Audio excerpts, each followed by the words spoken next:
The story begins with a torrential downpour in the mountains. The rain pours down like a wall, washing away everything in its path. Through the roar of the water, the ragged breathing of mother and son can be heard, rushing forward with all their might. The mother urges her son not to stop. He needs to run a little longer to save himself. The boy nods, even though his hand is already squeezing his chest. His heart is pounding wildly. His mother notices that he is having a hard time, and this causes concern. Her gaze suddenly rests on the fork in the road ahead. But how is this possible? She paved this path herself. There shouldn't be any crossroads here. If you turn the wrong way, you can get lost in a bamboo forest, from which it is almost impossible to get out. And behind them is the one they are running from. This scumbag follows them, not falling behind. The boy is so exhausted that he cannot utter a word. His stamina is almost exhausted. The mother understands this and quickly makes a decision. In fact, there is no way out, none. She stops, looks ahead, and prepares for the step that could be the last in her life. Holding an important item in his hands, he turns to his son, Hyan, asking him to take it. She had told him about her grandfather more than once, and this thing belonged to him. Hoon's grandfather is the legendary swordsman Namgun Moryong. The mother gives her son the talisman, ordering him to never lose it. Now he must go to Namgun's family. There he must give his name and show this talisman. And the main thing is not to look back, just go forward without stopping. Hyan asks what will happen to her. The short answer is, she will soon catch up with him. He calls his mother again, but she sharply asks, "What? Don't you believe me?" But unfortunately the boy is too smart. Enough to understand that this is their last meeting. Despite this, he says he believes her, and having fulfilled her request, runs forward. Meanwhile, the mother takes out a sword. A man appears before her. She looks at him with contempt and calls him a cursed traitor. He demands that he stop this creepy look and come out of hiding.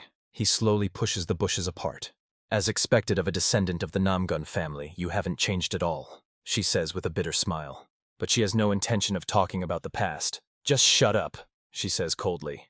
The man is indignant. She won't even let him say a word. But he is even more surprised by how she can move so quickly, even with serious injuries. He notes that she might have managed to escape if she had taken the wrong turn. At that moment, she understands. He had arranged the path in advance. She doesn't need his excuses. All she wants to know is, why did Shinji Hayek betray them? "You mispronounced it," he replies coldly. "I was never a traitor." Shin adds, "My master sent me here from the beginning." At this moment, the woman realizes the terrible truth. This bloody massacre was planned 20 years ago. Shin thanks her for the kindness she showed him in the past, when he was a simple Shinkajan. His thank you is the opportunity to grant her a painless death. But she doesn't care. The only thing she thinks about is that they don't find Hyun. She tries to buy time, but at that moment Shin starts talking about her son. She hears terrible words, they are going after him. And then Shin gives the order to his men, kill her. A fierce battle begins. Sword clashes with sword. She rushes into battle, cursing them and mercilessly sending several to the afterlife. But even in the midst of battle, her voice rings out menacingly. "You will not touch my son."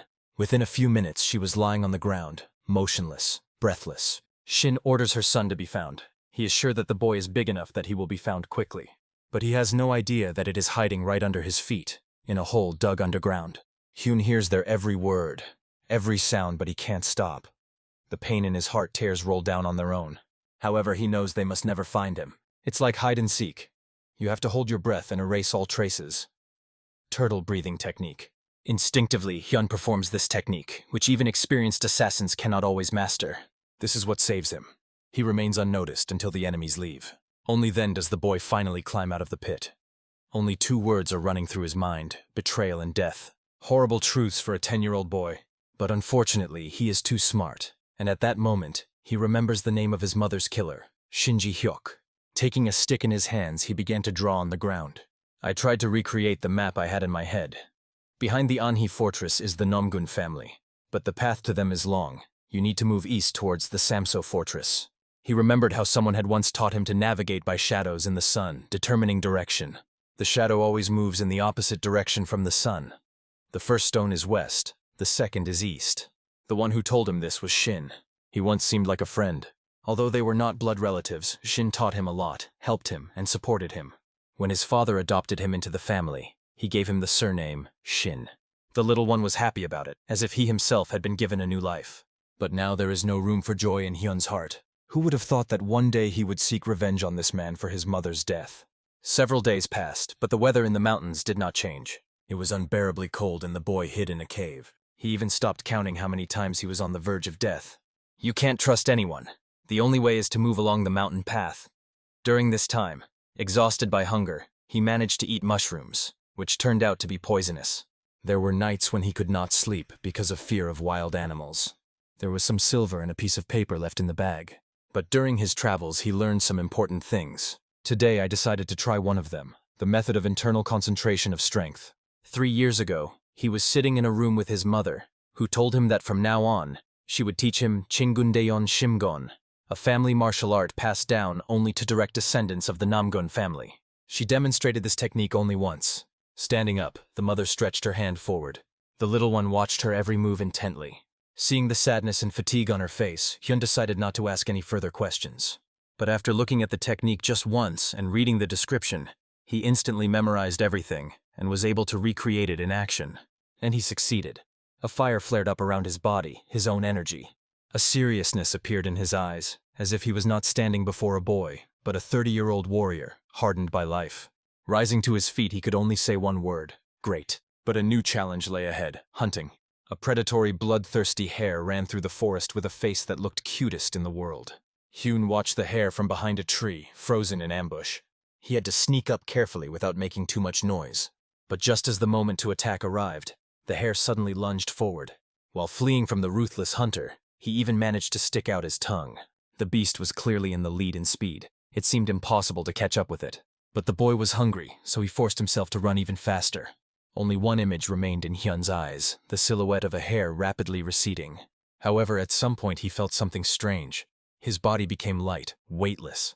But this ease played a cruel joke on him. He accelerated too much and tripped over a stone. But it was the fall that saved the situation. He fell directly on the hare, managing to grab it by the ears. The prayer was finally in my hands, and this thought brought relief. But what is happening to his body? Is this a manifestation of inner strength? One thing was clear: he needed to learn to control her, otherwise it could lead to trouble. Reaching a critical moment, he used the last leaf of kavasop to light the fire. He once had about 30 such sheets, and if he used one for 2 or 3 days, it turns out that 2 months have already passed. He had enough sense to look at the constellations and realize that he had been in Hanami for a long time. He had to act. His supply of gossip was almost exhausted, but he had learned a lot in that time. Looking at his reflection in the water, Hyun decided he was ready to go to that house. This place was called Goshi Hyan, and that's where he headed. When he got there, he asked the first man he met for directions. Seeing him exhausted, the man not only responded but also offered him food. And it was then that Hyun made another discovery for himself. He understood for the first time what it was like to receive someone's goodwill. He also confirmed that this place was indeed Goshyon, and it was located east of Hanam Fortress. This area is located near the Anhi Fortress, which means he was going in the right direction. Moreover, he arrived on the day of the trade, and there were incredibly many people around. But he decided to stay here only until he found paper to light the fire. He couldn't delay any longer. But suddenly he stopped, hearing a sharp young voice in the air. What kind of stray dog has come to someone else's territory? In front of him stood some cheeky guy who saw the stranger and decided to pick on him. The guy brazenly ordered Huon to open his eyes, called him a child, and shouted, "Why are you silent when an elder is speaking to you?" Then he pointed to his belt, which was tied with a red cloth. But as soon as Hyun calmly asked what it meant, the boy was twisted with rage. "What? Don't you know? This is a symbol of Kiban's training in this area. I don't know where you came from, but you broke the rules by begging on someone else's territory." Now Hyun understood. All this aggression was because of the piece of food he was holding in his hands. He decided to explain that he was not a beggar and that it was just a misunderstanding, but added that he was leaving. But the boy took out a stick and boldly declared that he would not allow him to cross this territory again. And he called Hyun's departure an escape. Without waiting for an answer, he rushed forward, waving his staff, and as he ran, he shouted, "I am Ma Yunchul, Kiban's disciple." Hung had to decide instantly what to do. The best option, just dodge. That's exactly what he did, deftly stepping aside from every blow. Does he think this scoundrel is really tense? It was evident on his face. After all, every swing of his stick ended in a miss. At that moment, Hyun assessed his movements. He was too slow, even slower than the rabbit or squirrel he had hunted yesterday. Ma Yunchul tried his best to catch up with him, but he got confused in his own movements. It seemed to him that this stranger was simply flying. Clenching his fist, the boy charged again. This time he decided to use the martial art of Kabanu. Hyun instantly noticed that the enemy's speed had increased. It would be difficult to dodge this time. Meanwhile, everyone around froze, watching the fight with their mouths open. These were the comrades of the impudent man who decided to attack him. But the next moment they saw the stranger deliver a precise blow right into their friend's stomach. They noticed tears welling up in the eyes of the warrior Kabanu. Could a disciple of Kabanu really cry? But not only tears, he also fell on his back coughing hoarsely. Hyan heard excited voices. "Leader, wake up!"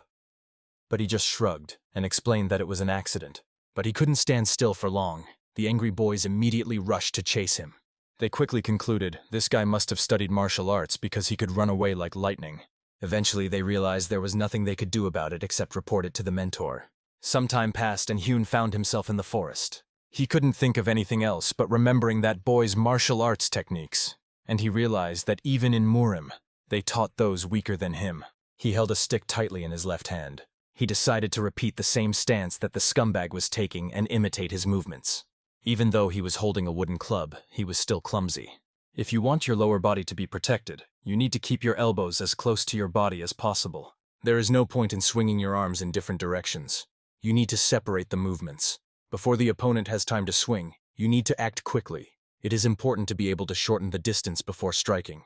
He understood all this after only taking part in a fight once. His mini-workout was over, but it didn't pass as quickly as it seemed because it was already dawn outside. Today he definitely had to find paper to start a fire. Leaving the stick in place, he moved forward. With each step, he went deeper and deeper into the forest, and the stick was left standing next to a giant boulder covered in marks of blows. Some time passed, and Hyan found himself back in the city, talking to his husband. The man apologized and explained that he couldn't give him anything because they weren't selling food right now. But in response, he heard a firm, "I didn't come for alms. I want to buy something." Coming from the mouth of a little boy, these words sounded unusual. The man looked at him carefully again. His face seemed quite unusual. After a short pause, he asked what exactly he needed. Hyan replied without hesitation, "I need paper to start a fire." Meanwhile, an old man was approaching this place. He leisurely enjoyed the taste of alcohol. At that moment, the salesman was handing Hyan the paper he had bought. But as soon as the old man got closer, he immediately accused the seller of fraud, claiming that he was from the Zhong family. He explained that although this paper was a valuable material, for the silver the boy had given him, he should have been given not one, but 30 such sheets. The man was instantly indignant and began to make excuses. I offered a fair price, and the guy agreed himself. Meanwhile, the old man approached Hyan and asked him to show him his purchase. With one glance, he knew the boy was not from the lower classes. The representatives usually did not wash their faces. At the same time, his clothes looked shabby and dirty. But the old man had a feeling that he had seen this guy somewhere before. In any case, it didn't matter. The main thing was that the swindler from Jin had to add 20 more of the same sheets. He had no choice, so he had to comply. And at that moment, Hyan was already thanking the old man for his help, to which the old man replied, "I just couldn't watch this scoundrel fool someone again." He warned the boy to be more careful because at any moment, however, he didn't have time to finish because they were interrupted by a loud exclamation. "Mentor! It's him!" Hung looked around sharply and saw a familiar face. This was the same brazen boy who had brought his mentor with him to complain about him. Now he wondered what truth he had told. The mentor, sparing no effort, raced after the little one, shouting loudly for him to stop at least for a moment and not run away any further. Only when the mentor finally caught up with him did the little boy point his finger at Hyan as if it's someone especially important. The teacher, indignant, asked why he had been the victim of this exchange, when in fact it had all happened because of his art of Kaban. Besides, the teacher's name was Bogu. Hyan instantly recognized everyone he had seen yesterday, and realized that it wouldn't be so easy for him to escape today. Approaching God in anger, he loudly asked how he dared to attack his disciples. It was difficult to understand because everything seemed extremely confusing and illogical. But the elder, standing nearby, watched everything calmly, folding his arms. Suddenly, God's legs give out and he falls sharply to his knees, trying to keep his balance. God, trying to maintain his dignity, begins to bow to the elder until he says "elder" in a respectful tone. The elder was unexpected for God, and he, confused, asked what brought him here. "I came to ask for a drink from the John family." "Why are you here?" An image of the elder and his Kiban art instantly appeared in Hyan's mind.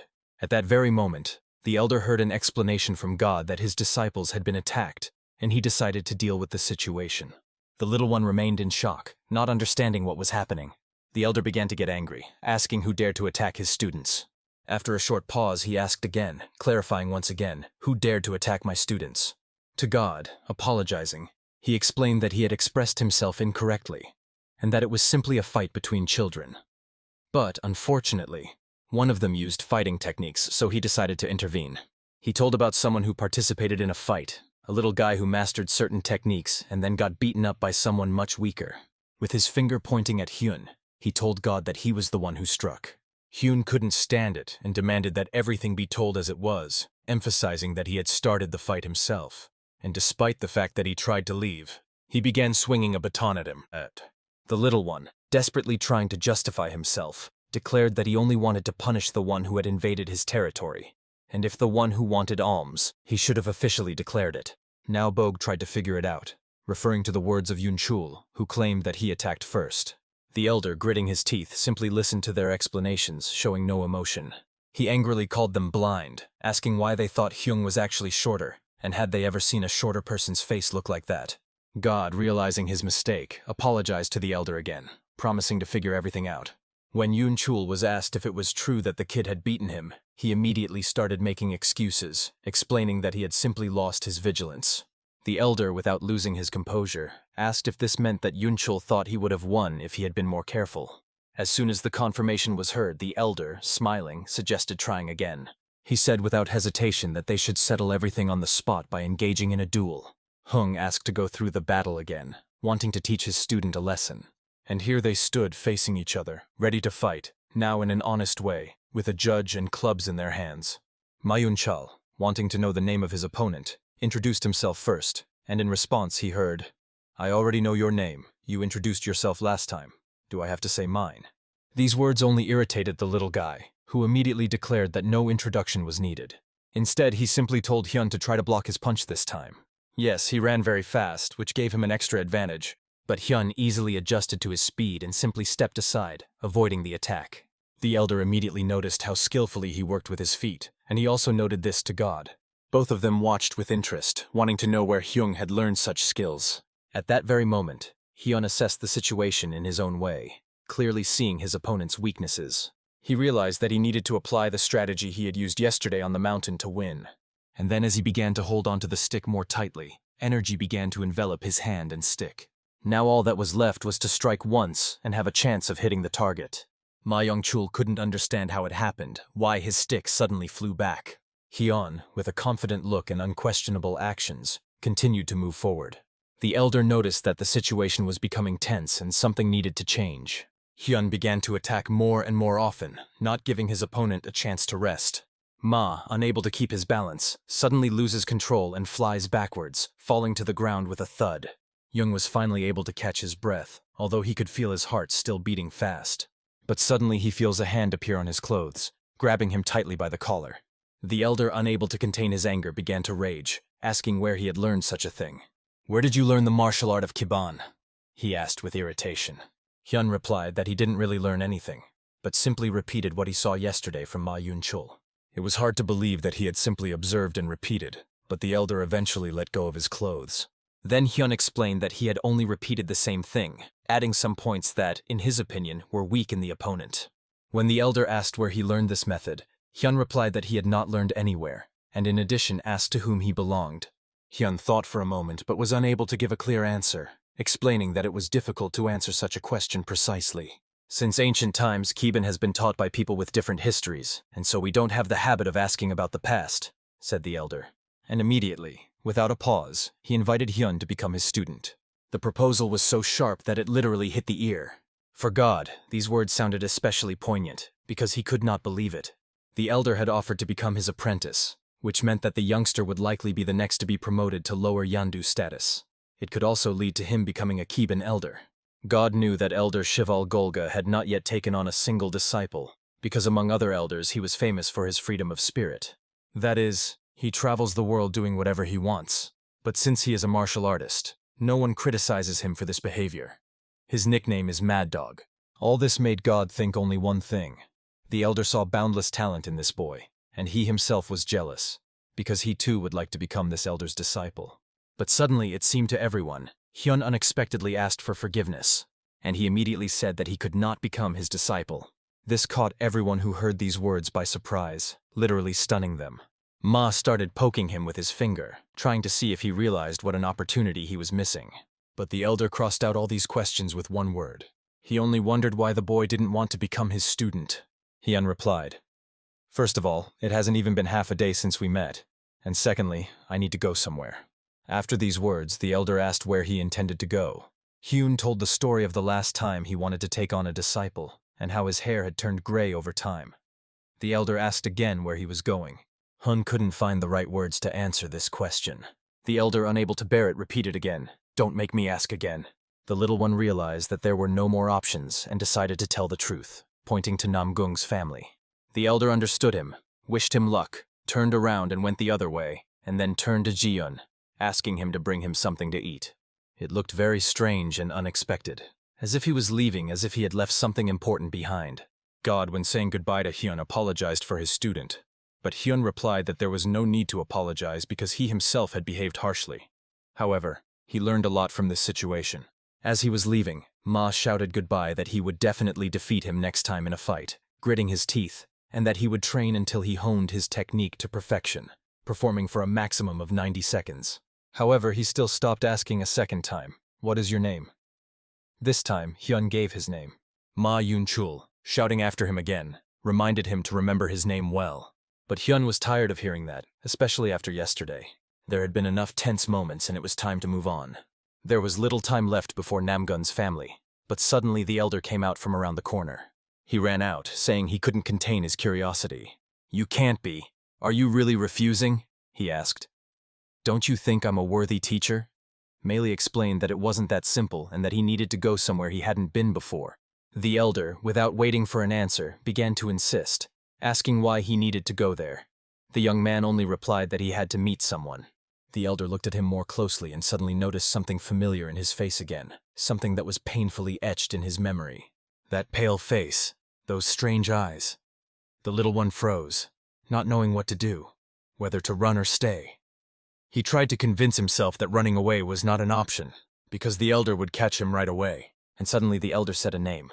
"Yeonrin, your eyes are the same as Rin's from Namgung's family, that smart and beautiful girl."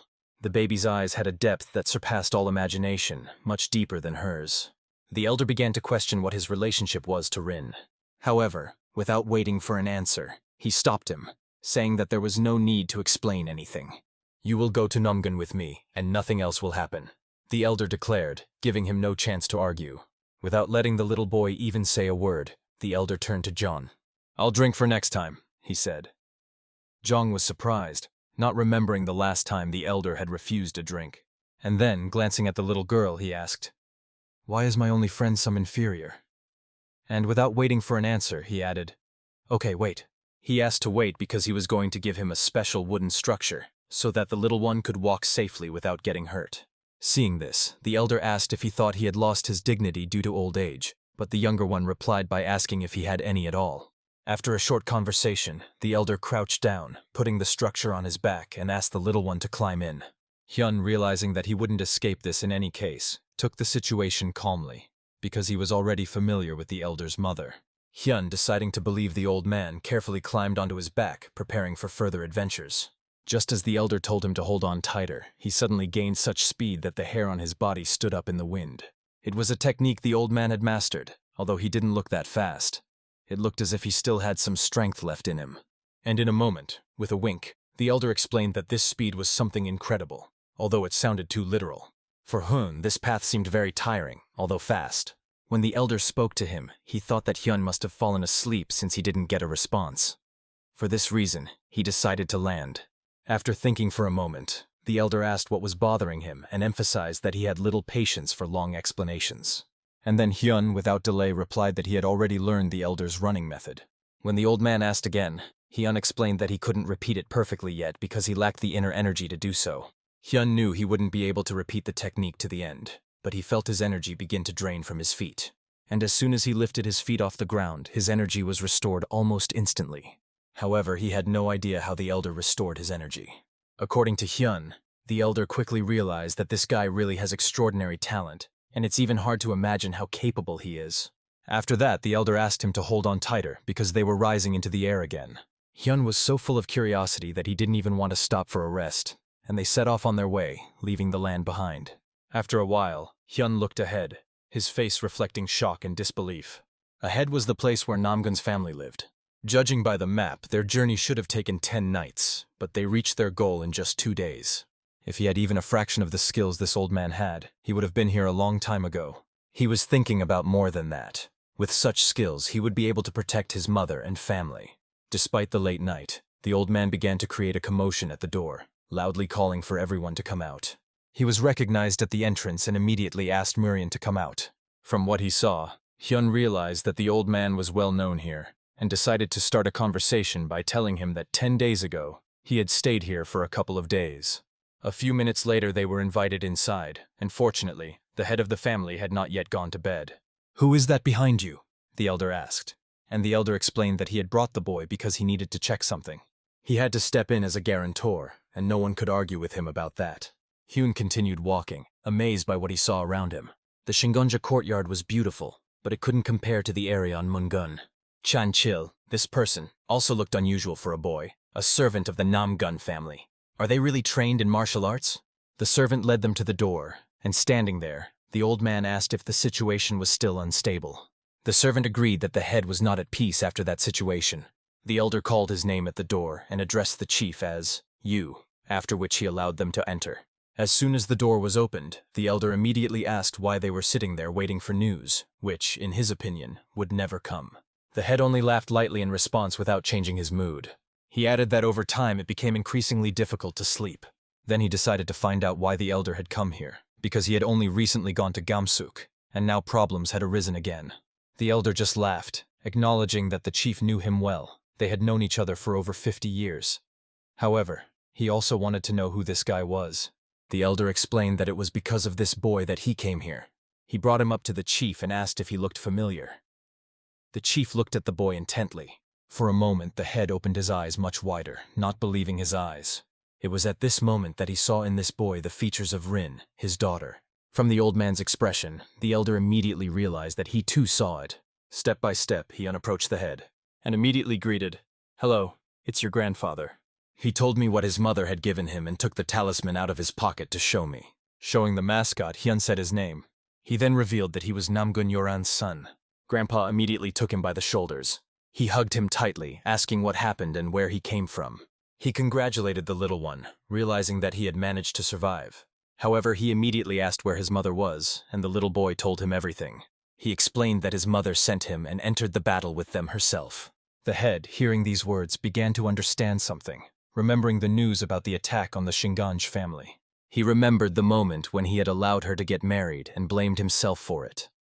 Although he understood that otherwise he would never have seen her happy, at the same moment, he hugged the little one, expressing his understanding of how difficult it was for him to go through this path.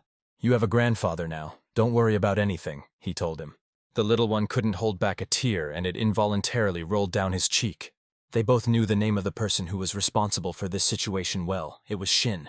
But they only recognized the name because Hyun had recently said it, because before that, they couldn't remember it. Then the elder decided to clarify. "Does he have a full name? What was his last name before they gave him the name Shin?" As far as the little one remembered, his name was Yuji-hyuk, but they couldn't remember anyone with that name either. Although, on the other hand, there was at least some information. It was still disappointing because there were no clues for further investigations. But there was also good news. Hyun is now alive and here nearby. He admitted that it was good, especially since his grandson survived and was able to get here.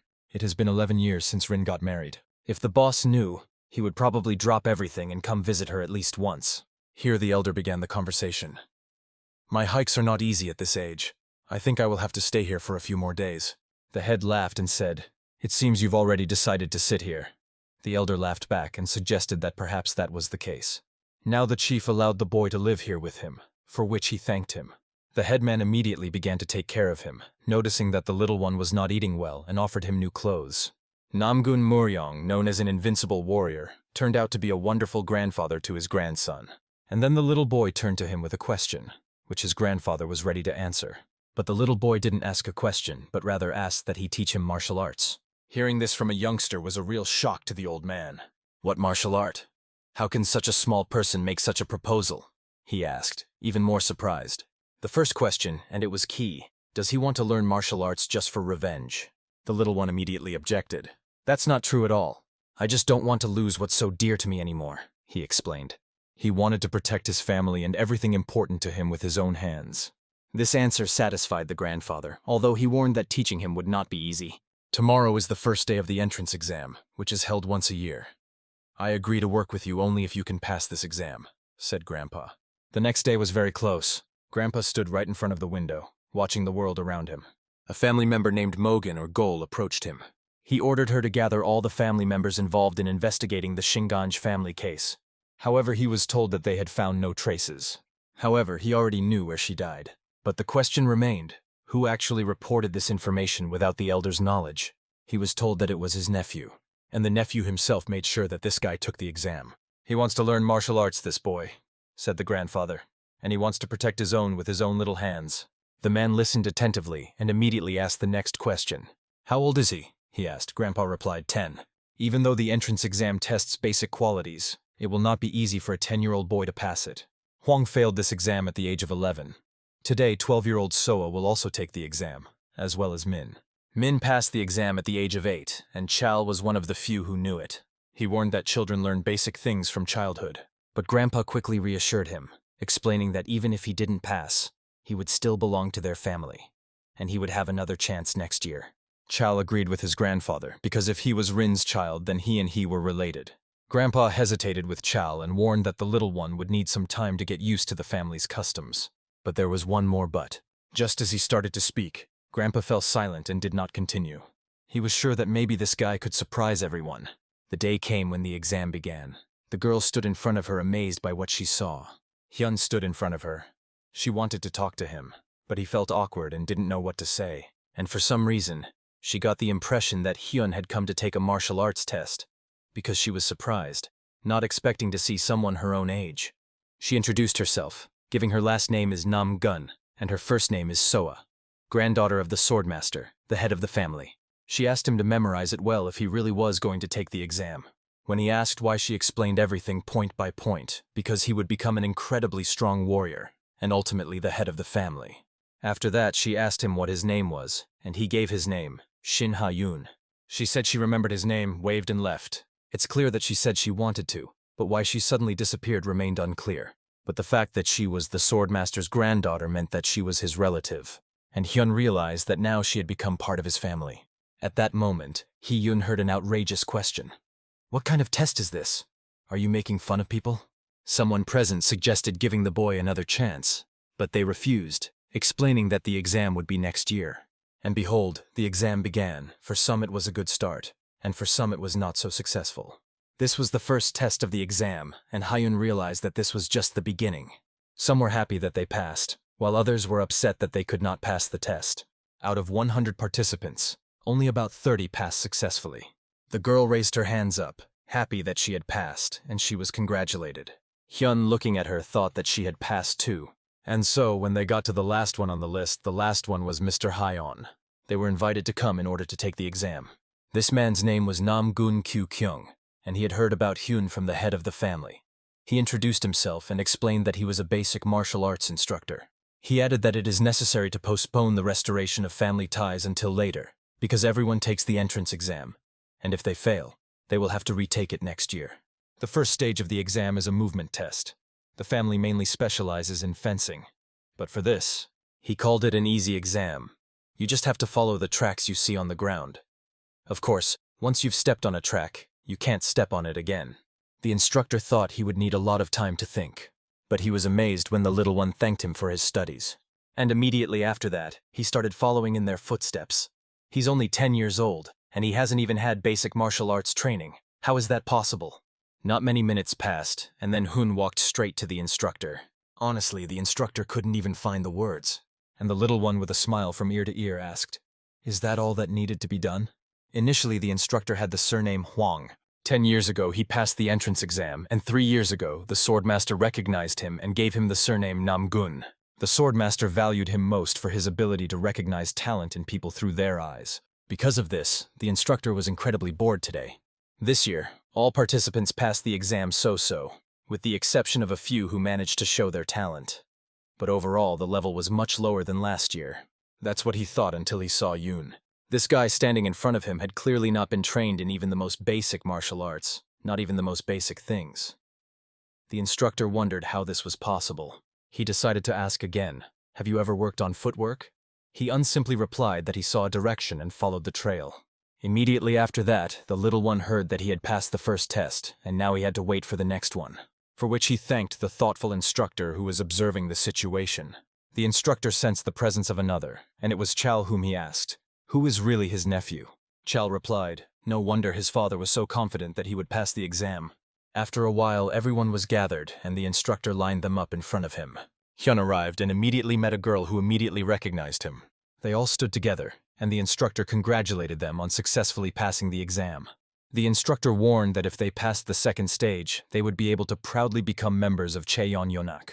He began to explain the tasks of the second stage. They will need to fight with already experienced warriors. Then the crowd immediately began to ask questions. How can we defeat these warriors? We came here to learn. However, the instructor asked them to calm down and explain that this was not a real sparring match. All attention would be focused on assessing their abilities. He warned them not to even count on winning, because no one had ever managed to win the exam. Soa listened with fascination and eagerly awaited what would happen next. Similarly, Hyung had already prepared himself, and the following words were spoken. "Come forward one by one." Some complained about the exam, while others' eyes were already filled with confidence. They probably had this confidence because they believe in their own abilities. Finally, it was Master Shin Hyun's turn to go out. He was first on the list, and it was a bit unexpected for him. The instructor warned that from now on he would be fighting a real warrior.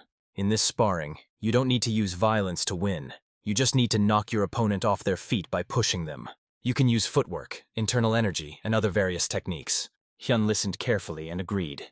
But when he entered the court, the words came from the opponent. "Nice to meet you, younger brother. I heard about you from my teacher and father. My name is Namgun Hwan," he said. It turns out they were cousins. That was interesting considering the circumstances of their meeting. Hyun made no secret of the fact that he wanted to see the fight start as soon as possible, so he asked to be made first in line. However, in any case, he advised him to do everything in his power. Haeyun concentrated and realized that jokes should be put aside. The battle began. Hoon decided to act first and started running forward. The instructor watched the events with his mouth open, but was sure that Hoon would not be able to defeat the experienced warrior. Chol believed that to successfully pass the exam, Hyun simply needed to show his abilities, but there was one but. He might not have been able to do it because he clearly lacked the skills. But those were just their assumptions. However, before they could blink, Hyun was behind his cousin. After that, they couldn't believe their eyes, opening them so wide they couldn't look away. After what Hyun did, it became clear that he had studied movement techniques. But after he put his foot on it and pushed with his hands, his cousin simply stepped aside. This was a bit unexpected for Hyun. And besides, he received a blow that pushed him some distance. The instructor admitted that he was good at rationality and improvisation, but believed that this was the end of the sparring. Although he wanted to watch a little longer, Hyun suggested that they go back because they had already reached the next stage. After a few maneuvers, the cousin started running towards him. However, the movement technique was the same as in the first stage of the exam. Hyun saw his cousin approaching quickly, and just then, Hwang's hand was ready to touch him. He decided to repeat what he had done just recently, simply dodging to the side. Chul didn't even think that Hyung had encountered this before. Did this boy, the chosen one, completely recreate the path he had taken in the first exam? Hwang already thought he had it, but suddenly realized that he hadn't. He couldn't even imagine that Hyun would appear from the side. This is the first time in the entire history of entrance exams that this has happened. The warrior lost a sparring match to Nam Gun-hwan, the grandson of the swordmaster, who was considered the greatest talent. The little one won. A kid who was only 10 years old, it was completely unbelievable. Hwang immediately scratched the back of his head and admitted with a laugh that he had lost. But Hyun called it just luck. Until the last, he believed that it was really luck, as well as the opponent's insecurity and his knowledge of walking. Hyun was sure that if they fought again, he would definitely lose. After that, the instructor approached him to ask where he learned about the boundless walking technique, as he said he had never learned it. "If you're talking about the walking technique my brother used, I just filled in the marks left after the first round," Hyun replied. This further increased the number of questions the instructor had. How was he able to master this technique after just looking at the tracks once? Stronger than men? No, even more so, the instructor thought. In the end, he was congratulated on passing the exam, and he thanked them. But they asked him not to thank them, because he had done a great job himself, and warned him that they would invite him back in a few days. They advised each other to take care of themselves at that very moment. The instructor was already wondering how SOA would react. When Hyun went outside, The others looked at him and thought that they could immediately tell by his face that he had lost. They were sure it was, but among them stood her, Soa. She started shouting after him to stop. She started running towards him, asking if he had lost or not. When she heard him say no, she immediately knew he had passed. She said she was very surprised to learn that he had passed, and so she left immediately. I began to assess him. I noticed that his breathing was even, and he was calm. He must have been used to fighting by now.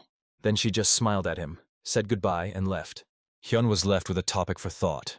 His walking technique is very different from his brother's. His technique is much livelier and more precise, as if he uses not only his legs, but his whole body. He decided, even while he was here in the room, to try to repeat the technique. Why not? And now the sound of footsteps could be heard behind him, slowly fading away. The Chosenbi technique is what everyone who masters walking techniques strives for. Hyan gradually mastered it, but not as quickly as he would have liked. Suddenly, a sound came from the room, and the instructor came in asking if he was okay. He walked in just as Hoon was sitting on the floor and saying everything was fine. The instructor warned that he had to go somewhere soon, so he should change his clothes. The head of the family wants to introduce him to the other members. After a while, Soa just opened her mouth, not believing her eyes who she saw in front of her. Hyan stood in front of her, and she explained that he had gone to the wrong dining room. Those who had passed the exam ate elsewhere. But the head of the family appeared from behind and explained that Hyan should be right here. Then he realized that he and Soa already knew each other, and he told her what shocked her even more. They were cousins. Hyan was her aunt's son. Se was started to get angry why she wasn't told earlier, and the instructor explained that Hyung had only become part of their family yesterday, and everyone was worried about the exam, so they didn't tell her. Grandpa asked how old he was, and he unreplied that he turned 10 this year. When she heard this, she laughed happily because now she was the older sister. She also said that she also passed the exam, but immediately after that she was asked to sit down. She was shown where her seat was and where he could sit. Hyun looked curiously at his seat, which was right next to the bench. When they sat down at the table, the head man warned them that he would be moving here today, as he had ordered them to thoroughly clean the room where Rin lived. For the first time since leaving his home, Hyun felt no anxiety. It felt good to be with his family. It was nice and warm. And this place has now become his new home. New friends, new relatives, a new uncle. Or rather, they were all there, but Hyun didn't know them. The man looked at him so intently that it even seemed to him that his uncle wanted to say something, but he explained that he was just looking. However, Chow said that he walked the path of a warrior with Soha at their age, as well as with his mother, his sister. He warned that training would begin tomorrow, and it would be very difficult and exhausting, but the results would not be long in coming. Chow explained that his skills stand out in their family's history. It's a real rarity among martial arts, so it's not something to be proud of or take lightly. Soa, listening to all this, simply asked to trust her older sister. The very next day, after they passed their exams, the boys heard the words they had wanted to hear their whole lives. From now on, you become the wards of the Nomgun family. You are at your lowest point now. This is your death sentence now. And your home and your lodging. Never allow yourself to be reckless. And it was then that Hyun said to himself, finally, I will learn martial arts. But 3 days later, he stood there drooling. Well, when he stood, he was on his knees, just like the other students. The instructor would give them a whipping to get up and start over, starting with the correct stance. And that was the day Hyun thought, am I really going to be able to do it? After a grueling workout, I wanted only one thing, to fall into bed and finally rest. Now he fully understood what systematic training meant. 2 hours of holding a stance without using force and practicing punches. And behind me, strict instructors were constantly urging me, faster, stronger, without stopping. Now the picture was clearer, and he had a better idea of how difficult it was. He wondered, had his grandfather and uncle gone through the same ordeal? It was this thought that made him get out of bed. Lying down was not an option. There was no time for rest. He decided to do it again, just like last time. This technique is called Changgun. It helps restore muscles, focus QI energy, and get rid of everything unnecessary. Every day, Hyun's internal energy circulation became better. 4 days passed, and he set out again to the place he visited every day. Of course, this was a training ground. Where else could he go? For the 4th day in a row, he relentlessly practiced his basic strokes. The instructor understood that for many, hand-to-hand strikes seemed unnecessary for warriors who used a sword. However, the sword is an extension of the fist. If you learn to control your own body properly, you can eventually master the sword. As a mentor trusted by 30 students, he had only one requirement. Even if you have to strike 100 times, each one must hit the target exactly. Usually, a month is enough for a talented student, but those who are not gifted have to repeat the same thing endlessly. However, among all the students, there was one who could be called a true miracle. The mentor was surprised again. This guy only had 4 days. His learning speed exceeded all limits, even causing a strange feeling of confusion. The other students also couldn't believe that he was only 10 years old and was learning so quickly. This became motivation for them. If a 10-year-old boy could do it, then they could do anything. This rule especially applied to Soa. She was confident that she could achieve the same. And the mentor, observing all this, believed that their Namgun family had received a true blessing. After a while, he announced to the students that the training was ending and ordered them to follow him. He allowed them to take a break from practicing their shots, but that didn't mean they could throw them away. From now on, they would work on their shots every morning before each practice. And now it was time for full-fledged sword training. The fire of anticipation flared up in the students' eyes. "You are already accustomed to the basic techniques of swordsmanship," the mentor said calmly. But before he could finish, a hand went up from the crowd. It was Hyan, who suddenly admitted that he had never held a sword in his hands in his life. This was a real shock for both the mentor and all the students. After all, sword and samji techniques are the first thing future warriors learn. And he didn't even study this, but he had already mastered the techniques of movement. However, the instructor didn't see this as a big problem. That's what he was a mentor for, to teach. After a while, he ordered his students to take their wooden swords and come closer. He took out his own sword to demonstrate how to strike. Only a few sharp pops were heard. It was the sound of air being cut by the rapid movements of a sword. This technique is the foundation of the art of fencing, consisting of horizontal, vertical, and piercing strikes. All swordsmen start with it. He ordered them to memorize these movements well, because tomorrow they would begin the real training, and that was all for today. Evening came, and everyone went to rest. Everyone except Hyung. He went into the yard, took his sword, and began to repeat what his mentor had shown him. These movements seemed familiar to him, similar to the techniques that the short warrior had used during his sparring with Ma Yunchol. Then he began to slowly raise the sword upwards, and it was worth trying, as the movement seemed surprisingly similar to the instructor's technique. However, that wasn't all he wanted to try today. First, he performed the Samjae technique, and immediately after that, he moved on to Tagushi Palcho. Once wasn't enough, I decided to do it again. But that was the end of his evening training. It ended with the understanding that everything works on the same principle as punches. All of these techniques, like martial arts in general, are designed to master the basics through repeated repetition. Once the first technique is honed, it will become incredibly useful for learning other techniques. No martial art in the world is complete without these 3 basic movements, so repetition is the key to mastery. He was getting better, but he still felt like something was missing. And suddenly I heard a voice behind me saying that this technique was perfect in itself, but it didn't pay any attention to the lower body. But the stranger's words didn't end there. "When I looked at you, I immediately understood. You have the blood of our Namgun family flowing in you." After that, he apologized for not introducing himself. This skill was considered outstanding from the moment the Namgun family came to power, and the boy himself was called Namgun Min. And he said, "Nice to meet you, brother." And so Namgung Min and Hyung's first meeting took place. He came here after hearing from his uncle that Hyan was training at this very place. They started talking about this technique, discussing its details. "Judging by your excellent understanding of connections, you've been practicing for a long time," Min remarked, and then asked, "But don't you feel like something's missing?"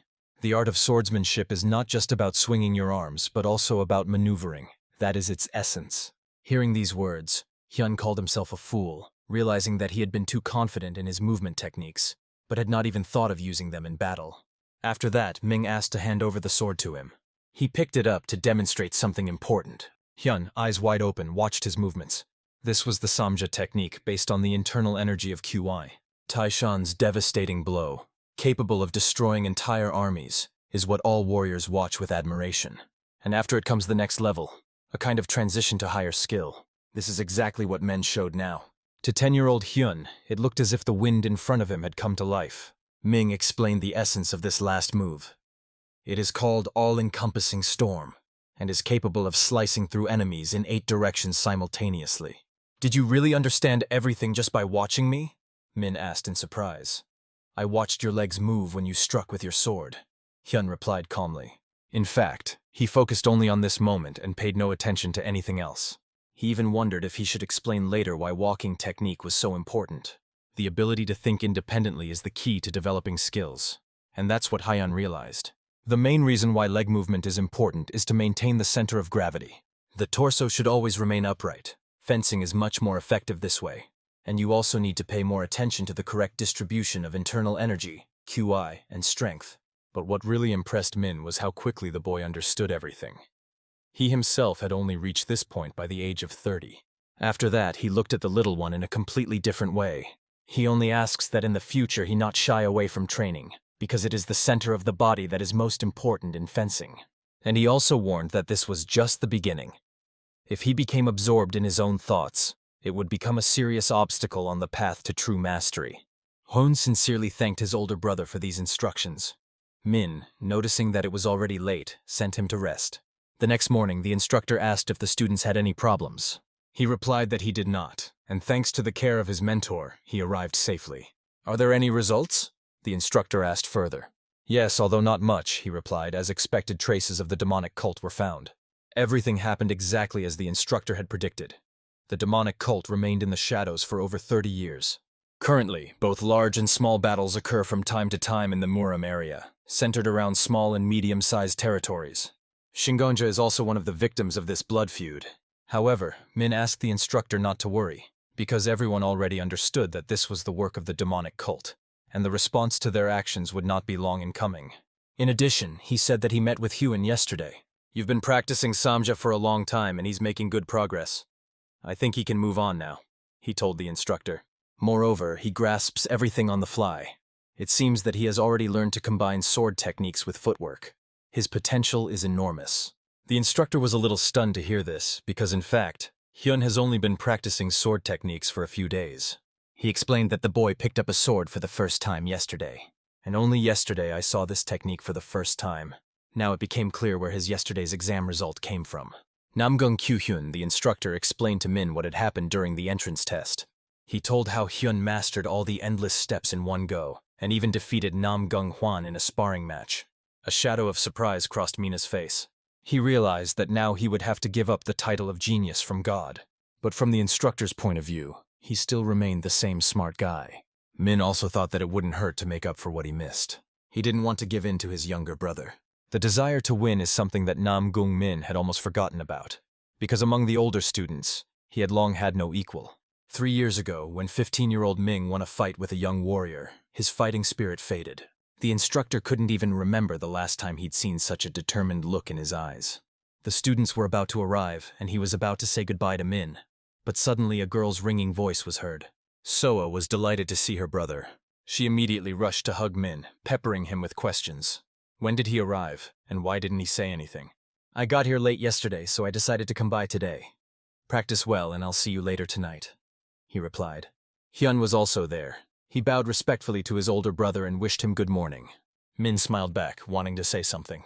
But suddenly he changed his mind, turned around, and just left. Training soon began. Very little time has passed since I joined Jonyeongak. Training and more training. Everyday life here did not change. Many believed that after the first touch of a sword, everything would change. But in the end, they were inclined to believe that it was better to develop hand-to-hand combat skills. The technique of multiple strikes at the same point was the best way to learn the basics of swordsmanship. The only problem was that it quickly became unbearably boring. However, the instructor saw something important in this. He understood that there would always be an exception. Hyan worked tirelessly on the mistakes, even if they were barely noticeable. And when he succeeded in something, he was sincerely happy. His blows became more and more accurate. This guy has proven time and time again that he is different from everyone else. He might even become the youngest Cheonyeongak graduate in history. In Junyeongak, training is divided into 3 main stages. First, students temper their body and spirit before beginning to learn combat techniques. Those who are recognized by the family begin to master the family martial arts. Finally, they can participate in battles between the dynasty and Muram. If they wish, they even get the chance to become elite warriors from the Namgun family. The transition between stages has no clear deadlines. If someone is skilled enough, they can become a member of the Jonyeongak, or even the elite at any time. Min became a member of Cheonyeongak 2 years ago and reached the elite class in just a year. Besides, Hyung had already mastered the art of concentration. This is a higher technique that is difficult to master, even for members of Jonyeongak. It's no wonder that training here begins not with the lowest techniques, but immediately with the most complex ones. This means that Hyun's level of concentration and understanding surpasses that of ordinary people, although his body remains weak for now. Everyone stopped the exercise the instructor ordered. He warned that training would continue tomorrow until the technique was perfected, and advised everyone to give it their all. Finally, the classes were over. The girls were so tired that their cheeks were burning red. They set off to rest, and on the way, a conversation started. Or rather, Sehwa started talking about how Hyun trains every night. She asked him if he was bored of repeating the same thing over and over. He replied, "Of course it's boring." The answer surprised her. She didn't expect it. Along the way, he explained in more detail. The teacher said that the basic techniques they were now mastering were the most important for truly understanding martial arts. That's why he trains until he sweats. At first, she wanted to call him a fool, but when she remembered how quickly he grasped everything, she realized that it definitely wasn't about him. "And if the mentor ordered you to die, would you obey too?" she asked. "He definitely wouldn't give such a stupid order," Hyan replied. "Well, if it helps improve skills, why not?" Hyun added calmly. After this conversation, Sokva got the impression that he could say such wild things with the same carefree smile. She asked if he would also be training on the court behind the pavilion today. He replied, probably, but he hadn't decided where exactly yet. It was strange for her, because the family's territory is huge. However, this was precisely the reason why he had not yet studied it properly. Sighing, she decided to train with him today. Moreover, looking at him, she felt like a real lazy person. We have already said that one of Rome's most important advantages is its adaptability. Sehwa, who was constantly repeating after Hyung, started to feel some interest after about a week. However, things didn't turn out quite as she imagined. She was confident that her skills were growing faster than ever before. But watching Hyun, she realized how far behind she was. At this moment, Hyun was thoughtful. He was trying to remember Samjae, Min's older brother. Then he felt the wind for the first time and realized that fencing is not just swinging a sword. The sword must follow the wind. Instead of suppressing the inner strength, it must be released naturally. This is what happens the moment you raise your sword. When you swing it, focusing your gaze on every movement. The flow of energy resembles a light breeze. Watching Hun do this, the girl froze in surprise. Thus this breeze turns into a strong wind, and only after that the next stage takes place. A light wind can become a real hurricane. Everything follows a clear order step by step. Watching Hyun, the girl couldn't help but ask, "What are you doing?" But he had already decided that enough was enough for today. He couldn't continue any further. He lacked concentration. He didn't even hear her, but she repeated the question. "What kind of technique is this?" "That's Samja's technique," he replied, but she didn't recognize it at all, especially the last movement. And suddenly, as if realizing something, she gritted her teeth. Her thoughts revolved around one thing. This is unfair. It was the last night.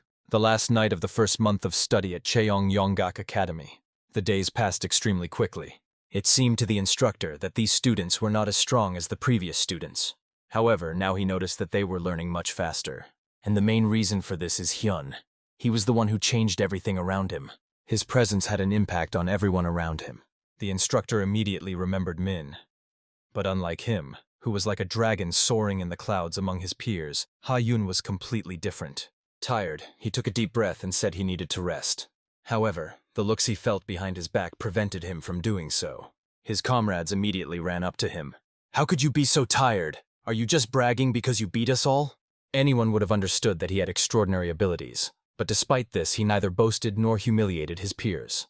Although he was the youngest, the other boys followed him closely. This thought pleased the instructor. He even wondered, what if they all became members of Junyonggak together? After that, he gathered them in a line. That was enough for today. But tomorrow they will begin learning a new sword technique, and this has made them very happy. At the same time, everyone became curious. What kind of technique would this be? Soa couldn't stand it, raised her hand and asked the instructor to explain what the technique was. "This technique is called Changun," he replied. Other students knew it as a unique technique of the Namgun clan.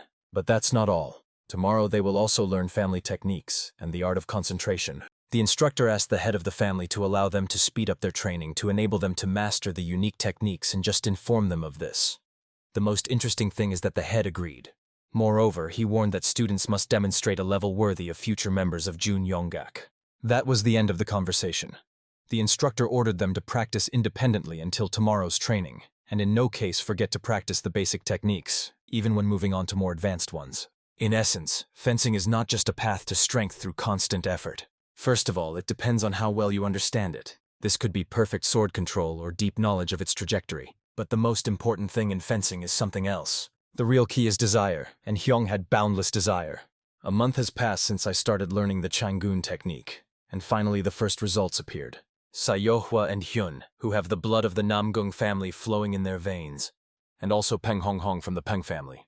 At first glance, the instructor seemed quite mature for his age. Rumors spread that Peng Wilson had taken his youngest son as a servant from an early age, teaching him martial arts and supporting him with elixirs. These rumors spread throughout the world.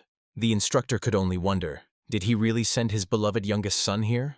The head said that he would explain the reason for such a decision later. But be that as it may, his ambitions are truly exceptional. But how is that possible? He instantly grasps everything on the fly, like dry land greedily absorbing a stream of water. That's what Peng thought, watching Hyun. Until that moment, the words genius, gifted, and talented seemed to him only loud labels. He remembered his father's words. This is not exile. Look at it as a chance to become stronger. His father repeatedly emphasized that this would benefit him later. He perceived the world of the Namung family as a closed space, and it amazed him. The instructor emphasized again that they did a great job. They were getting better every day. Now he saw them not just as novices, but as warriors capable of mastering the Chang'an sword technique. And he had something else for them. Next is an important announcement, he said solemnly. Night fell. The place where the Chaeyoung Youngak students spent the night fell into silence. At first, you didn't even know how to use internal energy and how to accumulate it. But lately you've been training around the clock, barely sleeping, and your strength still continues to grow. I will give those who show the best results the right to take the exam for promotion early. This was the instructor's announcement. Hyun, sitting in meditation, pondered his words. The promotion exam, Hyun had no idea that his family had high hopes for him. He was considered an unsurpassed genius, on par with Namgung Min and perhaps even higher. He himself also constantly repeated to himself that he would definitely pass the test for the sake of his grandfather's recognition, and in the name of his new family. The next day, as he entered the training ground, he noticed something unusual. Right at the gate, he heard a conversation. It seemed strange. Had someone come earlier? Usually he was alone here at this time. Standing in front of the instructor was the same boy from the Pen family. He insisted that he also wanted to pass the exam. I'll give you a chance when the time comes. Why rush? The instructor replied calmly. But the guy stood his ground. When he heard another refusal, he couldn't stand it and asked, "What about Hyun? You learn at different speeds." Because of this, Hyung, who has the best results, will pass the exam first. Peng acknowledged that Hyung had exceptional abilities, but deep down he couldn't accept the fact that he was stronger than him. The instructor listened to these words as if they were the empty chatter of a reckless youth. But at that very moment I saw a fire was burning inside him. But this is a real descendant of the Pen family. The structure of the warriors of the Hebei Peng family is different from the ordinary warrior society. The next head of the family becomes the strongest, because only the strongest can survive. Hyun was walking straight, but the instructor turned to him. He already knew that Hyun was here and asked him to come forward. At the same time, he carefully examined it. He looks quite calm. Maybe he didn't hear the conversation. The instructor didn't think there was anything wrong with Hong Hun's behavior. For a warrior, that level of audacity and fighting spirit was simply necessary. As he himself said, we are warriors. There is only one simple way to determine who is stronger and who is weaker. That's why the instructor offered them sparring. But this time, it will be real, unlike the entrance test. Everything will happen right now, before the other students have arrived. As soon as it becomes clear who is stronger, the duel will end. So it's time to begin. They stood facing each other, holding wooden swords in their hands. Peng understood that Hyun had exceptional abilities and took this into account. Neither in the Peng family nor in other families did anyone possess such an unwavering will. At this point, the instructor gave the command to start. Pen was the first to attack. Hyun gripped his wooden sword tightly and just stood there waiting. The next moment they met in battle. The instructor watched them with close attention. He saw this confidence. Rock and roll music would have been perfect for this fight. Or even hard rock. That's how fiercely these two fought. Swords with a grand history met in the air, despite the young age of their owners. The instructor heard that the feudal lord was especially fond of his youngest son. And how many elixirs had he absorbed? Until the last moment, Peng was sure that Hyun would be inferior to him in strength. For Hyun, this was his first official sparring match, although strictly speaking, not his first fight. Student Pen kept up, holding on confidently. But in reality, he couldn't match men. Only the frantic clang of wooden swords could be heard in the air. It would be extremely dangerous if they fought with real weapons. Hyun trained not 10 times, not 100 times, but tens of times more than the others. His only goal was always Namgung Min. But at that moment he realized, this enemy knows him better than he seems. If he faced him in a frontal attack, defeat was almost inevitable. In such a situation, there was no room for delay, so he decided to go on the offensive first. They clashed not only with swords, but also with their eyes, each trying to read the opponent's move. Only a few seconds passed, and half of the wooden sword was already lying on the floor.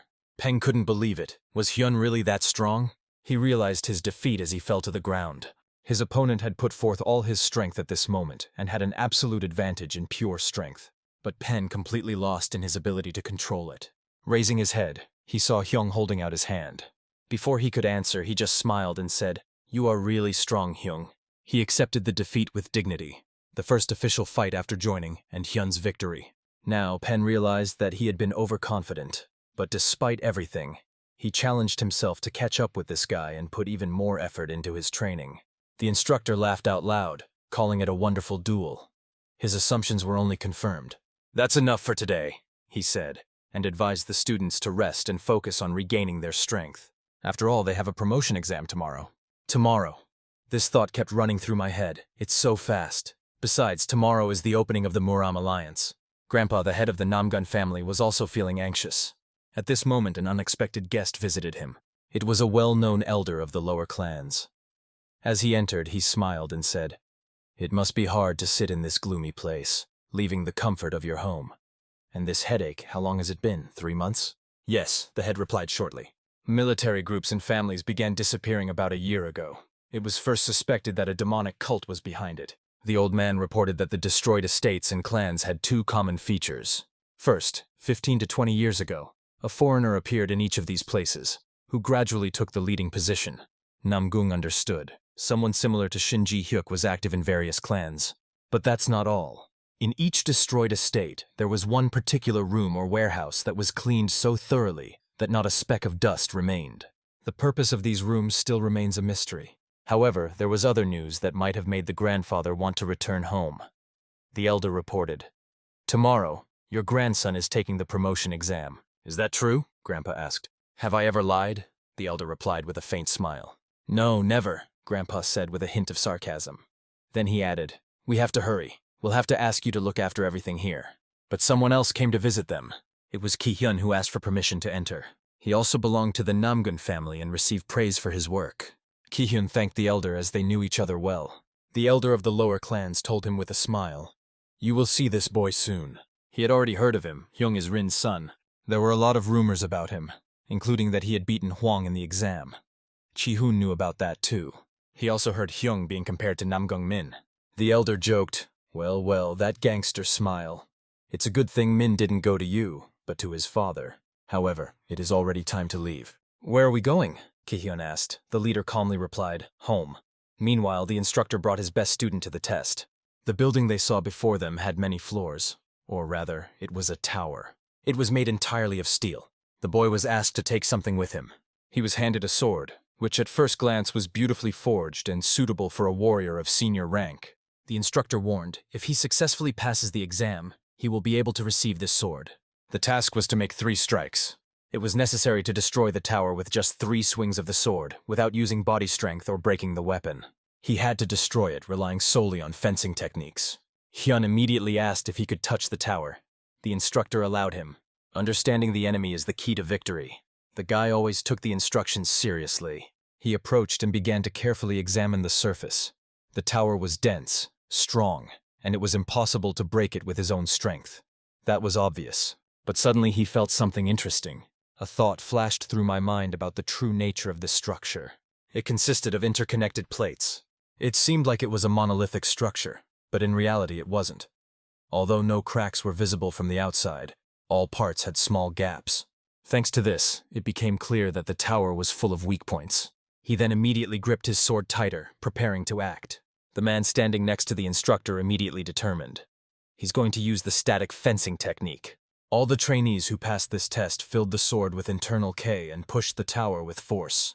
This technique is based on calmness while not developing dynamics. But she was not at all suitable for the examination test. Will this be the first obstacle that will stop this guy? Meanwhile, Hyun breathed in and out slowly, calming his mind and body. His gaze carefully followed the joints between the plates. It was there that the flow of ki could be clearly seen. It finally became clear why all these days of repeating the same blow were needed. The fact is that constantly repeating strikes to the same point hone technique better than anything else.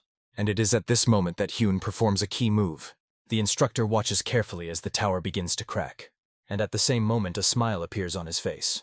It becomes even wider as the tower begins to collapse. It was simply incredible. But suddenly Hyun says, "And I still failed the test."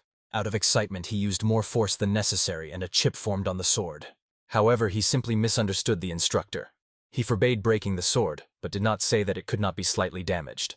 Hope appeared in little Hyun's eyes. He realized, this is it. This day has come. The day he officially became a full member of Jeonyeonggak. The instructor explained that he needed to go to the forge because of a chip on his sword. There, he should be told that this was a task from the Namung family. There would be no payment.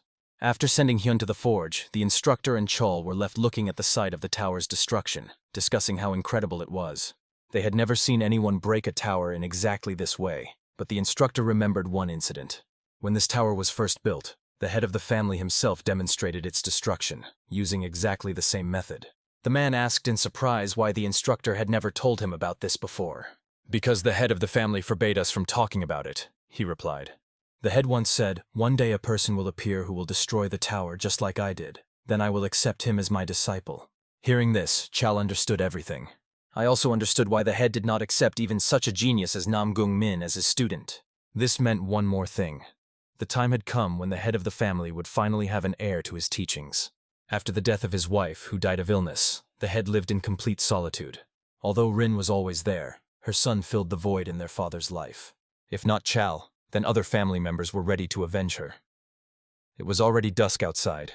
Hyun stood with a sword in his hands. The new sword fit perfectly in the palm of his hand. Banson's recommendation turned out to be correct.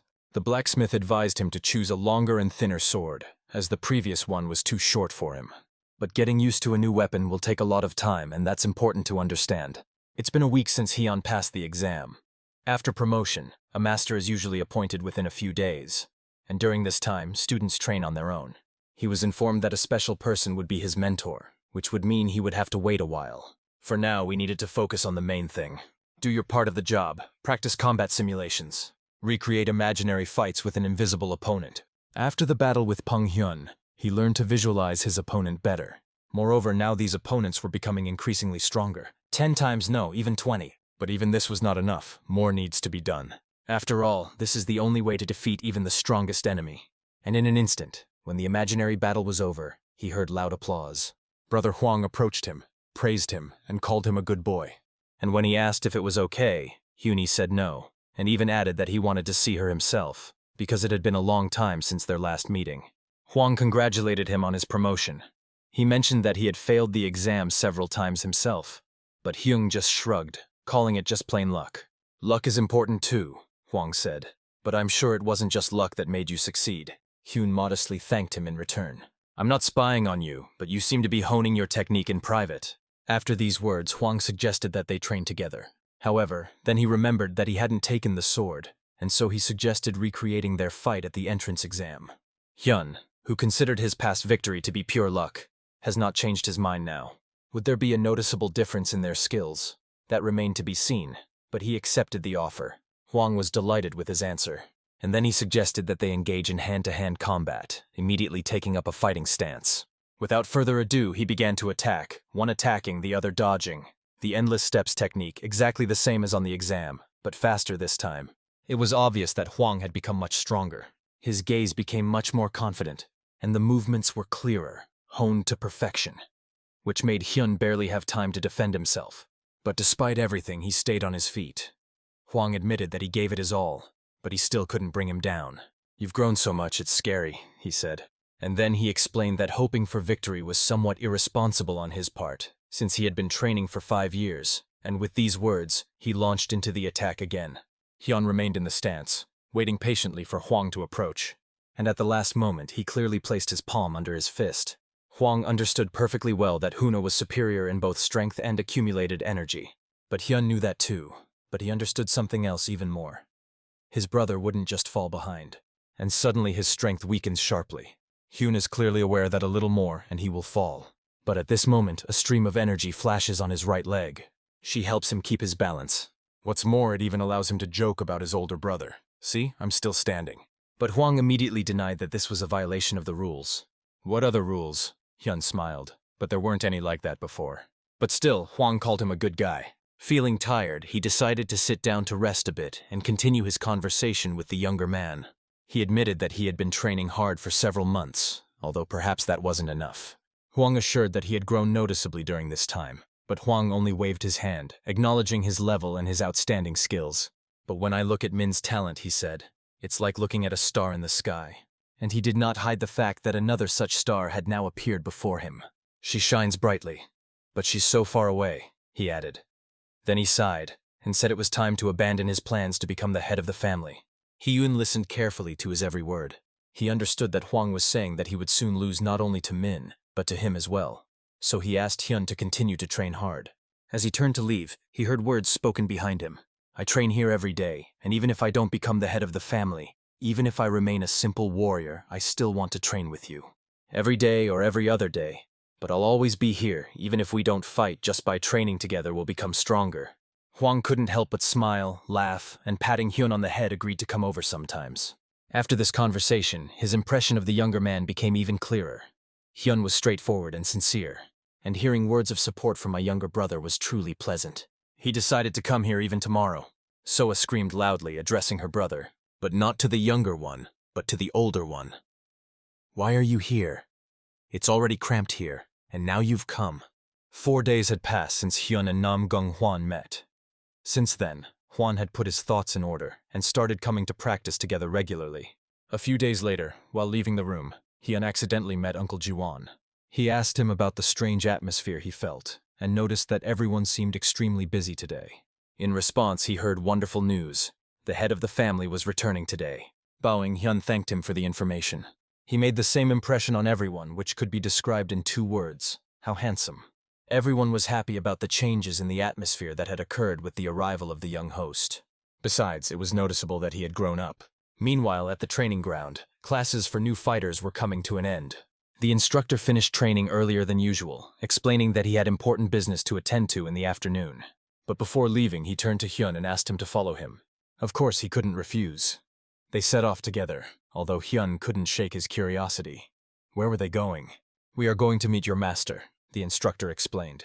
The instructor noted that it had been a long time since Hyan had been promoted, and smiling, he asked if he was surprised.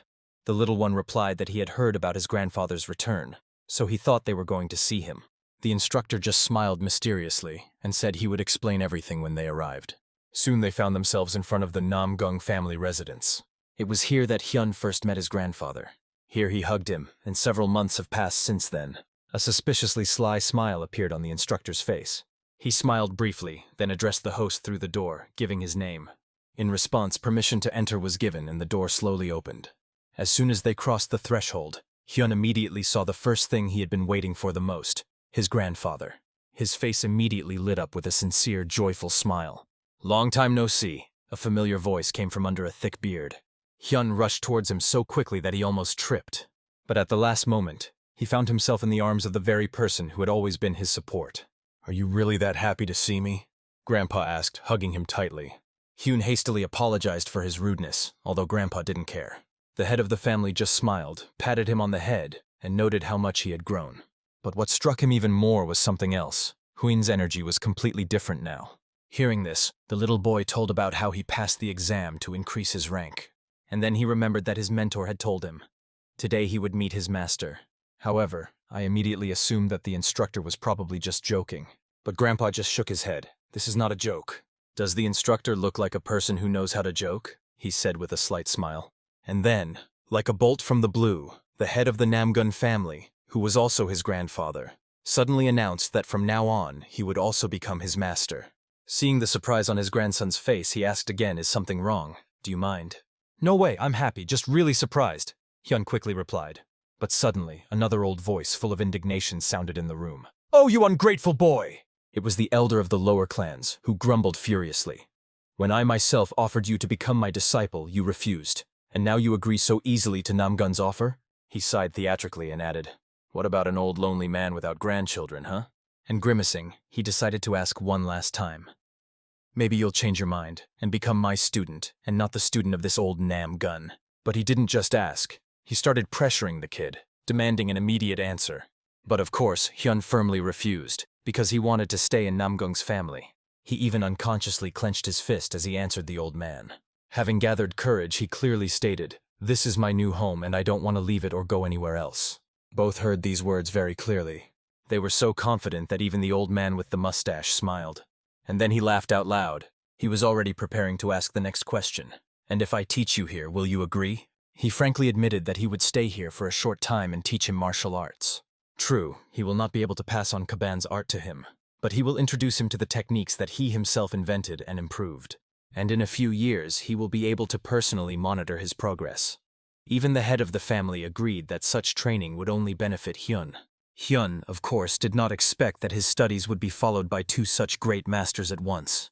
One is the head of the Namung family, the other is the chief elder of Kaban. Are both of them ready to teach him? Although if you think about it, the answer to this question was already obvious. We can start the countdown. 1, 2. This way you can count to 9. After all, you need to make 9 bows to the master. Hyan promised his grandfather to try his best, but he still felt awkward because it was the first time he had officially received a master. Besides, his grandfather asked him not to be called Grandpa, but Master. Okay, Grandpa, came the reply, which only elicited a smile. Another old man wondered what title would suit him. He had heard that the Namung family distinguished between masters and mentors. Mu Ryong had taken the title of master for himself, so the old man decided that he would be the mentor. The little one agreed without hesitation to call him a mentor, and so it was nice to hear that. But the very next moment he suggested starting right away. The head of the Namung family just smiled and decided that it wouldn't hurt to give this student a little proper push. Grandpa only managed to ask them to be more careful, so Hon studied with the elder for a few days. He kept pointing out that he was still only doing half the movements. Look more closely, the old man said and demonstrated the correct movement. The mentor clearly showed how everything should look. Sad, he grumbled. Well, you'll make a great warrior, but I'm just a bad teacher. I've never taught anyone before. However, maybe this time everything was different. But what is there? We can say with confidence that it is, because Hyan did everything clearly. Fortunately, he turned out to be an extremely capable student. The elder himself was amazed that it took Hyan only a week to understand all the brilliant ideas he was trying to convey. But at the same time, it's important to remember that there's still a lot of work ahead. Who knows, maybe he'll even get the technique right. After the training was completed, the elder announced that tomorrow Hyan would train with the master, and he himself will have to return to the Alliance for a short time. During his absence, he asked Hyan to conscientiously repeat everything he had learned. A new day had dawned. Grandpa put his hands on his back. Pak point abnormally wide open. The acupuncture points of the chakra are spacious like a riverbed. He was amazed. He had never seen anything like it before. That was why the energy circulation was so fast. After thinking it over, the grandfather decided to ask, "Didn't the elder tell you anything? Maybe about some special body structure or ideal structure?" Hyan just shrugged and replied, "No. He often said I was an unscrupulous brat. Every time I went through a new stage, he called me that. But that didn't matter. Grandpa asked Hyan to take one thing. He handed him an object called chasodun. This is a rare item that he had to beg from the head of the Muram Alliance with great difficulty. He gave it to Hyan in honor of his official adoption as a pet. He also warned him not to be upset if he couldn't absorb all the energy right away. He would get more later. The boy opened his mouth wide and slowly brought the pill to his lips. Grandfather ordered me to sit in the lotus position, and after that he put his hands on his back again. Chasodun. Hyung had read about it in books. It had a plum scent and didn't seem to cause any changes, at least until the moment when a fire suddenly flared up in his back. It was something unbearable, painful, and completely incomprehensible. It's incomprehensible not only to Hyan, but also to the grandfather himself. This elixir was to be absorbed slowly, like melting ice. But now everything was different. It was like adding fuel to an already burning fire. If this continues, the chakras may simply burst from overload. Grandpa understood everything and quickly made a decision. But apart from the advice, be patient, зрение, он не мог подумать о чем-то лучше. After a while, Hyan began to breathe more evenly. His body relaxed. While checking these streams, Grandpa noticed that they had become wider than before. He did it. Hun completely absorbed all the energy that entered him. You did a great job. It was excruciatingly painful, but you held on. Well done. The old man praised him. Stop it, Grandpa. Thank you very much, Hyan replied quietly. But here he heard something new for himself. The master congratulated him on successfully completing the initiation. Initiation is the complete absorption of all this chasadana without any residue. Now it is time to examine how to use it. Grandpa explained what to do, and Hyan immediately started training. He concentrated, and a small energy layer gradually formed in his hands. It resembled a small ball of fire. It was incredible. The old man advised him to use the acquired power as often as possible. That way his skills would grow much faster. Hyan promised to try. When the boy went to rest, the grandfather remained by the window, peering into the night. He wondered when their family's future would finally come, and waited. He waited, unable to wait. The sun was setting below the horizon when Hyan was left alone on the training ground. The evening reeds rustled in the silence. A familiar energy could be felt inside, which had previously flowed gently, but now raged like an unstoppable stream. He was sure, just a moment more and everything would be fine. The sword blade cut through the air with force, shooting downward like lightning. Sami's technique. It used to exhaust him to the point of exhaustion, sucking all his energy out like an insatiable whirlwind. But this time the strength still remained, undoubted progress. The flow of energy was powerful and inexhaustible even after receiving the technique. He decided to use it to further accelerate the movement of the sword. Some time passed and he, breathing heavily, stared ahead. Even after completing the technique and using the new sword, he didn't fall. It was a real achievement. A smile involuntarily appeared on his face. For the first time in a long time, he felt true power. He decided to call this technique Storm Sword and to show it to his grandfather tomorrow. The night passed quickly and a new day dawned. In the morning, Grandpa placed his hands on his back, carefully checking the energy flows. It was hard to believe that only 2 days had passed since he started taking the spiritual elixir.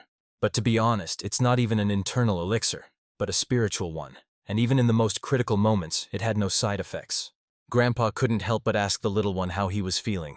He answered confidently, "Great." His body felt lighter and energy was bubbling inside. This was due to the special structure of his body. But since a strange sensation of boiling blood appeared, he should be more careful about absorbing elixirs in the future. Everything was great. Grandpa advised him to use his own chi today, so he could master the spiritual technique and develop it even further. He promised to teach the little one, but asked him to carefully memorize every word. The boy listened intently to his grandfather's story, not missing a single detail. Some points remained incomprehensible to him. Grandpa noticed this immediately, but was in no hurry to explain. The reason for the misunderstanding was not that the guy didn't understand something, but that he had already used this technique. His mother had once told him about its subtleties, so he had long since learned to apply it in practice. He decided to tell what he knew and asked his grandfather to correct him if he was wrong about anything. In the room, he explained in detail everything he knew about the technique. But Grandpa didn't even make a single remark. He was surprised by something else. Why hadn't he thought before that the little one might have had difficulty mastering this technique? However, the guy objected.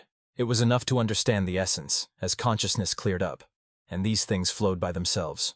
Here it is, awareness opens the way, and the flow of ki follows it. Even high-ranking warriors have difficulty understanding and applying this technique. But it seems this guy doesn't even need enlightenment. He instinctively understands its essence. After these thoughts, Grandpa said, "Great. Now that you've mastered the family techniques and the Hyan techniques, it's time to learn the true art of swordsmanship." Fencing technique? It sounded so interesting that the boy couldn't hide his admiration. But before that, he asked permission to show me something. A new technique he had invented during training yesterday. Grandpa, intrigued, immediately agreed. They went out into the yard. The boy closed his eyes, concentrating completely, and his sword froze in a graceful stance. Grandpa immediately noticed the unusual pose. It was interesting, even unique. Experience told him that this was Samya's technique. At this moment, the boy mentally spoke to himself, preparing for the execution. He rejected horizontal and vertical blows, perfecting the movements. And after these words, he finally demonstrated the 8-year hurricane. Grandpa instantly recognized the technique. He had once taught it to his grandson, Mingyi. But most importantly, the guy managed to turn it into the driving force for his own technique, the Storm Sword. His next move was striking. He spun sharply around, holding his sword in a sure grip. The grandfather realized with surprise he hadn't even taught this to his eldest grandson. After performing this incredible technique, even the dust rose around them, swirling in a whirlwind. With a smile on his face, Hyan said that he came up with this technique yesterday, while practicing other techniques, and decided to call it Storm Sword. Grandpa appreciated the idea. He called it wonderful because it was a great technique for martial arts. At that moment, he realized that no one had ever perfected Samja's technique to this level before. It was a true embodiment of incredible perseverance. However, from the old man's perspective, the technique had a critical weak point. He explained that during the transformation, unprotected areas are opened, and an opponent who is equal or superior in strength will easily notice this. If it is impossible to deliver a second blow, you need to figure out how to stop the sword. The boy sincerely thanked his grandfather for his instructions. It was time for a demonstration. Grandpa decided to show off a new technique called Changun Taeyeon. It wasn't overly luxurious, but it didn't look too plain either. Despite the fact that it was only a demonstration blow, it seemed as if the sword was cutting through even space itself. Without a doubt, this technique belonged to a truly great swordsman. When the grandfather finished the demonstration, he asked if the boy had seen everything. When he received an affirmative answer and words of thanks, he noticed that the expression on the boy's face was not entirely satisfied. The guy thoughtfully explained that he had noticed something strange. Having only seen the technique once, he couldn't be sure. But it seemed like they were two different techniques. And what was most interesting, these two completely different techniques were combined into one. Grandfather looked at the boy carefully and asked him to explain his thoughts again. I feel like this technique is made up of two parts. It doesn't look like a whole, but at the same time it seems extremely strong. Besides, some of the movements seem very familiar to me. After listening to the explanation, the grandfather finally decided to reveal the secret. The technique really consisted of two techniques already known to him. They were simply combined. Now Hyan understood why it seemed to him that the technique looked like a combination of two different styles. But this only confused him even more. He wanted to say something, and Grandpa, noticing this, suggested that he express his thoughts. The guy asks for some time to think things over. He even closed his eyes to concentrate and better comprehend what he had heard. Grandfather watched him closely and saw in his every word and movement a sincere, genuine interest in everything he taught him. Watching the little one, my thoughts flashed through my mind. I'm the best at martial arts, but Hyan, he enjoys it with all his heart. After thinking for a while, the boy opened his eyes and said that he wasn't sure if he could explain everything in words. The best option was to simply take up the sword and put your thoughts into practice. After warning his grandfather that he was about to begin, he prepared himself, and energy began to envelop his body. Just seeing the beginning, Grandpa immediately determined that it was something very similar to the technique he had just demonstrated. But the question remained, what exactly would he show now? Would he try to separate these two techniques, or perhaps find their weak point? And then came the moment when the boy started to move. What happened next did not fit into any framework. He performed Changun Muay, a legendary sword technique that was the symbol of the Namgun family. Even Namgun Muryong could not master it to the perfect level, stopping at the 8th level. However, it was this technique that made him a great swordsman. Grandfather, watching the little one, could not understand how this was possible. Until recently, he didn't even have basic fencing skills. And now he was demonstrating something that was hard to believe even for an experienced master. After finishing the show, the guy smiled, admitting that he still needed to think things through. Grandpa, amazed by what he saw, wanted to know more about how he knew this technique and where he learned it. The guy explained that he had never studied it, but was trying to understand why its author made it so awkward to perform. Grandpa held his breath, feeling his throat go dry. What he heard surprised him so much that he had to ask if the technique was really uncomfortable. The guy swung his sword horizontally once more, emphasizing that this was a move from the Changun technique. After that, he warned that he would now perform the next technique. His sword swung sharply vertically. It was Taeyang's technique. He suggested that the master probably wanted to combine the strengths of these techniques. It seemed that this technique was the first attempt to merge the two techniques into a single whole. Continuing his reflections, the guy noted that he noticed many strange moments caused by the fact that the technique was composed of two different styles. He suggested that if these weaknesses were improved, the technique would become much simpler and faster. He also suggested that the master may have wanted to create a technique that reflected its evolution. Intrigued by these explanations, the grandfather asked if the boy really believed that the way to improve Changun Mui was to correct its shortcomings. When he heard the affirmative answer, he learned that the boy did not even know the name of the technique. Grandpa decided to clarify whether he meant to say that he had conducted the analysis and invented Changun Mu on his own. The answer was obvious, yes. After hearing everything, the old man asked to hand over the sword to him. In all his 80 years of life, he had never been so impressed. He himself had once worked on Changun Mui, refining it into Changun Tan. But why hadn't he considered it from this perspective before? Once upon a time, this technique reached a dead end, and that's when it was necessary to pay attention to Changun Ten. These thoughts made him wonder if he himself had truly mastered both of these techniques. Grandpa closed his eyes, lost in thought, but the boy turned to him. The old man did not answer, silently putting his sword aside. He was filled with mixed feelings. It was a feeling similar to when a storm is brewing. It had only arisen a few times in his entire life spent mastering the art of war. The feeling entered my consciousness so easily that it seemed strange. It could be described in one word: enlightenment. The guy, holding his breath, carefully watched everything that was happening. All of the Namgun family swordsmanship techniques always started from the basics. Moryung knew that well. It is impossible to skip this stage, but ultimately, all martial arts are based on these very foundations. This moment made even my grandfather delve into memories of the past. After a brief flashback, a slight smile appeared under his mustache and beard.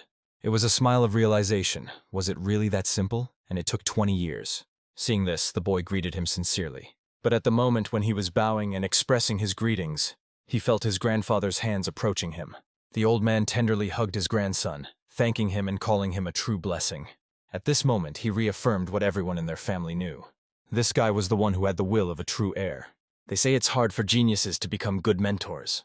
This is because they teach based on their feelings, which are difficult for ordinary people to understand. How can a genius be made to teach others easily? This is a question that is not so easy to answer. Meanwhile, the grandfather explained, pointing to the boy's posture. He noted that it was in this position that he would be able to strike with the feeling that the sword had become heavier. Everything immediately became clear to the boy. Moreover, he not only understood but decided to clarify. Instead of simply capturing the essence, is it possible to strengthen the sword using gravity? By the way, the answer to the question of how to make teaching a genius effective was quite simple. Find an equally brilliant student. If you give him only a part of the knowledge, he will multiply it himself. This is the main interest of learning. That's what Hyan did. He explained that the 12 seconds in the Changan technique were not an attack, but a counterattack. Moreover, he had already come up with a new stance and asked Grandpa if it would be better. However, in such a situation, another problem would arise. Sometimes Grandpa forgot that the boy was just a child and genuinely enjoyed their discussions. Thanks to the little one, he improved his own skills, so together they gradually improved the Changun Mu technique. The old man spent all his energy on teaching his grandson. However, the responsibilities of the head of the family did not disappear. They had to be fulfilled. Today they went together on an inspection to a neighboring village. On the way, the boy asked if his grandfather took security with him on such trips. Grandpa quickly explained that he didn't look like someone who needed protection. On the way, they stopped at the blacksmith's, and the head of the family asked how he was doing. Koval replied that he was living well thanks to the support of his large family, and recalled hearing about his long stay in the Alliance and his return. The chairman confirmed this, adding that his grandson was very proud of the sword he had forged. These warm words were pleasant to the blacksmith. However, it was only a short visit, so they moved on. On the way, they met a man who told them that a tiger's roar could be heard from the mountains, which was why no one dared to go to the forest to collect firewood. The head of the family promised to send the soldiers as soon as possible, for which he received sincere gratitude. Meanwhile, the girls carefully examined the little boy, admiring his cute appearance. They had already heard about him through rumors that were spreading among the people. Many called him incredibly cute. After leaving the village, the boy asked how his grandfather knew all its inhabitants. It turned out that because of the Great War, my grandfather couldn't return home for 10 years, and had lived here since he was 7. However, the boy noticed that there was not a trace of discontent on the faces of the residents.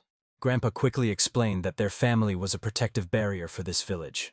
They protect people from animals and bandits, and in lean years they share their supplies. Edis expressed his sincere desire to continue living in harmony with this village as one big family. The guy was curious about what their family gets in return. After all, they do not collect taxes and do not demand protection fees. The answer turned out to be simple. The head of the family considered all the residents to be his family. He didn't attach any weight to that word. If they ever got into trouble, these people would genuinely care about their well-being. Of course, the Namgun dynasty is not in danger of falling into hard times, but that doesn't change the essence of their relationship. The boy wondered for a moment whether there were still people in the world as straightforward and good-natured as his grandfather. But immediately after that, he asked a question that stunned the old man. Stopping, the boy asked if it was a problem that he wasn't born and raised in this place. The answer turned out to be simple. Not all family members were originally from here. The main thing is not the place of birth, but the connection of the soul. Moreover, even more important is the blood relationship between them. There was a short pause, after which the boy asked if it really didn't matter that he was a grandson on the maternal side. Grandfather smiled and shared a little secret. He liked his mother more than his sons. The boy assumed that his uncle would be upset if he found out about this, but his grandfather didn't try to hide it. They must have understood this a long time ago. For a moment, the boy paused to ask an even more important question. Would his mother have wanted him to forget about revenge and just live happily ever after? Grandpa even stopped to explain it thoroughly. His mother wanted him to become the best warrior in the world and take revenge. She ended up being called the Sinister Beauty. It was a story about a mother that Hyan had never heard before. He listened attentively, even though he knew very little about her until now. After some time, they finally arrived at Pyoguk, a place that was under the control of their family. It was thanks to this place that their family could live without experiencing any shortages, because it brought the family's main income. As soon as they stepped on the threshold, the workers immediately noticed the arrival of the master. It was Namgun Huion, who was sincerely happy to see the head of the family. He also recognized the little guy, as he had heard many rumors about him. Huion himself was the leader of this place. He had an exceptional talent for recognizing people, and at first glance he noticed that the boy had a powerful energy emanating from him. On the surface, Huion seemed sincere and open. He resembled the wind, free, unpredictable, but strong at the same time. Despite living far from his main family, anyone looking at him would immediately say that he was part of it. Now the boy finally understood what his grandfather meant. The most important thing is to consider yourself a part of this family. After that, they were invited to dinner, and Huion promised that everything would be at the highest level. And the 10-year-old genius, having joined the family, finally accepted this place as his home. Time has passed since the main character arrived in the family, and he finally turned 11 years old. During this period, his status in the family changed significantly. The outstanding talent and abilities with which he was endowed by heaven became increasingly obvious. As the apprentice of a great swordsman, he now stood before Jin, listening to his proposal for a duel. Without any hesitation, he gladly accepted the challenge. Jin decided to go first and rushed forward. The protagonist dodged his blow with a wooden sword. However, he understood perfectly well that Jin was attacking using a multitude of deceptive maneuvers. However, he was absolutely sure of one thing. In the next step, using his own movement, he knocked the sword out of Jin's hand. The opponent's hand hung in the air as he was forced to admit defeat. However, instead of being disappointed, he just asked if there were any points that needed improvement. Hearing the answer that, apart from the lack of control over his movements, his technique had improved significantly compared to last time, he was sincerely happy. Huin clearly pointed out to him even the smallest mistakes he noticed. But after Jin, there was already another guy in line for the fight. There was already a line of those who wanted to fight today at the training ground. Hyung only asked everyone to maintain order so that the fights would be organized. His ability to see an opponent's habits and point the way for development made him a mentor everyone wanted to learn from. And he himself benefited greatly from this. Thinking about the fact that even adult warriors would unhesitatingly turn to a child for help, he felt a primal obsession with martial arts running through this family. A little more time passed and the training came to an end. Hyun stretched, rubbing his shoulder. His muscles were starting to ache from the strain. But suddenly behind him, a request was heard to fight another battle. He had just turned around when he heard someone ask how many years had passed. Standing in front of him was Huang, who, upon noticing him, was immediately overjoyed and asked if he had finally become an official member of the family. When he heard the affirmative answer, he learned that it had happened a little later due to insufficient willpower. But now he has come to show what he has achieved during this time of continuous training. At the same time, he was curious to see what heights Hyun had reached. Watching from the sidelines, the other boys decided that the newcomer simply wanted to test his strength in a duel with him. They went out onto the field and stood facing each other. This guy's energy level was completely different from previous opponents. Moreover, even the vision that appeared before Hyun's eyes was strikingly different from anything he had seen before. He had reached a level where he could now assess the strength of others. They clashed in a duel, quickly spinning in a whirlwind of blows. Carefully observing each other, both accurately predicted the enemy's next move. They fought at the limit of concentration, not allowing themselves a single mistake. Hyan initially expected him to dodge and go on the defensive, as he had done before. Meanwhile, his opponent was amazed at how much Hyung had grown in such a short period of time. It seemed that he even surpassed him in terms of inner strength. However, he was not going to back down. This battle was to be a demonstration of all he had achieved, especially since he himself was not idle all this time. Everyone around noticed how the energy of this was transferred to his sword. But not Hun. He was sure of something completely different. Before him was the true form of the chi cluster. If he continues in the same vein, he will use it up too quickly. Realizing this, he did not hesitate for a second and resolutely rushed into battle. After some time, his assumption was confirmed. The density of the gas began to decrease, gradually depleting its reserves. All that was needed was to move the sword a little further along the trajectory to finally complete the attack. Just one movement and the opponent's sword shattered into pieces. The boy silently stared at the half of the sword that remained in his hand. There was no choice but to admit defeat. He understood that he had become stronger, but he was still far from reaching Hyun's level. Hun, however, noted that Peng had indeed grown significantly in strength compared to the past. After that, apologizing for his tactlessness, he asked permission to give advice. He explained that Pen's style was more suited to a saber than a sword. The technique of embodying true QE is an explosive swordsmanship, and since Pen moves more dynamically, a saber technique would be better suited to him. But it remained unclear why he tried so hard to master the sword, if this weapon did not suit him. Hearing this, Peng asked in a frank voice how well he knew his true story. Hyun didn't even understand what Peng was talking about, but he just closed his eyes and replied that it was nothing. It just came out. Turning around, he praised the sparring and suggested they repeat it again sometime. His behavior left behind many questions, but after that, he simply disappeared without a trace. That same evening, Pen stood outside, holding a saber in his hands. His gaze was fixed on the blade, but it was not just a weapon. It was a gift from his father. He remembered his advice not to brag about his abilities, as well as his brother's constant reminders that he would never be the head of the family. In the Pen family, the best were always criticized, while here everyone was sincerely welcomed and supported. But at the same time, everyone worked tirelessly to catch up and surpass their rivals. Perhaps that's why the Namgun family was called the strongest in martial arts. After thinking about this, Peng began to practice. However, this time he performed the movements not with a sword, but with a saber. The Saber of Universal Thunder is an ancient martial art of the Pen family, which, despite its antiquity, contained techniques that were actively used in real combat. He couldn't understand why his father had decided to pass this technique on to him. All his thoughts were interrupted when he suddenly felt someone's presence in front of him. Before him stood Yoon, who confidently said that he was sure that this was where he would find Brother Pen. He smiled, and a moment later he heard the counter-question that had brought him here.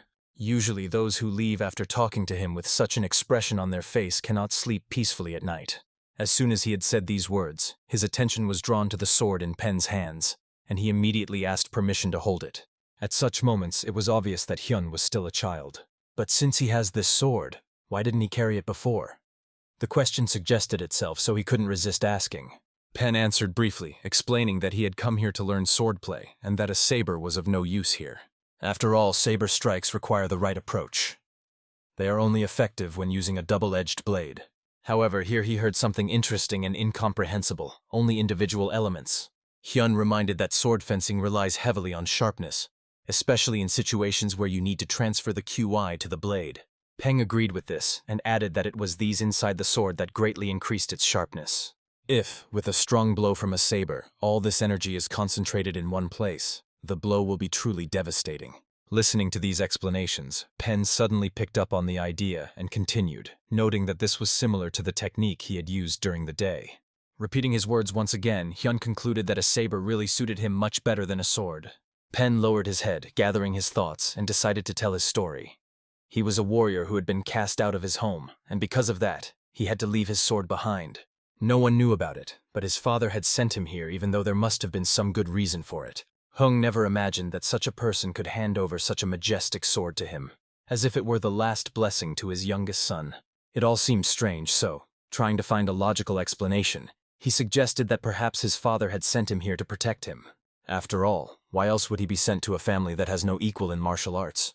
In any case, he was sure that there were good reasons for this decision. Pen also thought about it and realized that he had never tried to analyze the situation. He never thought about why his father taught him to wield the Saber of Universal Thunder, or why he sent him to the Namgun family. But after Hyun's words, a thought dawned on him.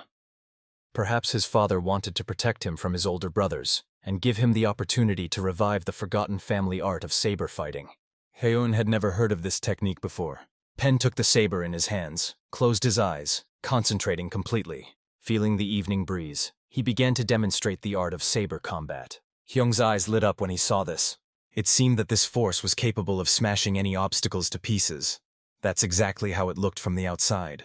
As it turned out, the style of saber fencing was significantly different from sword fighting. After the demonstration, Pen himself was surprised that he didn't stop halfway. Because of all the techniques, he knew only this part. He asked Yoon if he noticed anything, but all he heard in response was silence. He was just breathing calmly and remaining silent. After a few seconds of pause, Hyun finally spoke, noting that he couldn't know what was going through the feudal lord's mind. However, he was certain of one thing: his fencing revealed something important. Just one look allowed me to recall one of the swordsman's techniques. Curious, Pen immediately asked what kind of equipment he was talking about. The only way to explain this is to show it. Hyan began to perform incredible movements while holding the sword in his hand. At that moment, Pen recognized what kind of technique it was. He was absolutely certain that what Hyan was demonstrating now was the universal thunderstorm. But after a moment he doubted. Something was different. It seemed like he was mixing this technique with sword fencing. He was turning Thunder Roll into a sword technique. It turned out that it didn't matter whether it was a sword or a saber. You just had to use the strengths of your weapon. This meant that the mind and body themselves would lead to the creation of new technology. The technique smoothly transitioned from sword to saber and then back to sword again. The movements looked so natural, as if a dull blade had been sharpened. At that moment, Pen finally got the point. He realized that the technique was incomplete. His master wanted him to perfect it. The thought brought tears to his eyes. Grabbing Hyan's hand, he thanked him sincerely. Now he knew in which direction he needed to move forward. At this point, his decision was solidified. He was ready to tell his mentor that he would continue to train with the saber. Only after completing the universal thunderstorms will he return to his family. Hyan could only wish him luck and assure him that everything would work out. At the same time, he himself realized some important things. In particular, he saw a thin guiding thread that connected the universal thunderclaps. But the role of completing this technique still belonged to Pen. Thanks to him, Hyan created a new technique, still far from ideal. But in the future, it will help on the path to enlightenment.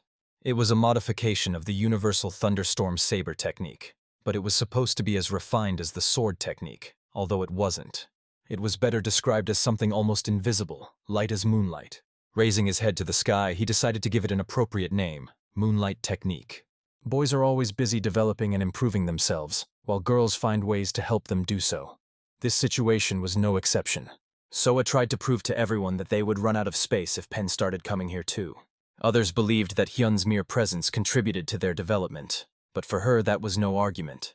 She insisted that it was too cramped here anyway. She demanded that he go to practice on the big field if he had any conscience left. Hyan suggested that they could practice at the Jeonyeonggak members' area, but then he remembered that his sister hadn't yet improved her level. After this joke, the girl instantly rushed to catch up with him. The other boys, watching this, just sighed. He shouldn't expect any help. A few days passed. Hyan trained with the man who was a mentor, a master, and a grandfather to him all at once. He diligently practiced the moves that he showed him. Grandpa watched this, and a smile never left his face. He had seen the moonlight technique that Hyan had created after training with the universal thunderstorm saber. That was why it resembled the technique that Pen was demonstrating. However, in terms of refinement, Hyan's version was much more advanced. It was something between sword and saber fencing, but no, it was so harmonious that it didn't need such definitions. He not only found the key to the universal thunderstorms through fencing, but also perfected his own martial art. Grandpa tried to make sense of it all, digesting what he saw in his head. Grandpa came to the conclusion that Hyan's abilities were so incredible that calling them simply abilities was not enough. He praised him, calling him a good guy, although he noticed some shortcomings. And since it reminded him of something from the past, he decided to tell the little one everything in order. Meanwhile, two brothers, Hwang and Min Yi, met in the calendar. Since Min hadn't appeared at joint meals for a long time, devoting himself to training, they hadn't seen each other for a long time and had something to talk about. But suddenly Hwang felt something unexpected and was very surprised. He caught the energy hidden in Ming Yi and realized that it had become significantly stronger. He couldn't even realize what was happening, so he just froze in place. Min noticed his condition and placed a hand on his shoulder. He calmly noted that looking at him, he could see how he had grown and congratulated him, admitting that he had not been interested in his affairs for a long time. Hwang denied it, but at the same time admitted that he could feel how much stronger his brother had become. He continued the conversation, noting that at first Ming didn't pay much attention to fencing, but now his attitude had clearly changed. He suggested that he was influenced by training with Hyan. In response, Hwang did not hide it, and agreed that the joint evening training with his brother and sister had yielded tangible results. Hearing these words, Min admitted that they were indeed similar in this regard. He admitted that, watching the little one, he feels his hands reaching for the sword, and he feels a desire to immediately go train. He said that while Hyan was here, maybe he would be able to fulfill his aspirations. I remembered my old dreams to travel the world without being tied to my family. That's why Hwang was clearly aware of one thing. He understood that he wanted Hyan to become the head of the family. After this assumption, Min asked in surprise if Hwang knew who he was currently holding his fanatical sparring matches with. Without waiting for an answer, he immediately explained. His main rival was the older Hyan. Once this guy was a little child who would sweetly follow them, but now his skills and abilities are impressive. Huang himself had never thought about the headship in the family, but he raised the question of Huan's origin. His blood connection was enough, but the question remained, could he handle this on his own? That's why Min offered him his support. He decided to do everything he could to help Hyun become a worthy heir and support him in every way possible. Finally, that very day arrived. The sister asked her brother if he was worried. But what could be the reason for the worries? He asked her the same question. She couldn't understand how a child could be so calm. After all, today was their first official assignment. To him, it was just another task he was doing as a member of Cheonyonggak, so he didn't find it difficult. They didn't have time to talk for long as another acquaintance appeared. It was their older brother, Min Yi. The sister was delighted to learn that he, an elite swordsman, would be accompanying them. Ming Yi, who had been unexpectedly assigned to this role, didn't even have time to say anything, only to congratulate them on their promotion in rank. But he had something else important to say. He noted how much Yang had grown in the time he himself had been away. Hyan also felt that his older brother had become much stronger, although he understood that he was gradually catching up with him. Soa listened attentively to the explanation of the task's purpose, taking in the details with surprise. They didn't have to go that far, but the journey would take several days. At this moment, grandfather appeared and seeing them, asked why they hadn't left yet. He came here to say goodbye. He couldn't help but see off his 3 most precious grandchildren. Grandpa was worried about whether they would have enough supplies for the journey. In fact, there were even more supplies than needed, for which they sincerely thanked him. He reminded that the most important thing for a family is not just to complete the task, but to save lives. He asked me not to forget about it, and to come back as soon as possible. After saying goodbye, they promised not to stay long. Thus began their journey, their first real task. This family, without a doubt, had a bright future. After a while, they were already racing along forest paths among the mountains. Hyun kept wondering, is he really strong enough for such a long run?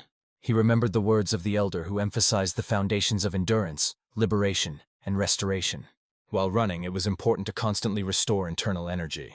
Recalling these instructions, he realized that there was no need to go all out just yet, even if he was moving at explosive speed. He was excellent at maintaining a high pace and racing forward rapidly. However, his sister couldn't say the same. She quickly declared that she was tired. Because of this, it was decided to make a short stop. She was encouraged and she really held up well. This meant that she didn't take strength training lightly. The older brother could determine this simply by observing them and assessing their condition. After that, he set out to get water. At the time when the older brother had left, suddenly a small hare squeaked from the bushes. Reacting to the sound, Hyun turned his head and noticed him. At that moment, he pushed himself off the ground. Like lightning, he instantly moved towards him and grabbed him by the ears. The hare continued to make characteristic sounds, trying to escape. However, Hyun wasn't going to eat it. He was just curious about how easy it was to catch prey now. Thanks to this, he realized that his development was on the right track. Meanwhile, Soa, after drinking some water, was finally able to catch her breath. She suggested resting a little longer, and the older brother did not object, explaining that in the world of Murim, it was necessary to save these in case of a sudden battle. At this point, she became curious about what he was doing at the residence. The answer was obvious. He devotes time to training, but why he was training in the residence on the court? That remained a mystery. In fact, Men was worried that they would soon catch up with him. However, this was only a joking response. In reality, he said that his training consisted of sparring matches, which, although not real fights to the death, required full commitment. Thanks to this concentration, most of the time it was possible to fight phantom opponents created in one's own imagination. Hyun had always believed that it was better to practice the movements with his body, and he was right. But Min explained that at his level and with his experience, that was not enough. After this conversation, Hyun realized that his older brother was right. Imaginary battles can be useful, but it's also important to gain real combat experience. Meanwhile, Soba was already imagining when she would have such an opportunity. There will come a time in your life when the battle becomes a matter of life and death, when you have to take someone away. However, you always need to remember one thing. It's one thing, belief. Belief in what you're taking up your sword and going into battle for. To avoid becoming a demon from Safa, you need to follow your convictions and only draw your sword for the right reasons. This word, faith, was firmly imprinted in Hyun's mind. He remembered all his older brother's words very well, but it's time to hit the road. He decided to go first and ask them to keep up. And now, finally, they reached the place they had been walking to for so long. Soa was so happy that she threw her hands up. She once again assured her brothers that she would succeed. Her straightforwardness could only be envied. Hung didn't even feel tired, as he had become much stronger thanks to training with Elder Keban and his movement techniques. Just think how much more he can grow in his skills. In order not to delay, Hyan offered to deliver the package immediately. But everyone understood that they looked pretty untidy now. Since they had just arrived from afar, it was worth settling in first, as the older brother explained. That pleasant moment when you finally find some support to lean on, or you lie down, feeling tired. And after a warm bath, you just wanted to fall asleep. By the way, my sister mentioned that they hadn't seen each other for a long time. They had not seen the owner, Dane, to whom they were supposed to deliver the package. At first, he lived near their residence, but then he decided that his real family was here and moved. Soa remembered how he always bought her lots of treats and toys when she was a child. But her brothers quickly reminded her that she was still young, which she reluctantly agreed to. She continued to talk about Dane, recalling that he had previously been involved in small-scale decorating, but had eventually become fabulously wealthy making blades for weapons. Because he is well acquainted with his grandfather, almost all the weapons in Namgun's family are the products of Master John Diane. Hyan only now realized that not all the swords in their family were forged by a personal blacksmith. Other family members were provided by day-in, not by a local master. The sister couldn't help but be surprised. How could someone be so smart in training but know nothing about their family? However, she didn't hesitate to say goodbye, wished them good night, and went to sleep. Both brothers admitted you definitely won't be bored with her. She stood outside the door for a while longer, eavesdropping on their conversation about herself. Hung only admitted in the conversation that she, like a sister, really takes good care of him. After a while, Min stood up, explaining that he would be stepping away for a while. He wanted to explore the area because he was used to always being on the alert. No one knew what tomorrow would bring. But Hyung also wanted to go with him. Having received permission, they set off together. Along the way, Min explained that this fence belonged to the John residence. He also said that the largest estate is located here, and they chose the place to spend the night partly because of its proximity to the residence. Then he suggested that the younger one might be tired, and suggested that he come back, but Hyun refused. Then Min suggested we take a closer look at the surroundings.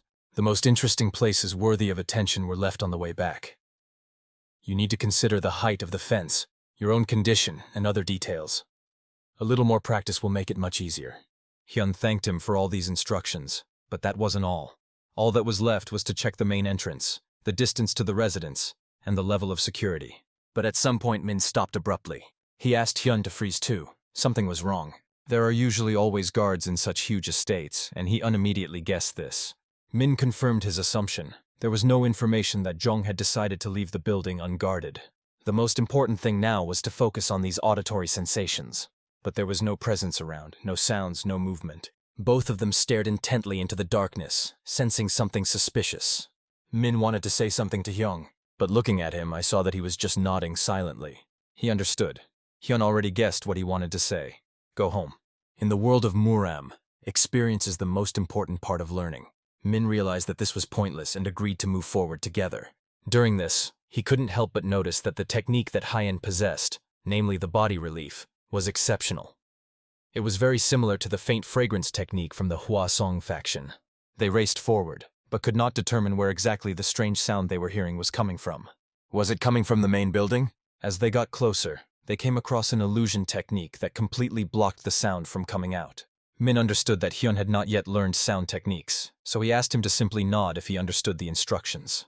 With slow, cautious steps, they began to make their way forward. And suddenly they heard a voice full of anger. "Scoundrel!" John spoke these words with pain, accusing someone of a dishonorable act. There was a deep wound on his right chest. In front of him and behind him stood people wearing masks. One of them coldly asked, "Before whom should I be ashamed? Before the heavens. Then call down lightning for the sake of decency." At this moment, hiding around the corner, the boys carefully observed the situation. People in white clothes were dead, and bodies in black were scattered chaotically across the square. Min slowly began to draw his sword.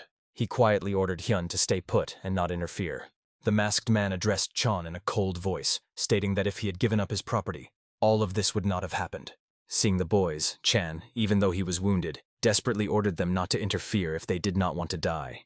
At the same moment, the masked man ominously asked if he should approach his wife. These words were a second blow to the heart for Chan. But the scoundrel did not stop and continued, assuring him that he would do everything quickly so that he would not even feel pain. However, he should have thought about his own safety. At that moment, Mina's sword flew right past his head. He barely had time to dodge. He brought out his own sword to block, but the blow was so powerful that it left a deep gash on the blade. Ming only mockingly said, "Do lawbreakers always look so scared when they're caught red-handed?" The man in the mask was confused, not knowing what to answer. Min confidently dictated the rules to them. They weren't supposed to be here. John was relieved to see a familiar face in front of him. However, the attackers also quickly realized who they were dealing with. The owner of the blue dragon sword stood before them. They knew that not long ago he had already caused a lot of trouble to Zhejiang province. Min himself didn't remember it very well, although he admitted that there had indeed been some misunderstandings. The very word mistakes aroused the scoundrel's special interest. At this moment, Ming clearly realized that they were connected to the remnants of the cult destroyed in Zhejiang. Even after such a humiliating fall, they still dared to return. One of the attackers tried to settle things with words, but Min made it clear to him that soon there would be no trace of his name left. As soon as the light shone on his sword, the enemy rushed to the attack himself, and they met in battle. Hyan watched the battle closely, and saw how his older brother, with just one word, deprived his opponent of peace. He always said, when dealing with the enemy, use all your abilities. And now he was demonstrating it in action. Ming, like his grandfather, used the Chonggun technique. He developed it to a level that allowed him to be on the same wavelength as his opponent, which became a new approach in the Namgun family's martial arts. He then forced the enemy to hear a question he himself had recently voiced. You said that if the sky were watching this, it would send rain and lightning, right? The attacker didn't even understand what he was getting into. But the response was instant. Ming activated the Heavenly Thunder Emperor's divine power technique. First lightning, the battle royale of 13 swords. The blow pierced the opponent through and through, shattering even his mask, leaving an expression of horror on his pale face. And the master of these scoundrels who personified shame fell to the ground. Among the attackers, there were still those who could be asked for what purpose they had come here. Ming even suggested that they surrender to avoid unnecessary bloodshed, but the scoundrels were not going to listen to him. One of them tried to attack, but Min easily parried his blow. Since these people were his enemies, he could not afford any other approach. The two attackers hesitated for a moment, assessing his strength. But this did not last long. Soon they simultaneously launched an attack, but all they needed was one movement. One, but precise and effortless. Ming instantly killed one, causing the other to flee in panic. If he had managed to jump over the fence, perhaps Min would have really lost track of him. But his overconfidence was astonishing. He must have thought that Ming wouldn't chase him for days on end, no matter what. But no one could follow the divine laws of hunting as he did. At some point, the fugitive felt that something had gone wrong. This feeling arose at the same moment when someone's hand firmly grabbed his leg. It all ended with a loud scream. The scream that erupted the moment Hyan knocked him to the ground. The attacker had no idea there were two of them here, and now he simply couldn't believe what was happening. Hyung twisted his leg without any hesitation. It would seem like nothing special, but the pain was more unbearable than death. However, the surprises didn't end there. The next was a powerful blow to the back of the head. He didn't even have time to realize what had happened, because the attack came from behind, as if from around the corner. That's where he wanted to get to understand what was happening. But it was already too late. Hyan, looking at the fallen enemy, remembered the words of his teacher. The eyes in the back of your head should always be open, but you should never forget about rest and nutrition. John approached them, thanking them for saving him. It was thanks to them that he remained alive. Perfect assessment of the situation, instant reaction, flawless execution. It turned out that martial arts were not the only things that stood out in this family. The old man was convinced that his guards were first class because they all came from military families with deep traditions.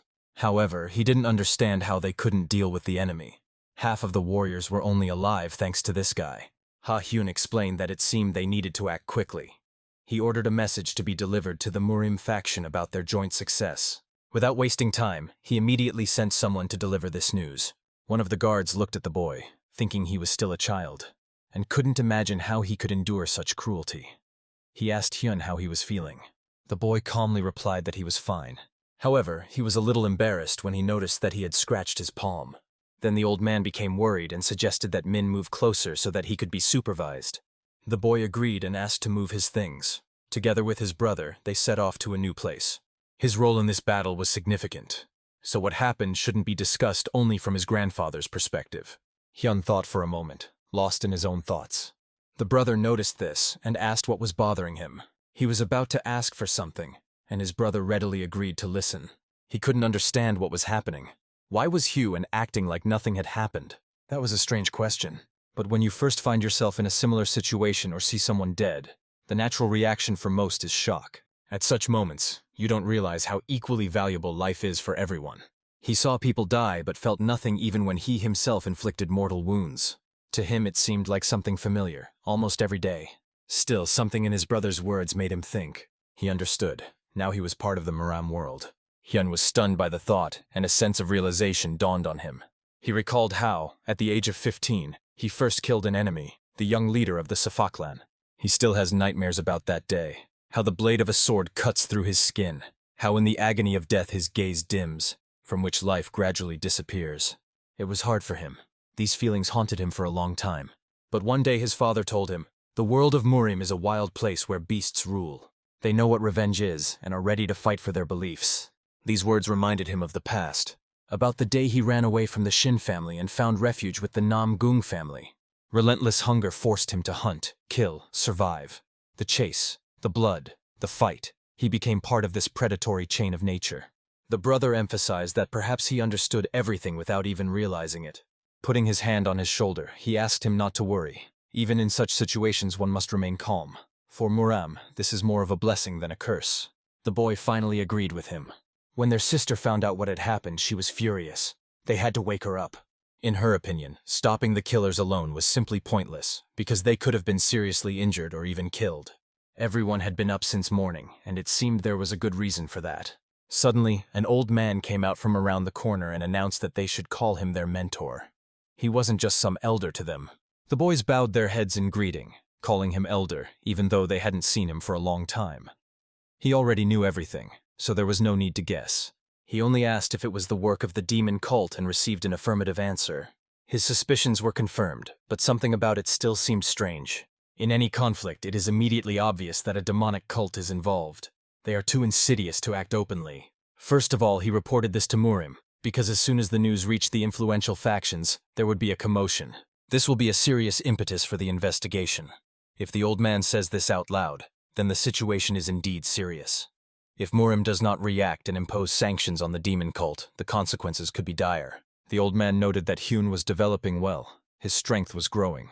The boy just smiled. He trains hard and he does the right thing. The mentor has opened his eyes to some things.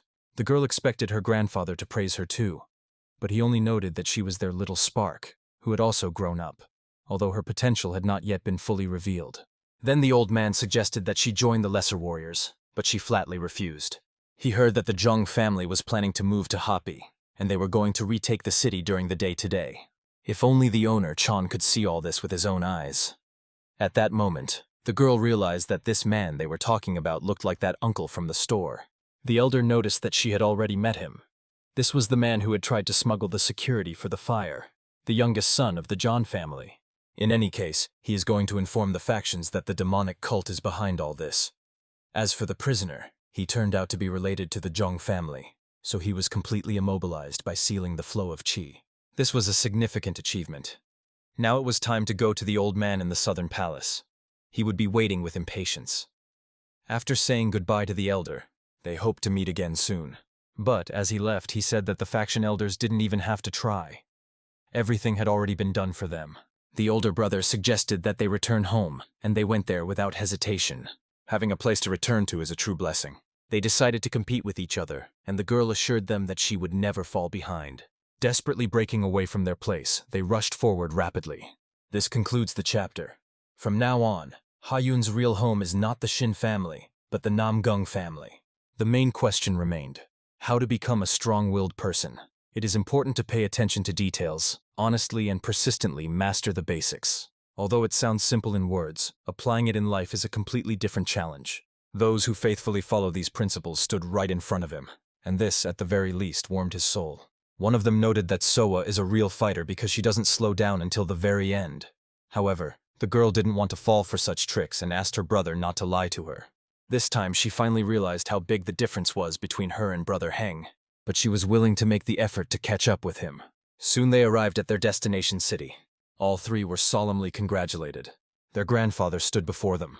But what was he doing here? He had heard about the disaster that had happened and wanted to know how they were feeling. He replied that he was fine. Thanks to Brother Min, everything ended well. That was good. Min really tried, but Grandpa pointed out that his contribution to this matter was no less important. However, the boy shrugged it off. He was just glad he could help. Hyan and Manhwa were real good guys. They had successfully completed their first task. It warmed their souls, so when they were offered dinner, they happily agreed. Entering the hall, they saw a beautifully laid table, laden with exquisite dishes. They savored them as if they had never eaten anything more delicious before. Grandpa was pleased to see them eating with such appetite. But to be honest, something was bothering him. This concerned Senior Chi Walgolga. He had heard that the prisoner had been handed over to the members of the Muram. However, there were only 2 people in the convoy, including Elder Chi Walgolga himself. Was this really enough for safe transportation? This made my grandfather very happy, because usually dozens of guards are involved for such missions. Heng knew why Chi Walgolga had that nickname. It was probably because he liked alcohol in the moon. Grandfather confirmed this idea. What's more, they say that when he's drunk, he can run to the moon and back. That's why he got his name. Because of a funny nickname, everyone forgets about the most important thing. Adopting new laws does not mean showing weakness at all. And in this regard, Chi Walgogu can compete even with his grandfather himself. Soon night fell. The boy wanted to relive the feeling of battle in his memory. The fight with the stranger. His brother's words revealing truths to him. All of this had to be relived in his mind. He focused on his breathing. Imagine the battlefield, the warriors, and his opponent. And at that moment, I felt a powerful surge of energy, as if the entire space around me was filled with a blinding white glow. He stood, his sword tightly gripped in his hands, lost in his memories. He didn't know how much longer he could hold out, but his gaze was fixed on his older brother who was walking ahead. Suddenly, everything around began to dissipate, as if dissolving into thin air. He heard a voice asking how he was feeling. His meditation was suddenly interrupted. He abruptly opened his eyes. Breathing heavily and coughing, he realized he would have lost in just one blow. Fortunately, it was just a fantasy. If this had happened in reality, he would have met his death already. Once again, he reminded himself that achieving big goals at a young age did not guarantee peace. In this world, battles are not fought for life, but for death. And no one pays attention to age, so he plunged into meditation again. Meanwhile, somewhere along the way, an old traveler accompanying the group yawned widely as he walked. 2 guards walked beside him, carefully carrying out their mission. He noticed that among the Muram warriors, quite strong fighters were chosen to accompany him, but even they had a hard time. The elder suggested taking a short break, and they readily agreed. The captured demon was tied to a tree, and the guards themselves sat down next to him. Grandfather carefully watched the prisoner, not taking his eyes off him. No matter how much he thought about it, the situation still seemed strange to him. What was wrong with this? He couldn't understand how just 3 people could enter a huge palace and cause such a commotion. Was their only goal really money? Although the demonic cult had acted in a similar manner before, this time the situation was different. Something was clearly remaining in the shadows. This was suspicious. If they really wanted to eliminate the witness, they would have sent much stronger masters. Judging by the elder's words, this could have been a trap. But he interrupted his thoughts and ordered them not to delay, but to speak directly. There was a possibility that this guy wasn't connected to the demonic cult. In any case, they would be able to verify everything when they got him to the location. But suddenly the elder heard a suspicious noise. The soldiers also noticed that someone was nearby. A man in heavy armor appeared from over the horizon, holding a sword in his hand. Coming closer, he slowly pulled the blade out of its sheath, and it became clear that they were facing a martial arts master. The elder reacted instantly, but the warriors suddenly launched powerful combat equipment in their direction. The blast wave caused real chaos around. When asked if he was okay, the elder just silently watched his opponent. He couldn't believe it. Standing in front of him was the same old acquaintance he hadn't expected to see for a long time. Now everything became clear. This was someone who was only pretending to be a representative of the demonic cult. The mysterious stranger was getting closer and closer. The elder ordered the soldiers to retreat. It no longer concerned them. He will detain the enemy, and they must deliver the prisoner to the clan as soon as possible. Let them not hesitate and simply follow orders. They have only been together for a few days. Do they really think they are on the same level as him? They will only get in the way, so they must run away quickly, and he will soon catch up with them. Hearing this, the soldiers quickly set out to carry out the task. Meanwhile, the stranger who had intruded and hindered them went on the offensive. The elder just calmly said that if he tried to use this technique again, he won't succeed. Does he really think he can fool him? After all, his cheap blows have no effect on him. And then he used an 18th level technique, delivering a powerful blow to the enemy. But all attacks were skillfully repelled by this warrior. It became clear that he was not just an ordinary fighter.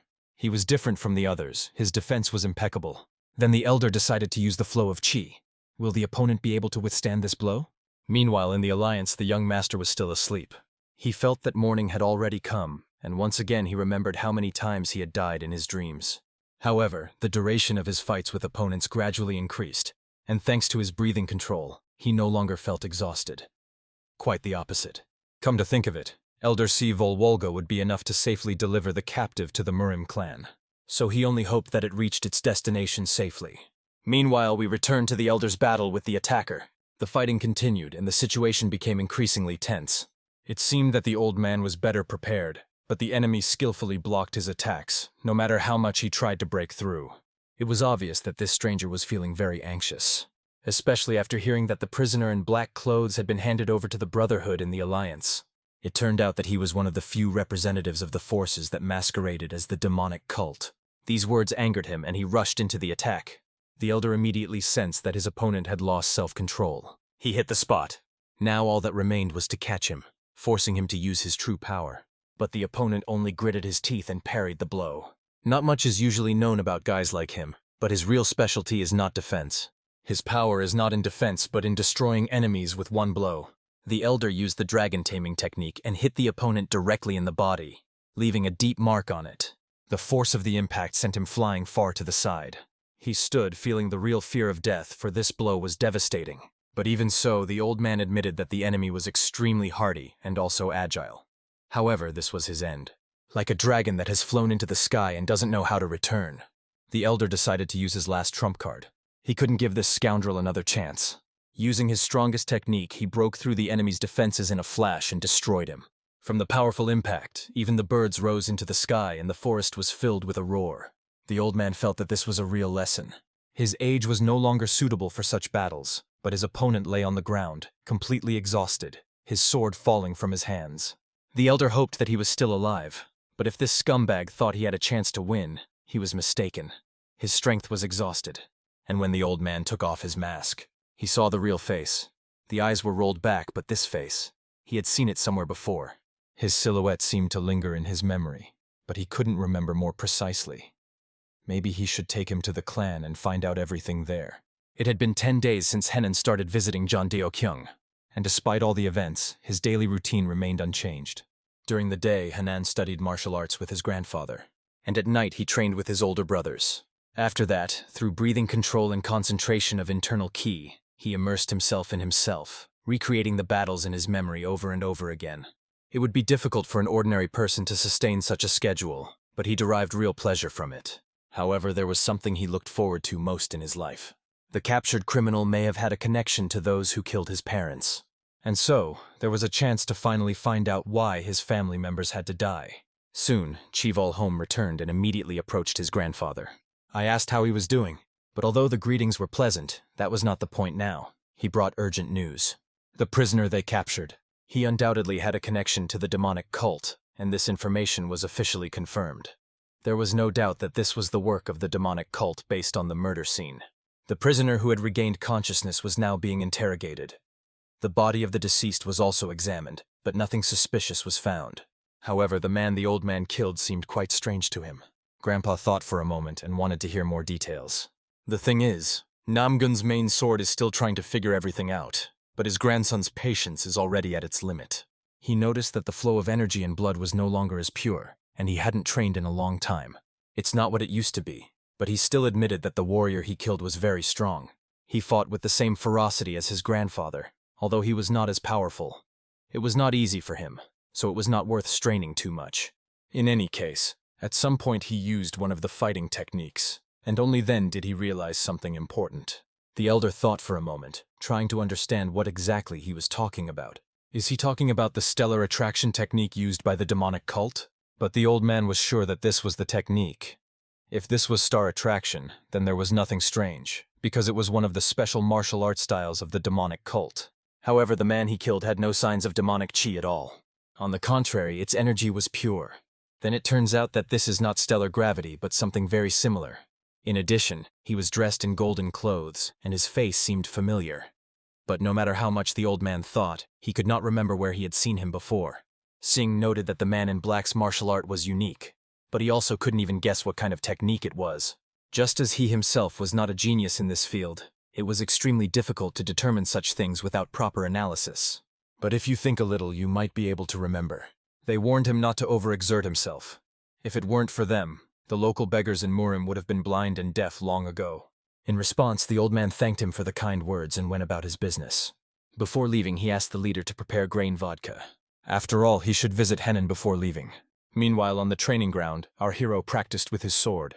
For the past few days, he had been recreating Nam Gungmin's brother's fighting technique over and over again.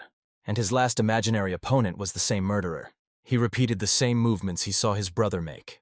In this way, he wanted to achieve the same level of mastery. If we do as he does, we can achieve something, he thought.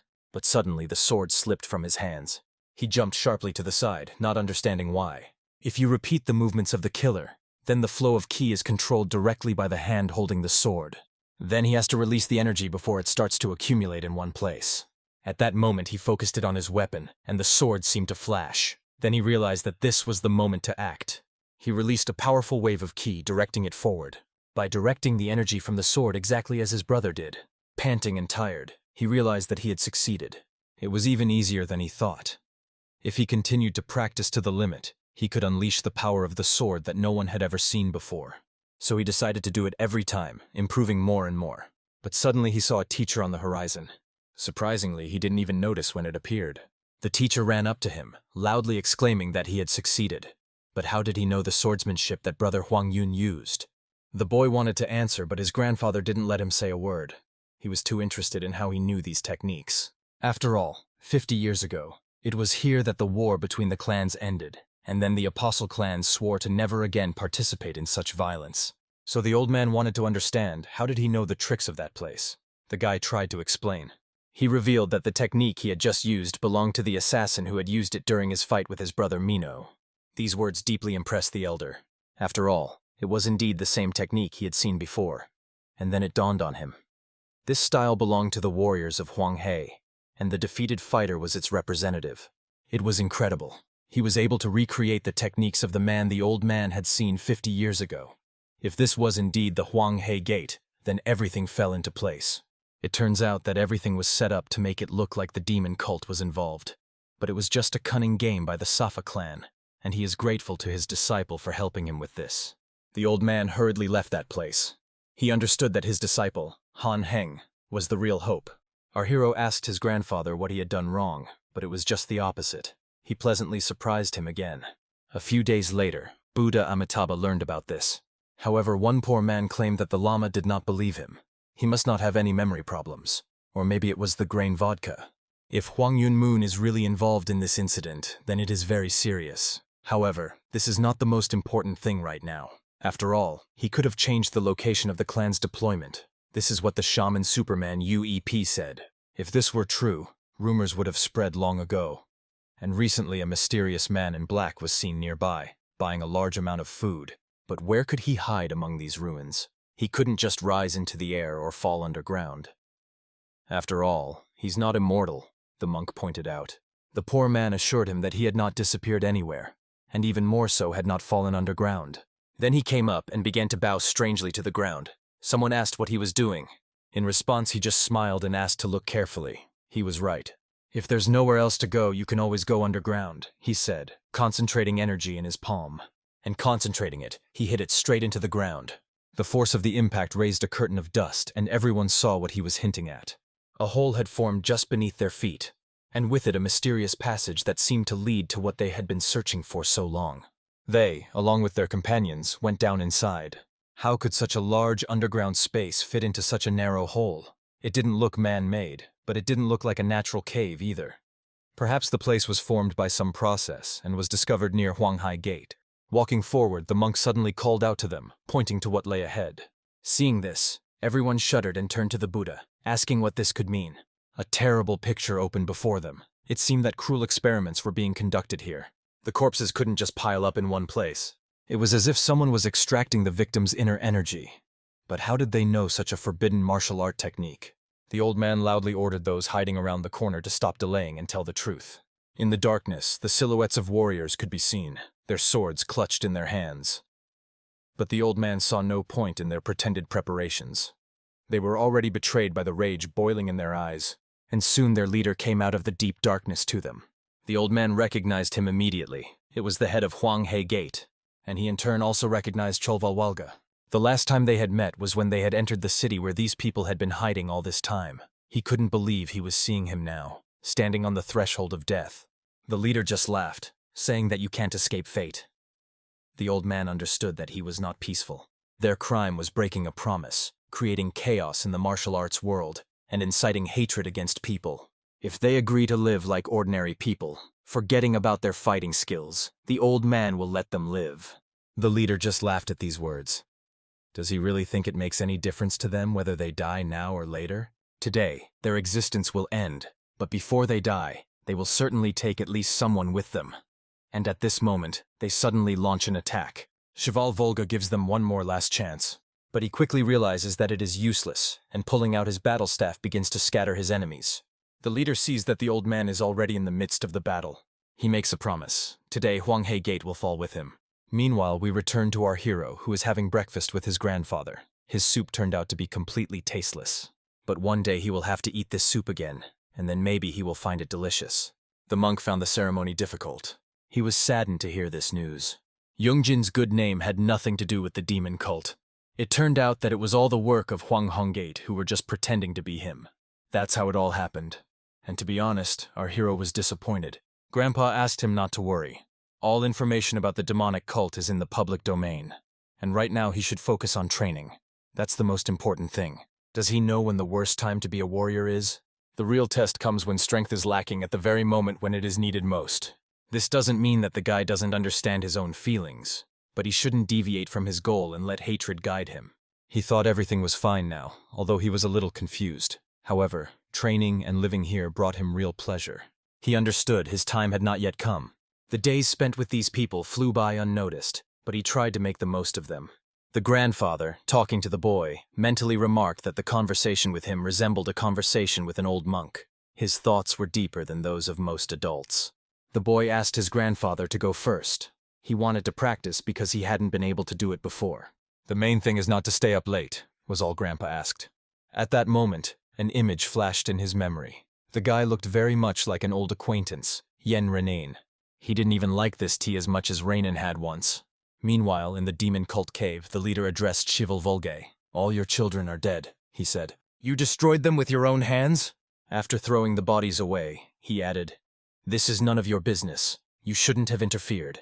But what was he trying to achieve with the cheese-sucking technique? And where did he even learn about it? This scoundrel stated that the energy-draining method was something that had to be paid a lot of money for. They were only following the orders of the one who hired them, and that was their mistake, which he now admits. When he was already dying, the old man tried to force him to tell who was behind all this. But all Cheval Volga had to do was stop. After all, that scoundrel was already dead. The fact that someone had passed on this forbidden technique to them could indeed indicate personal ties to the demonic cult. Now it all seemed to be over, but the feeling didn't go away. This was just the beginning of a much more insidious plan. Soon, the leader of the demonic cult was informed about Cheval Volga. This old man is still running around like a madman, ruining our plans. It was the head of the Bloodsword, Hansen. What does the founder say about this? He was asked. But the answer was clear. We should not worry about the affairs of the outside world for another 5 years. All our efforts should be focused on completing the Great Law. Since when have we turned into cowardly dogs who are just waiting for some law to be passed? He wondered.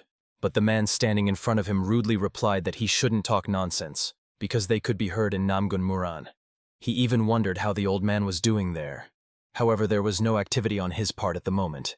Everything was calm. But according to the information received, they are currently busy educating their 3 grandchildren. This meant that the old man was only playing with dolls. It wouldn't work that way. He had to know everything personally. His advisor warned. The founder ordered not to approach Namgun Muran until the perfect moment was found. But the leader only smiled. He was indifferent to these orders. He would act as he saw fit and his soldiers would obey him. We moved to Kibon, an urban district of Hainan province belonging to the Murim Union. Cold-blooded Sword, the head of the Mon family Mon Pisan, asked Huang Hongman if the eradication of small families could be somehow connected to recent events. Exactly. What are you trying to convey? As they say, there is no smoke without fire. But what are you all thinking gathered at this table? He asked. But since we haven't found anything, what could be the basis for such accusations? Came the reply. Then the old man said that he had already informed them of the demon cult's involvement. However, the alliance leaders did not believe this. How can you not believe it when you've heard everything I'm telling you? The old man exclaimed. He was asked to calm down. If he was overwhelmed with emotion or energy, it was better for him to just leave. The head of the Mon family expressed understanding of his doubts. However, in his opinion, Huang Hongmun did not have enough strength to organize such attacks simultaneously in different cities. Even though their camp was weakened, it still burned in the fire. That is why their doubts are justified. It seems that the devilish art of absorbing chi energy was used. But what exactly are they talking about when they mention diabolical art? The old man emphasized that they were missing the main point. The demonic cult had used them like dog bones. They conducted experiments on these fools, and even on Huanggun Moon himself to minimize the side effects of absorbing chi. Don't they remember how they faced the evil of the demon cult 30 years ago? Everyone present here remembers the Great Faction War well. Even when it was said that the head of the demonic cult was exhausted, he would regenerate himself again, absorbing the energy of his victims, and would return to life every time, even when it seemed that he was about to leave this world. As a result, the flow of ki and blood froze.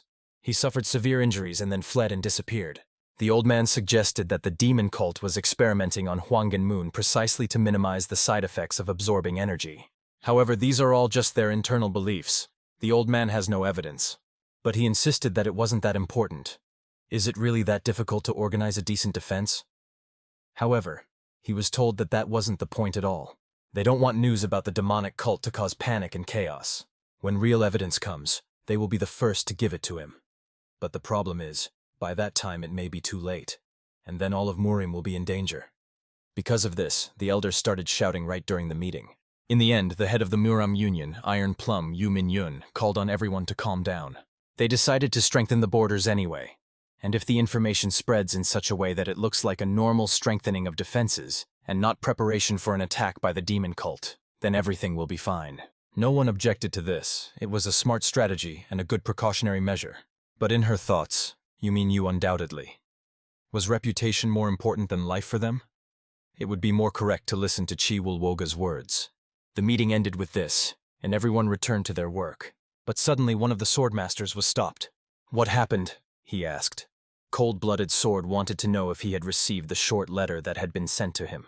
He had only just remembered it now. A worthless letter acknowledging the sparring between families. But he didn't understand why he thought it was absurd. Why didn't he answer? Because he thought it was absurd and didn't see any point in it.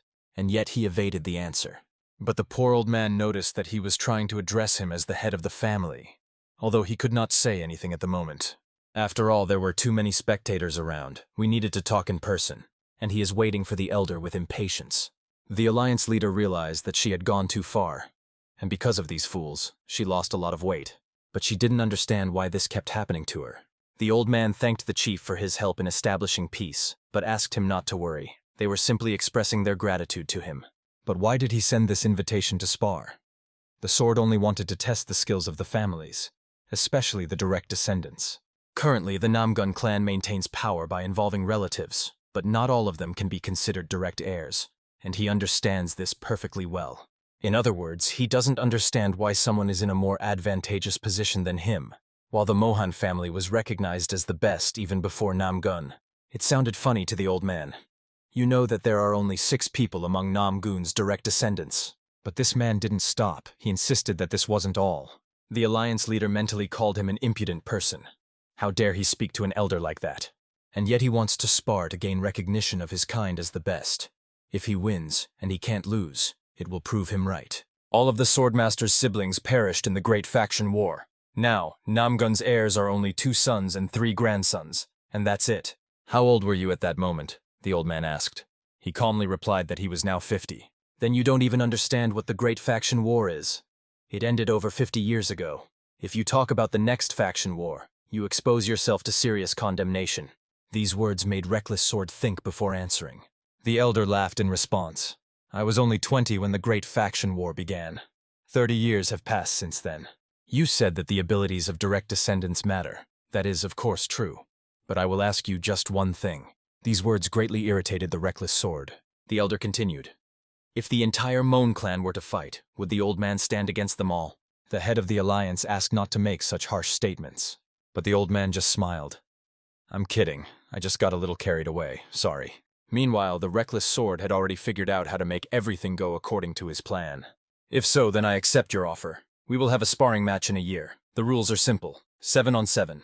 There will be 7 pairs. 6 people from the NAMM gun lineage are participating. But there is another young sprout, his lovely grandson, whom they seem to have overlooked. This is young Master Hang. The alliance had turned to Elder Namgun Murin. She wanted to say that he had to deal with everything, because it was obvious that his heart was restless. He just sighed, looking at her. When asked what would happen if Namgung lost, he calmly replied, "Don't worry, I've already thought of everything." His smile made it clear that he had everything under control. After all, during this time he taught his grandchildren a lot. Xianghua noticed someone running, and this someone was doing it even before her. It was Brother Hen. He had been running in circles back and forth for 2 hours straight. Seeing his sister watching him, Hyan, covered in sweat, turned to her. She didn't understand his motivation. Why would he suddenly decide to run when he was supposed to be training in swordsmanship today? But it was a new way of training for him. When she asked what the method was, Hyan replied, "If you learn to run without using internal strength, it will not only strengthen all the core muscles, but it will also help you master new techniques in the future." This advice was given to him by Elder Chi Wolwolga himself, and suddenly, Xianghua unexpectedly announced that she would also run, no matter what. Hearing this, another of their brothers, Pen, decided to join in. They didn't even notice him standing behind them, startling everyone with his unexpected appearance. After spending some time in Junghuk, he realized that if he trained the same way as his younger brother Hyun, he would have no problems with endurance. Songhua turned back to Brother Huang, who didn't expect that he would have to join in because of her chatter. He didn't want to because he was busy practicing the Chong Gun technique. But Xianghua knew he hated running, which was why he was only pretending to exercise now. She threatened that if he didn't join, she would tell her father everything. Her trick worked, he reluctantly agreed. Here, their conversation was overheard by other students who asked them to take their time. If this was Hanan's new training method, they should join in too. Hyun did not intend to introduce this method to everyone, but somehow it so happened that his way of training gradually spread among all family members. Thus, the famous walking 1000 li technique appeared, which inspired future students of Jonengak. They were watched by older students who noticed that the entire family was radiating extraordinary energy, and it was all thanks to one boy named Hanan. In their city, not only did respect for Hang grow, but jealousy also grew. However, many used this as motivation for their own progress, trying to keep up with him. It was incredible because usually geniuses go their own way alone without friends or support, even if someone hated them. The young master managed to unite everyone. One of them felt that Hyun also had inner doubts that tormented him. He asked where he got these thoughts and why he thought that way. "I'm not your mentor. Talk to me freely," he added. But the guy didn't want to seem intrusive.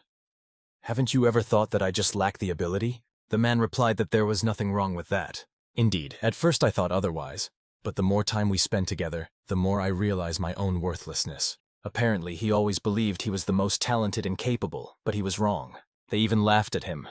It's hard to believe I'm hearing such words from Namgung Min. After all, he should know that the phrase live forever, learn forever is not just words.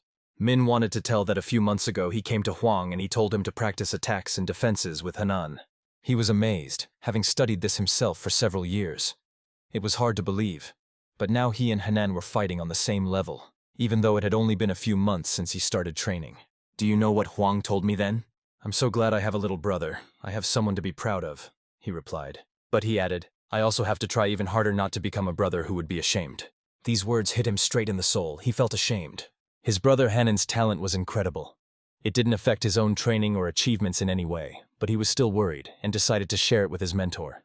"There's nothing strange about that," the mentor replied. "But I can see that you're really worried." It was incredible for the mentor to see Min confess his feelings. It only confirmed that he was in the right frame of mind. He quickly overcame his doubts, which once again highlighted his talent. Ming was willing to work even harder until he reached the pinnacle of the Thunder and Lightning, 13 Swords technique. Therefore, he asked his master to give him his full support. The master, of course, agreed. In their family, they were the only ones who possessed the unique technique of the Storm Emperor, and who, if not a mentor, should have taught him this. "And if your brother Hanan is coming after you, then all you have to do is run," he joked. But Min just smiled and said that wasn't true. In reality, no one is chasing anyone. We are the Namgun family and we must support each other. It is ingrained in each of us. Time passed, days turned into months. A year had passed, and then 2 years since Hyan had joined the Namgun family. One fine day, the master poured him a cup of tea. "Well, how do you like this tea?" he asked. It was neither too tart nor too sweet. The master had prepared it especially for the boy. "Today is a special day. Hyan turns 12. He is already quite an adult." He remarked that time flies incredibly fast, and it was true. The master asked Heng if he happened to know about an old agreement their family had with the Mohan clan. It was clear that he was not aware of this. So the master explained. Many years ago, their families had agreed to renew the heirs through a competition. They decided to determine whose clan was worthy of the title of the strongest among the direct descendants. In other words, they were in for a sparring match. He also announced that they would soon head to the Moan family and follow Liang's path. But Heng believed they were short of people. The master noticed that the boy was sad and asked if he wanted to go to Lianing, but Heng refused. It was just the thought of not being able to participate in the sparring that made him a little sad. After all, this competition was only for direct heirs. At this moment, the old man smiled slyly. It seemed like the perfect moment had come. He slowly raised his cup of tea. When asked what he was up to, he didn't answer. He just said directly, "Boy, from the very beginning until now, you have remained the direct heir of the Namgun family." Then he looked into his eyes and asked again, "Shin Hanan, have you ever thought about living like Namgung Hanan?" It was an extremely serious decision, voiced by the head of the clan, and the boy thought about it. He was thinking, not Shin Henan, but Namgung Henan. Seeing that he was lost in thought, the head said that there was no need to rush into answering. Let him think it over carefully, and then they would discuss it again. Hanan thought about it all day and all night. All the memories of life at the Shin estate were still fresh. His strict but fair father, who everyone followed, and his mother, who was the true pillar of the family, and his brother Shinji Hyun, who always supported him. He is the last survivor of the Shin clan. If he becomes Namgun Hanan, the Shin family will disappear without a trace. This would mean that he would pass on his lineage, but then suddenly Xianghua burst into his room. "Why aren't you at training yet?" she exclaimed in surprise. He was a little confused when he saw sister and brother Huang. They didn't understand why he was forcing them to undergo training in hellish conditions while he was avoiding them. Yoon explained that it was just a one-time situation, and he was fine. He just wasn't in the best shape today. "What the hell is your form? Get ready and go to practice," Xianghua said sharply. "Is there anything more important than training?" "No, absolutely nothing," she added. And then he thought, they were right. This is really the most important thing right now. The Shin family's in the past, and there's no point in dwelling on it anymore. His father and mother certainly wouldn't want him to continue to suffer. They would want him to start over. He suddenly hugged them sharply, surprising his friends, and held them tightly to him. "Thank you, brother and sister. You came to me today, and thanks to you, everything fell into place," he said. "I have something important to do. I need to go urgently. Training is tomorrow." Xianghua was alarmed. "Where are you going in the middle of the night?" But Hyun didn't hide it. He was going to his grandfather. A few days after Henan's birthday, Namgun Moran officially announced to the entire family that Henan had been given the surname Namgun. Actually, nothing much has changed, just his new last name. Se Yonghua started calling him Namgung Henan all the time, which made him feel embarrassed. He asked to be called like before, but she only encouraged him. "Don't you like Namgung's family?" she asked, but he didn't answer. Hyun noticed that his brother had also gone down the slippery slope of asking stupid questions. No matter how much he resisted, they just wanted him to go to training and not waste his time. Everyone around him started calling him Namgung Henan, and from that moment on, his official family name, Shin, was forgotten. Now he was officially their fourth brother, and probably everyone had already heard about the Moan family and the declared war. They were all eager to train to be ready for the confrontation. They challenged them to battle, and this should make them regret their audacity. Their thoughts were united, and the flame in their eyes only confirmed this. But looking at Brother Min, they did not see in him the thirst for victory. However, he simply wasn't particularly worried, because he knew better than anyone that they were capable of more. Moreover, their training became even more intense, which meant they became stronger. They studied personally with the head of the family. It is a mistake to think that anyone can be stronger than them. After all, their training was tough, and in battle the enemy will not wait. They must act first. After these words, the first fighter rushed into the attack. The Master of Lightness deftly dodged the blow, forcing the boy to hit a wooden stick with your forehead. The man quickly rolled to the side, and the leader wondered whether he would continue to dodge, or would he start using his weaknesses against himself. In that case, it would be better for him to regroup and move forward. Another victim was to attack next. Xianghua dashed forward with lightning speed, flying past the old master. Her movements were almost flawless, but she lacked sharpness. Her blows were only toy-like, not strong enough. She moved smoothly and technically, but after an attack she returned to her fighting position too slowly. It would be better if she used a small knife, thought the master. She should focus on inflicting maximum damage on a defenseless opponent, and she seems to have understood that. Next in line was another fighter. It was the young master, our hero Heng, who carefully observed what the master expected of him, but he didn't wait for him to attack. He went on the offensive himself. He noticed that the boy was able to react instantly. It was great. Being able to calmly react to sudden attacks is the foundation of martial arts. And now they will have to take the stand again and try again. Our hero almost forgot that in the Namgung family the thirst for victory is not associated with brother Min or Xianghua, but with the grandfather himself. Soon everyone gathered to discuss important news. Another disaster awaited them. "What other disaster?" someone asked. The girls just smiled mysteriously. Everyone turned their attention to the grandfather, who had just come to deliver important news. He showed up on time, but a little late. But to tell you the truth, it was the best moment, and it came just when it needed to. "Well, if everyone is ready, cover your ears and listen carefully," he said. "Remember that from today you are setting out on an important mission. You will represent our family, and you should go there with pride." But let's go back a few minutes before they set out on their mission. The elder wanted to ask them something. They did not understand his intention and waited for an explanation. However, as already discussed, their goal is to battle the Moen family. However, he doesn't think the powerful Namgun clan will be underestimated again. They can put everyone in their place. Show them one day where crayfish hibernate, and by doing so, set an example for everyone, he added. For him, it was an understanding of the essence of the Namgun family. They do not retreat, do not give up, and must prove that their clan is one of the strongest. Meanwhile, we return to Chinam, a beautiful city. It made an incredible impression on our hero, especially when he saw a huge carriage that surprised him with its size and 4 powerful draft horses. His brother just smiled and said that Hyan was still a child who hadn't grown up yet.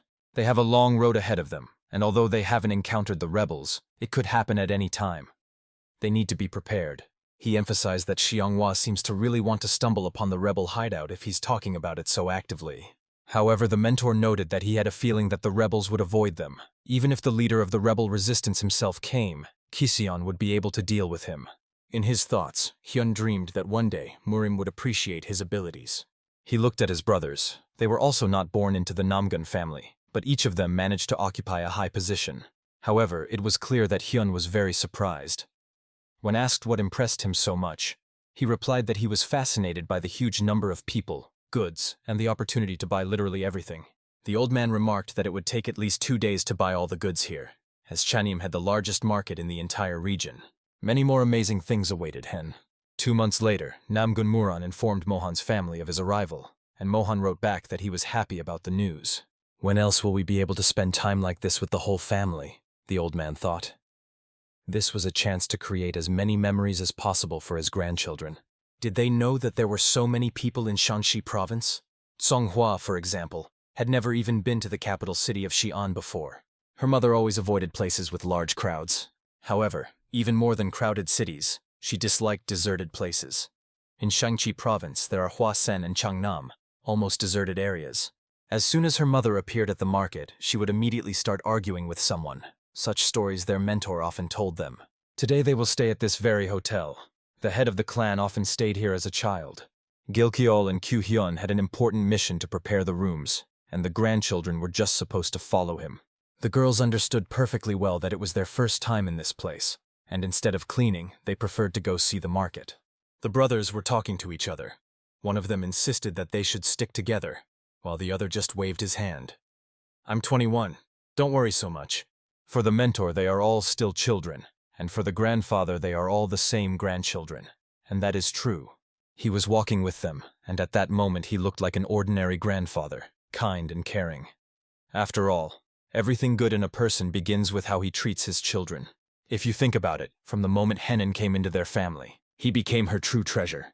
After long, grueling workouts, his abilities amazed everyone, especially his physical endurance. By using every muscle, he was able to perfectly strengthen his body. Many would have expired long ago, but he had large, well-trained lungs.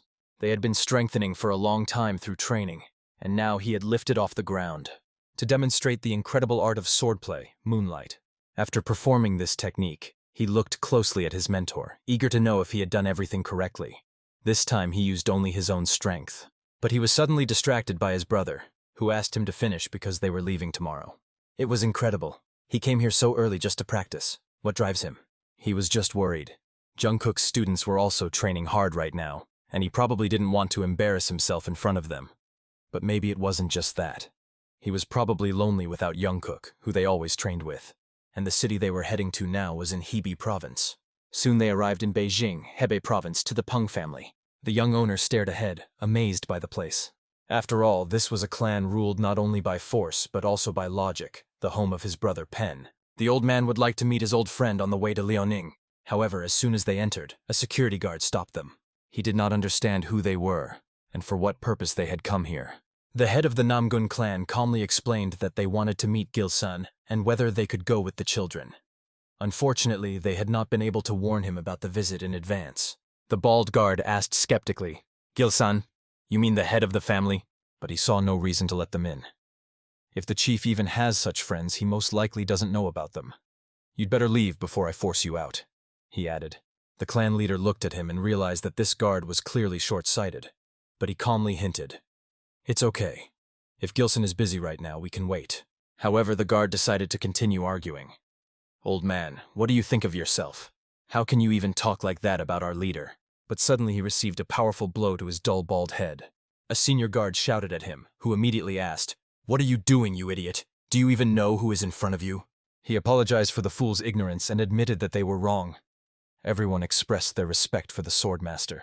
The bald guard finally realized that he was facing the legendary swordmaster. He couldn't believe his eyes. After all, the man he was brazenly chasing away was none other than Namgun Murin himself. He just smiled. Well, finally, someone recognized me. After this incident, they were warmly welcomed and led into a large hall.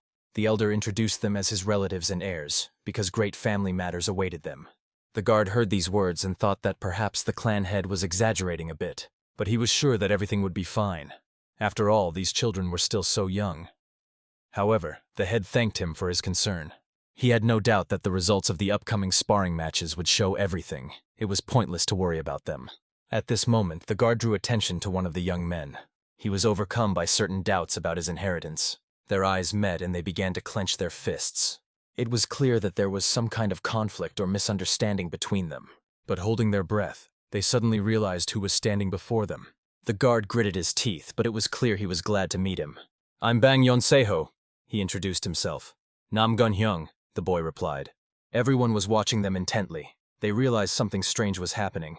The Murim have a way of transmitting information silently, and they had just witnessed it. The head of the Pen clan was happy to meet Moran.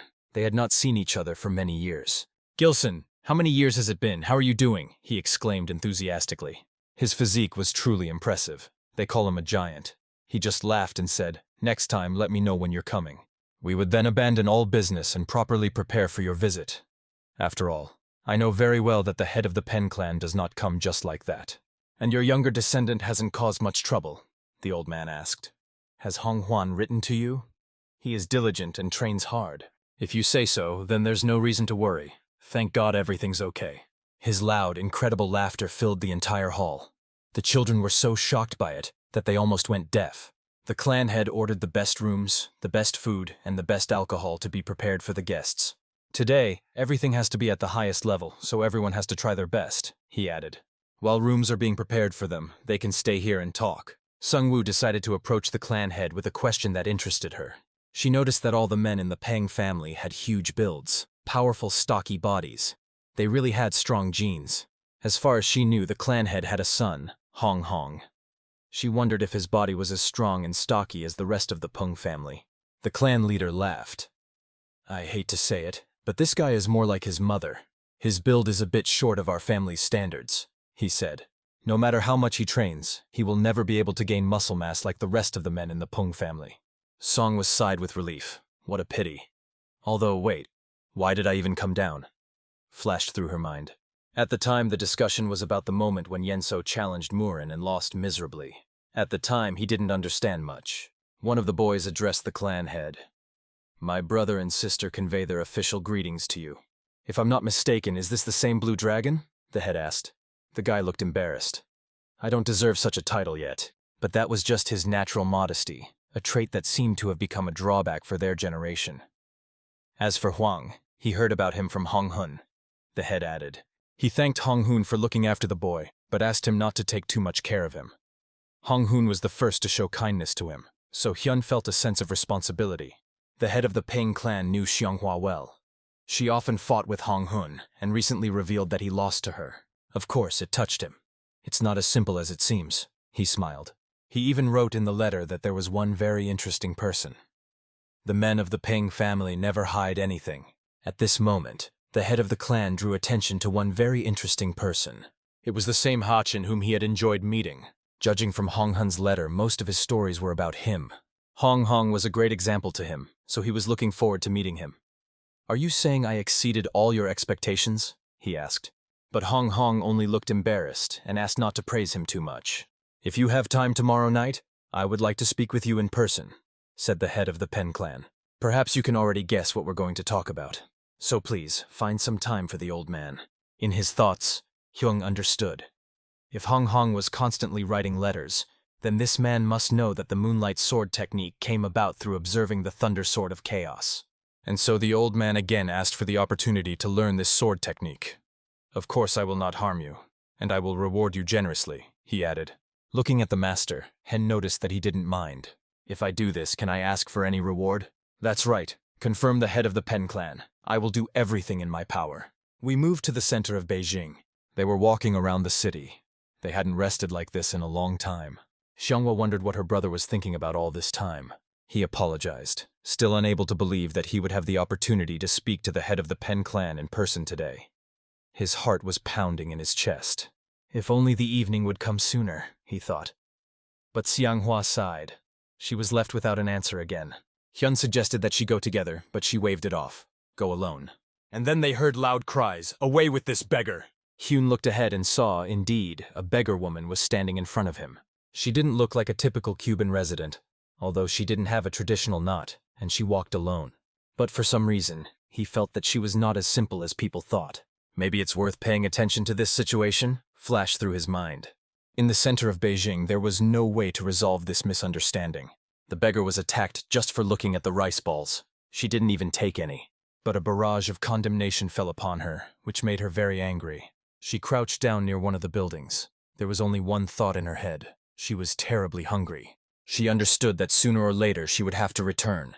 There was no other way out. But then Ha Hyun appeared on the horizon, making her feel confused. He handed her the food. She was embarrassed and couldn't even believe it was for her. So she asked again, "Really for me? I saw you standing outside the diner. Not because you wanted to steal them, but just stopped." But she interrupted him, stating that he must be wrong about her. Ha Hyun just smiled. "Don't worry, I don't think you're a beggar. I know one real super beggar. My grandfather," he joked. Somewhere behind him, it seemed like Lee Volholm was grumbling. "Don't mention me so often. I'm not dead yet." But the girl still didn't understand why he bought her food if he didn't even know who she was. "I just thought you wanted to try them," Hyan replied calmly. "If you don't want, I can just go if you want," he added. But the girl suddenly grabbed his hand. Her stomach rumbled loudly, and her saliva flowed on its own. "Of course I'll eat," she replied. Meanwhile, Xianghua and Hyung have broken up. She didn't know what to do and only assumed he would be back by evening. But somewhere deep down I was worried. What if something happened? Meanwhile, the girl that Hung had brought was happily finishing her meal. "I told you it was delicious. The rice balls here are the best," she said. And Hyun asked if she had been here before. "Of course," she replied, "I grew up in this area." But suddenly she saw something around the corner and quickly hid. Ha Hyun didn't understand why she was hiding, but the girl whispered, "They mustn't recognize me." Nange. When asked, "Who are you running away from?" the girl just shrugged. "You could say that, but you can't attract too much attention." Looking at her, Hyun remembered himself 2 years ago. He looked the same. At first, he didn't want to ask, but something was clearly wrong with her. Maybe he could help? "You're too inquisitive," she grumbled. "Stop following me." Hang noticed some movement to the side. The girl apologized and asked him not to waste his time on her and to go his own way. But at that moment, Hyun abruptly grabbed her hand and pulled her behind him. He saw the danger. She didn't understand where he was taking her, but the guy clearly felt that they were being watched. It was a powerful, heavy energy, similar to the one emitted by guards. It seems he wasn't careful enough, and now they have no way to retreat. He didn't even have a sword, but looking back, he realized. In such a situation, even an ordinary stick will come in handy. He swung it, causing the leaves to rise into the air and filled it with his energy. At least this, he decided. The girl looked at him in amazement. Do you know martial arts? Stay close, he replied. I'll learn something. He wanted to confront those who were pursuing her. When I start fighting, run to a crowded place, he ordered. The girl did not understand why he was helping her so much. Because I can, he simply replied. And suddenly something moved ahead. The pursuers became more active. Hyan abruptly changed direction and darted to the side, trying to distract attention. He decided to attack from the part of the city where the energy was felt weakest. Meanwhile, one of the guards opened his eyes and looking around the corner, finally saw. Our hero's stick proved to be incredibly effective. With one blow, he knocked the guard out of action. He didn't even have time to signal his partner before he fainted. It immediately became clear that one of them had suddenly lost energy. The partner didn't understand what had happened and didn't even notice the guy who was already flying at him with a stick. Soon the second guard was neutralized. They realized that they were being knocked out one by one every minute. Finally, they spotted Hyan, but he was a stranger to them. Who are you, was the question. The guy realized that the surprise effect would no longer work, but there were only 2 opponents left. I don't know who you are, but you will pay for daring to touch the people of the Qingzhou clan in Hebei, one of them declared sharply. He felt that this woman was far superior to him in strength. He had only one chance, either win or lose and pay dearly. She didn't even give an order to her partner. He was supposed to stay put. Using the endless sky sword style, he used it in real combat for the first time. The woman did not expect such a swift attack, but as soon as the guy got close, she decided to crush him as soon as he made the next move. She focused all her strength and aimed a punch at him. But at the last moment, Hyan pushed off the ground and flew right above her. The woman's eyes widened in surprise. She couldn't believe how fast it was. But suddenly the beggar, who should have run away, stayed where she was and shouted, "Enough!" The boy's stick froze in the air without striking. The girl ordered them both to stop fighting. The boy couldn't understand why she was still here and hadn't run away, but the woman addressed her, calling her mistress. Hyan's eyes nearly popped out of their sockets. What do you mean, mistress? But the girl only said coldly, I told you not to look for me. Why are you chasing me? The woman did not react to these words because the mistress was obliged to listen to her. The head of the family is looking for her, and her sudden disappearance for 10 days has caused considerable concern. What should they do now? But Yun was stubborn. If her father was not going to reverse his decision, she was not going to obey either. She would not return and marry as her father wished. The hero watched this with surprise and asked if she knew these people. The lady only briefly replied that they were her guards. Since things had gotten this far, she decided to introduce herself properly. Her name is En, and she comes from the Qingzhou clan. The hero thought, a clan of martial arts masters, one of the 5 strongest in the world. But why did she run away? She had her reasons for this. But what was this guy's name? He introduced himself as Shin from the Hyan clan, from the Namgun branch. The girl was clearly annoyed that he emphasized his belonging to the Namgun clan. And yet she admitted he was truly strong. After all, it was here that he had managed to withstand all of her guards. The woman was furious with the boy. Who was he to talk to her? She decided that she would personally wipe him off the face of the earth. An tried to calm her down, asked her not to be angry, but it was in vain. The woman did not want to listen. However, the mistress abruptly interrupted her, loudly ordering her to calm down immediately. At this point, it became obvious that En had complete control over the guards. The guy apologized because he didn't know it was her bodyguard. However, she thanked him. If he protected her, then she was grateful. But be that as it may, it's time to say goodbye. An assured me that she would deal with this situation herself, and everything would be fine. Looking closer at the boy, she noticed his unceremonious behavior. But at the same time, he was surprisingly kind. She had no doubt about that. A great meeting of the clans will take place soon. The gathering of the dragon and the phoenix. It was nice to meet him. She hoped that perhaps they would meet again in Henan. After a while, savoring the tender rice balls.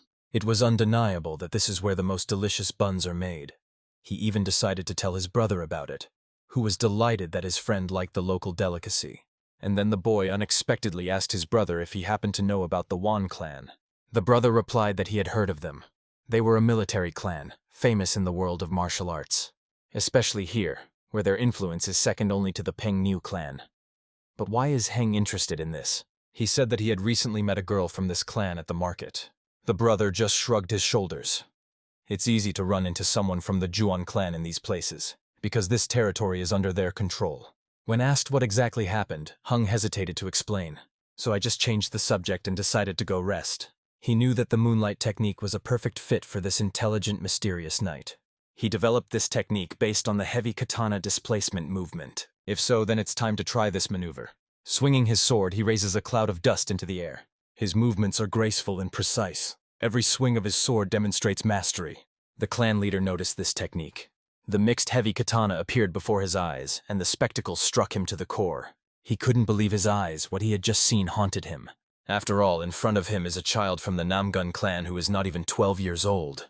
And this child independently recreated a technique that was unattainable even for adult warriors. And she did it not with a katana, but with a regular sword. It was incredible. After completing the reception, the guy announced that he was finished and asked about his impressions. The leader just laughed. He turned out to be right in his assumptions about this guy. This child will certainly bring good luck to their clan. He sincerely congratulated the boy. He had reached an important realization. Until now, swords and katanas were considered opposite weapons, but this guy broke that stereotype. Now that he was called the Sword Master, he was finally able to prove his martial arts skills. And all this was thanks to him. The leader was grateful to the boy for showing him the true art of fighting. But the boy himself did not understand what was the matter. He was just waving his sword. They asked him not to be shy. They agreed that if he wanted something, he should not hesitate to say it. Clan leader Namgun looked at his son with pride. The boy wondered what he should wish for. Despite his exceptional abilities, he remained a child. He did not ask for an elixir of immortality or a spiritual potion, and this impressed the leader. The young master wanted to see the true martial arts of the Ping clan, so he made a request to the leader. He had already demonstrated the art of the sword, and now he wanted to see the famous technique 5 Tigers Destructive Strike, belonging to the Pen clan. For the leader, this was unexpected and at the same time impressive. He laughed. At first he thought he was just a smart guy, but he turned out to be surprisingly intelligent and insightful. He possesses a rare talent, the ability to create his own style of fencing after seeing a technique just once. The way he recreated Han's mixed thunder katana was amazing in itself, and now he asks to be taught the art of the katana. Why is he so hesitant? Is it really worth demonstrating this technique to him? But the leader of the Pen clan never forgets the kindness shown. He turned to the boy, looked carefully, and slowly drew his sword. Right in front of him, in all its detail, he is about to demonstrate the legendary technique, the first katana of the Central Plains. The stay in the Pen clan came to an end, and it was time to set off on the road. The clan leader asked them to come back more often. They were always happy to see them here. He asked if they were comfortable. The head replied that everything was wonderful, and the meal was simply incredible. Hyan promised his grandfather that he would definitely visit again, and he replied that he would look forward to it. One of Namgun's brothers couldn't understand how they had become so close to the leader of the Pen clan. Most importantly, the old master asked him not to forget the art of katana wielding that they had discussed. The boy promised that he would remember the main principle. A strong, powerful, devastating blow. That was the essence of the art of the katana. He was glad to have mastered it and to be able to demonstrate his technique. But to unleash the full potential of your gift, you need to train a weak body, so don't be lazy. They shook hands. The senior warriors of the Pen and Namgun clans emphasized that the muscle power of the Pen clan was impressive. The guy even advised one of them to pay more attention to the frequency of blows, and not just their power.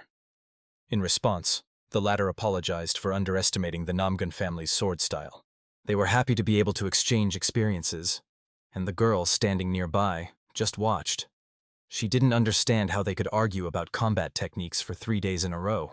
Despite everything, Hung still thought about that child. Meanwhile, events shift to the dungeon-owned clan. Ong Yoon's father was furious when he learned that his daughter was asking to break the marriage contract. But she flatly refuses to agree. How can she be engaged to a young nobleman from the Soman family, whom she doesn't even know? Her father was furious. What kind of unworthy daughter do I have? Why did you come back to tell me this? After all, everyone says that the nobleman from the Soman family is handsome and also a great martial artist. What's wrong with her? But how can she get engaged to someone she's never seen? Her father doesn't understand. Everyone lives like this. So why is she against it? If he is talking about her older sisters, then they did not want this marriage either. Her father doesn't understand why she is arguing so stubbornly. So you came back just to drive me crazy? He exploded. On and apologized for raising her voice at the clan head, but asked to be listened to. She only asks for the matchmaking ceremony to be cancelled, but even if that doesn't happen, she still won't agree to this marriage. Her father doesn't understand why she refuses. All her older sisters, although they didn't want to, didn't argue. Why is she the only one so stubborn? Ong-an suggested an alternative to send the matchmakers not to Somen, but to another place. When her father asked her where exactly, she replied, to the Namgun clan. The old man is literally frozen in surprise, but Angun knows that this clan has a young son of the chief. And since the Namgun clan suits them better than Somun, why not? But the father doesn't see any point in it. What did she find there? But if that boy has already protected her, let him take responsibility. She read the letters that mentioned him, and she liked it. That's why she insists. Send the matchmakers to this clan. She will take care of everything else. Meanwhile, in the territory of the Seven Yang clan, they finally approached him. Clan Moyne was not far away. Word had been sent of their arrival, and everyone hoped they would be given a warm welcome. The elders discussed among themselves that extreme caution should be exercised in the Moyne clan house. They were especially intent on keeping a close eye on the behavior of the cold sword. The children, walking behind the warriors, noticed out of the corner of their eyes that the Moyne clan was located very nearby. The carriage that had arrived stopped very close by. The soldiers got out of it, holding their banners tightly. They were waiting at the doorstep, ready to welcome the arrivals. It turned out that these were representatives of the Namgun clan who arrived here unexpectedly. The head confirmed, if they are met by representatives of the Moyne clan, then this is undoubtedly an order from the elder swordmaster. The man standing before the head of the Namgun clan introduced himself. Moyne Jun, representative of the Moyne clan. It was a great honor for him to welcome the guests. After all, it was the head of his clan who ordered them to be received with all hospitality. He invited them to follow him. They entered the Moyne family estate. Inside, everything was already carefully prepared for their arrival. Welcoming the guests once again, the Moyne clan provided them with the best place to stay for the night. They offered to leave their luggage there. If they need anything, they just have to ask, and they will be helped immediately. One of the warriors of the Namgun clan turned to the leader. He did not understand what the head of the Moyne clan was really planning. It seemed to him that all this could be a trap. Clan Chief Namgun had also been thinking about this a lot lately and thought there was something suspicious about it. But there has been no evidence yet, so we should proceed with caution. When asked if he should prepare for a possible attack, he replied, "Why? We're already here. If anyone has doubts, let them act according to the rules and not deviate from them." Soon the Sword Lord met Cold-Blooded Sword, who greeted him and asked how they were doing. The answer was simple: everything is great, but for now it's worth sitting down and talking. Watching him, there was no sign of any suspicious intentions, and this from a man who had so far ignored the Namgun clan. He carefully followed everything that was happening. The Sword Lord noticed something extremely strange. A man stood before him, apologizing for his rudeness. He sincerely apologized for not being polite in his treatment of Namgung. He persistently begged the head of the Namgun clan to forgive him. "I'll be honest with you," he said, looking me straight in the eye. And then the question arose, did you do it on purpose? After all, as soon as they saw him, all doubts were dispelled. So it turns out that he deliberately caused a split among martial artists. Did he deliberately set them against each other and provoke this chaos? "Wasn't that your plan, Huihun?" asked the leader of the Namgun clan. Now everything was clear. He had to tell the whole truth, in detail, without any concealment. This was an ultimatum from the head of the Namgun clan. Clan Chief Namgun revealed his unusual theory with convincing confidence, mesmerizing everyone present. His words alarmed the head of the Moyam clan, who, overcome with doubts, questioned the veracity of his interlocutor. Namgun Muran sensed something suspicious, because the leader of Moen, trained by Huixian himself, was behaving completely unusually. Without hesitation, he began to provoke the Namgun clan, spreading rumors about the weakening of family ties and the inevitability of radical changes. His words hinted that those present had arrived with a specific defined purpose, which remained a mystery. They sought to find out which families had the strongest ties by comparing their family cohesion. If you perceive everything as perfect acting, all suspicions will instantly dissipate. Xiongua, not understanding the essence of the events, wondered if Chu can actually felt something suspicious. Eventually he realized that the Moan clan had no hesitation in using them for their own growth. This indicated that they were used to expand the clan because help, support, and talented people were needed to unite the world. Rumors about the upcoming confrontation between the Moaim and Namgung clans have spread, as the development of the former is rapidly gaining momentum. Throughout the entire time, they tirelessly created the image of rivals, because such demonstrative hostility brought unexpected benefits to others. However, Hung disagreed, believing that the situation was much more complicated, and his arguments opened up a different path of development. He was convinced that there was one crucial flaw on this planet that could radically change the balance of power. When he carefully observed people, his penetrating gaze revealed their fatal weakness, which did not go unnoticed. Namgun Muran emphasized that the idea was impressive, but he could not have designed it himself, suspecting Hui Hyun's integral involvement. Clan Chief Mohant strongly confirmed these words, stating that the truth is obvious, and there is no point in hiding anything anymore. Everything was carefully planned by the previous leader of the clan, his father, whose wise vision resonates to this day. Everything was calculated in advance. The warlike Vai, a wise leader 10 years ago, even ceded leadership of the Yenbasan family. He was the master strategist who led the martial arts union in fierce battles against evil forces and demons, making an irreplaceable contribution each time. However, there was a strange atmosphere in all the events. Certain moments aroused suspicion and left numerous questions unanswered. The completion of this plan will depend on the match, which will certainly take place in the coming days. Namgun Moran seems to have watched as the clan's victory was used as bait for new insidious intrigues. The leader emphasized that the duel would definitely take place, and the Moen family must win so as not to disappoint their father. However, Namgun Moran is convinced that their plan will not come true, regardless of all their aspirations. He didn't arrive just like that. His goal was clear, to win in any conditions and prove his strength. This brought fear that pulsed in their eyes, as if a harbinger of imminent battle. Who dared to call him a founder when the upcoming duel would become a struggle not of individuals, but of entire families?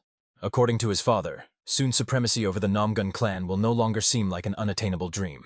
He was convinced that no matter how talented Namgun Morin was, he should be prepared for any unforeseen challenges. On the battlefield of the Mohan clan, everyone carefully prepared everything necessary for a fierce confrontation. The battle site amazed everyone. In Songhua had never seen such a perfectly equipped arena. She expected a large crowd, but the number exceeded all expectations thanks to the extensive advertising of the fight. Namgun Morin laughed, remembering how long it had been since he had fought in such a lively and emotional atmosphere. Previously, there were many more such competitions, but now they only occurred during special clan gatherings.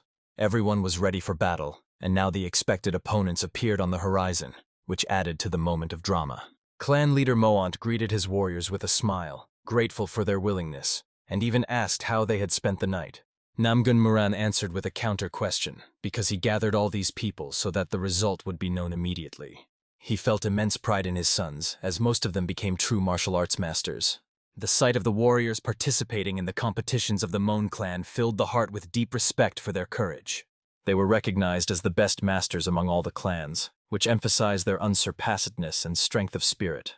Namgun Moran was sure that no one would change the established order, because everyone was proud of their heirs.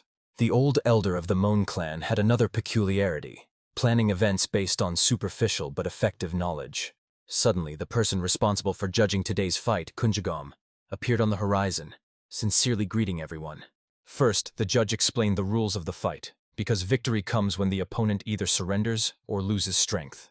The winner will be the clan that wins at least 4 out of 7 battles, despite reaching this milestone early. Such requirements were set by the master, and it was impossible to refuse them due to the strict combat code. As soon as all the participants were ready, the judge gave the signal, and the competition began immediately. The first duel began between the first warriors of both clans, who confidently walked towards the ring. They entered the arena, looking at each other with a fiery passion and determination that ignited hearts. The first warrior from the Namgun clan was Huang, full of determination and ready for a fierce fight. His opponent was a representative of the Manhwa clan, determined and ready for a ruthless duel. The spectators in the stands noticed. One of the warriors was tall and looked quite mature, while his opponent from Namgun looked as young as ever. Huang greeted his opponent with a smile because he had not yet managed to impress anyone with his strength. His opponent introduced himself as Mo, who was also called Banana Tree Pavilion, which added intrigue to his image. When the judge was sure that everyone was ready, the competition immediately gained momentum and pace. The fight began when San suddenly charged at his opponent, breaking the silence of the arena. The duel was surprising. Mungwe-san, a respected elder and master of the Mohan clan, was facing a boy who was not yet 12 years old. That is why he attacked decisively, hoping to deal a powerful blow to his young opponent. He believed that victory would come with one decisive blow that would change the course of a fierce battle. However, things turned out completely differently. The boy instantly disappeared from the battlefield, leaving everyone in amazement. Instantly, like lightning, he rose above the ground, astonishing everyone with his incredible speed. Using the Sword of Heavenly Wind technique, he delivered a powerful blow that shook the ground around him. The warriors of the Mon clan were amazed, not realizing what extraordinary power was hidden in this 12-year-old boy. No one expected that the child could deliver such powerful, unexpected blows, while Huang only smiled as he watched her. It was an incredible fight, in which rivals with completely different age ranges came together in a fierce struggle. The boy barely felt fear, because his opponent was incredibly powerful, making his heart race. However, the warriors of the Mon clan could not understand why an experienced fighter could not defeat such a young opponent. He struck 20 devastating blows, but the child incredibly withstood them all, not giving in for a moment. It is incredible that he withstood the blows of such a skilled fighter as Moen Guangsan, who was renowned for his boundless strength and skill. It was truly extraordinary. Huang grew in skill at lightning speed, demonstrating remarkable strength. Despite extreme fatigue, the boy rushed into the attack against this impudent opponent without hesitation. The spectators in the stands understood. Here he is, the Namgun clan, because the sequence of attacks of this young warrior exceeded all expectations. Looking at the podium, Manvan realized that there was no time to waste. It was time to act. He had to mobilize all his strength to finally win the battle. He intended to defeat the young man by using his famous technique that had made him famous. The heavenly sword inevitably fell upon Huang, the young warrior, throwing him into the whirlpool of fierce battle. Watching the attack, he swung his sword, hoping to deflect this unexpected blow. He met a powerful blow that was full of internal energy and desperately resisted it. The warrior's gazes met. The boy saw the bright fire of unwavering determination in his opponent's eyes. He felt that with every cell of his body, he had to show incredible power to surprise everyone. Suddenly, his sword cracked, breaking into 2 pieces that flew in all directions. Realizing that his sword was unable to withstand further fighting, he admitted defeat and retreated. He, recognizing the superiority of his stronger opponent, retreated from the arena, respecting his power. And at the same time, the Brazen One from the Moment clan watched his retreat, not hiding his mockery. Namgun Muran met his injured student and declared that this was the best sight because the boy from Namgun showed determination and strength. The student is sincerely grateful for the mentor's words, feeling that his efforts were not in vain. The fight was extremely difficult, but he did his best, demonstrating ability beyond his usual. He did not realize that his opponent was much stronger, and with each fight he realized his powerlessness. Hung remained calm on the outside, but deep down he had a restless foreboding of failure. His hand was restless, and it was noticeable how anger from failure burned in Hyun's heart. Clan leader Mohan confirmed that his son Wesson had proven himself to be a true hero, inspiring pride. However, no matter what, it was all for the honor of their clan, and they had to win no matter what. Soon, the daughter of the Mon clan, who had been preparing for her exit with great determination, was to enter the arena. Her opponent was Song Hua, who had already appeared in the arena, radiating confidence and strength. At first, the child was under her close care as she responsibly looked after its development. For 30 years, rivals have not challenged the little one, but now she resolutely refuses to give in. Sangwa lives on the edge of luck, hoping for a brilliant fight and does not allow himself to despair. Sun, on the other hand, never planned to give in because giving in was her last choice. With blazing eyes, she instantly charged into battle against Sanwa, displaying unwavering courage. She realized that the Namgun clan had powerful warriors, and she couldn't believe that a 13-year-old girl possessed such power. She doubted whether she would have enough strength to give it her all in battle, or whether her power would be insufficient. As soon as their swords clashed, each of them realized that only victory could save their honor. One powerful blow made both warriors momentarily reflect on the weight of the fierce battle. Will he be able to defeat the 13-year-old girl, or will her strength become an insurmountable obstacle? The 30-year-old woman quickly realized that the 13-year-old girl was fighting with incredible determination. On the other hand, she easily parried powerful blows, which testified to her own skill. Deceived by appearance, she suddenly felt a sense of relaxation, which later turned out to be a mistake. However, she realized that in front of her was not an ordinary child, but a true warrior with a big heart. He sparred tirelessly with her, demonstrating impressive skill, but suddenly something went wrong. Sangwa suddenly fell to the ground, as if he had fainted from a powerful blow in the midst of battle. The judge declared the victory of the daughter of the Moen clan, and the audience was anxiously worried about her future fate. As soon as doubts arose about her condition, the mentor instantly ran over to assure her that everything was okay. He calmly stated that it was nothing serious. She had just exhausted all her energy in a fierce battle. The spectators in the stands discussed what they had seen as an epic duel, and thought, if this experienced woman had lost, no one would have believed in the strength of the little daughter of the Namgun clan. The leader of the Moen clan realized that despite 2 victories, the battle was a failure, because everyone was rooting for the Namgun clan. Now there is no room for regret. We must fight to the end, and the question remains, who will be the next opponent? One of the warriors told the leader that the next to emerge would be a water dragon, Cheon, full of determination. However, he was unwilling to fight against the blue dragon sword, as he believed that the interests of the family were more important than personal glory. And it was wonderful. He put all his faith in him, hoping for a joint victory for the clan. Everyone was sure that he was capable of becoming second after Namguman, and his fight promised to be a real spectacle.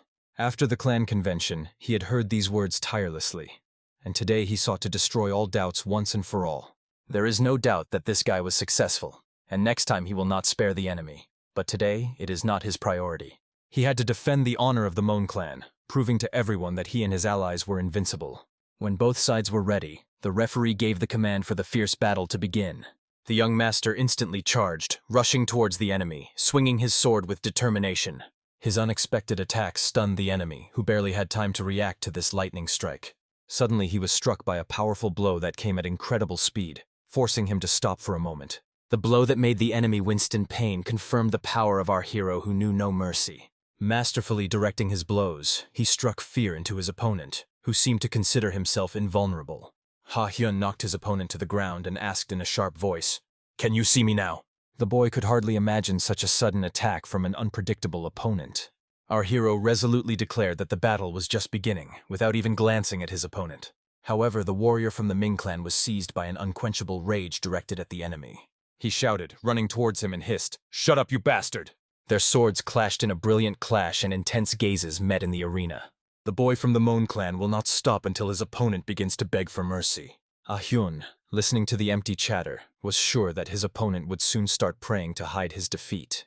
Without a doubt, the opponent's greatest fear is losing to a powerful warrior like Hyun. He noted that the opponent showed remarkable courage by successfully repelling the attack. In his thoughts, he was aware that the elder Jong Dong-hyun of the Nam Gunmin clan had deliberately provoked him. He tried to hold back, but this provocation worked even more effectively than he expected. The warriors of the Moen clan watched as Hyun attacked decisively, as if he wanted to destroy his opponent with one blow. Suddenly a searing pain shot through his back, giving him a severe jolt. At this moment, the enemy from the opposite side struck a corresponding blow. No one knew where this unexpected blow came from. The blow was so powerful that it flew past Hyun, knocking him off balance. He raised a thick cloud of dust, enveloping the battlefield with wild energy. The spectators held their breath as they watched the events unfold in the arena.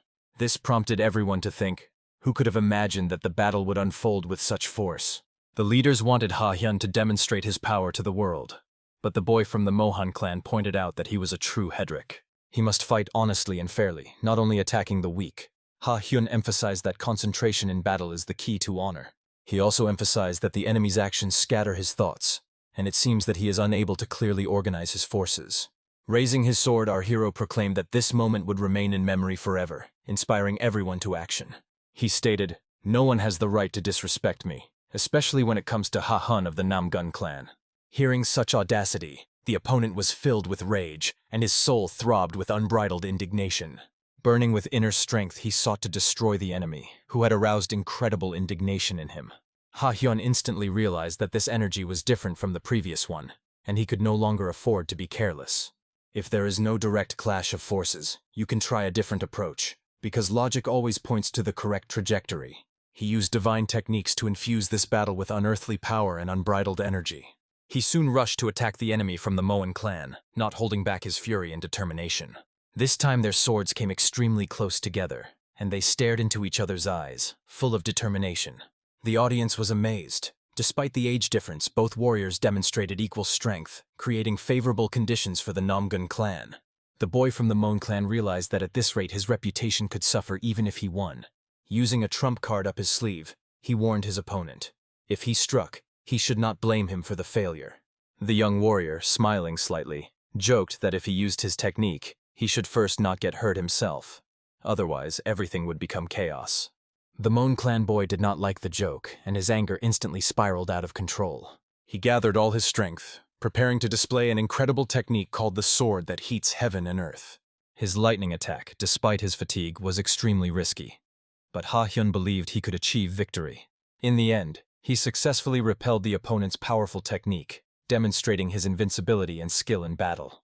However, something in his feelings was wrong. He felt that at any moment his arm could break. The excitement of battle pulsed through his veins, filling every cell with the power of real combat. Unlike the chaotic trajectory of the sword, which he still saw, the opponent used his techniques openly and honestly, as expected. This fierce duel could have been an invaluable lesson for our hero, so he decided to use his last trump card up his sleeve. Clan leader Moen watched the events closely, surprised by the chaos unfolding in the arena. The technique he used was the embodiment of the martial art embedded in his clan's genes. But how could he possess such knowledge? It all came down to his origin from the Namung clan. From a distance, his brothers noticed that Hyan was suddenly overcome by painful memories, causing him to pause for a moment. Incredibly, in a matter of moments, he masterfully imitated his opponent's fighting style. Thanks to this skill, he could predict the enemy's movements, preparing to deal him a decisive, fatal blow. However, this warning only applies to an opponent who dares to imitate his fighting style. If an opponent tries to copy his movements, his every move will become predictable, giving him the opportunity to use incredible force. At this moment, an unexpected clash occurred as their swords met again, marking a new turn in the battle. Soon, a powerful move forced the enemy to throw his sword aside, opening the way for a quick counterattack. Suddenly, our hero appeared from behind, using the Namung clan's divine technique, which instantly changed the course of the battle. At the last second, he abruptly changed his technique, arousing admiration with his incredible speed and accuracy. Hyan felt that his enemy was now hopelessly stuck and would not be able to avoid inevitable defeat. He opened his mouth wide as he watched his sword mercilessly cut down his opponent and loudly exclaimed, "Let this not happen!" After a powerful blow to Hyan's legs, the opponent from the Mo clan lay helplessly on the ground. No one could believe what had happened. The famous water dragon had been defeated by a young rival. This incident caused an incredible furor in the stands. People were impressed, as always, by the performance of the Namung family. The test surpassed the strength of the Moyam clan. The water dragon fainted from a blow from the young son of the Namung family. The audience immediately sang praises to the winner, and the judge confirmed that Namung's family was the strongest. Our hero quietly repeated that his name was Hyan, and from then on his heart beat even faster. Suddenly his brothers ran up to him, ready to support their hero in a fierce battle. They cheered him on as his brilliant performance brought real pride to everyone present. However, Hyan believed that it was all just luck. He thought he had easily reached his opponent. The clan leader believed that the hero had returned victorious and that his hand was fine. But Hyan himself explained that it was only a light blow. The leader was impressed by the boy's skill. Despite a higher-ranking opponent, he won thanks to his wisdom. The leader of the Mohan clan, sighing in indignation, warned that if this continued, their defenses would disperse. Mina's victory over the 4 grandsons of the Namung family became a key part of their strategy. Soon his heir came to his senses, realizing the full importance of the situation. In a state of shock, he realized that he had suffered defeat, which deeply affected his soul. He begged for forgiveness if he had shown weakness, but the leader explained that the boy's abilities exceeded all expectations. And now, a new participant enters the arena, Moyong Hyan, evidence that the Moyong family is once again striving for victory. He instantly takes off his clothes, showing off strong muscles tested by numerous battles. Soon, one of the Namung clan approached cautiously, preparing for the next challenge. It was Mektebek of the Namung clan, whose real name was Kihan, and the 2 warriors stubbornly met each other's gazes. As both warriors were ready for any clash, they exchanged a sharp glance. Suddenly, the battle began as a multitude of blows fell on the body of a warrior from the Mon clan. Not understanding what was happening, he sharply repelled the blows, trying to maintain his balance. However, such a flurry of blows, as if he were being crushed from all sides, was unknown to him. After all, the speed with which Kayan struck was simply incredible. At the same time, his opponent demonstrated solid martial arts skills, having the potential to reach the level of old-school elders. However, Kihan believed that he could withstand the pressure of the Namung clan by delivering incredible lightning strikes. The battle between the members of the Namung and Moing clans continued, and at this moment we are transported to an exciting location. An incredible massacre broke out on the border of Jilin province and Inner Mongolia. One of the fighting warriors holding his sword destroyed more and more opponents with each blow, and his men asked if it was permissible to act like this. However, the chairman replied that the advisor's advice about a quiet offensive should be used, although he thought it was too much if everyone knew that the church was burning to the ground again. However, the leader needed more time, so they deliberately gathered here. These warriors are true barbarians. If they were to die, the people of the Central Plain, not even the 9 factions or the 5 great families, would be able to sit idly by. He believed that for the inhabitants of those lands, the failures of Mongolia did not pose a problem, because the people of the Central Plains did not care about the internal affairs of Mongolia. Maybe he came here after reading about it. His advisor admitted that the head was not just cruel, he was a real monster, and it was not for nothing that he was called the Wolf. The advisor then asked if any of his soldiers were wounded. According to information, no one was injured. It was wonderful, because now Leonid was not far from them, almost under their noses. The presence of the heavenly demon in the church was still felt, as Old Man Namgun filled the space wonderfully. Smiling, he dreamed of tomorrow. After all, according to his prediction, all the talented children of the Namgun family will die tomorrow. We are transported to the territory of the Mohan clan, where the winner of the duel was Namgun Tihun. The spectators in the stands could not imagine that the fight would be so one-sided. The guy from Mohan barely touched his opponent. Still, Hyan put in a lot of effort, so the next member of the Namgun clan must be no less strong, and he boldly steps forward. At that moment, Brother Min focused his gaze on Ha Jung, who he watched intently as his mentor drew his sword.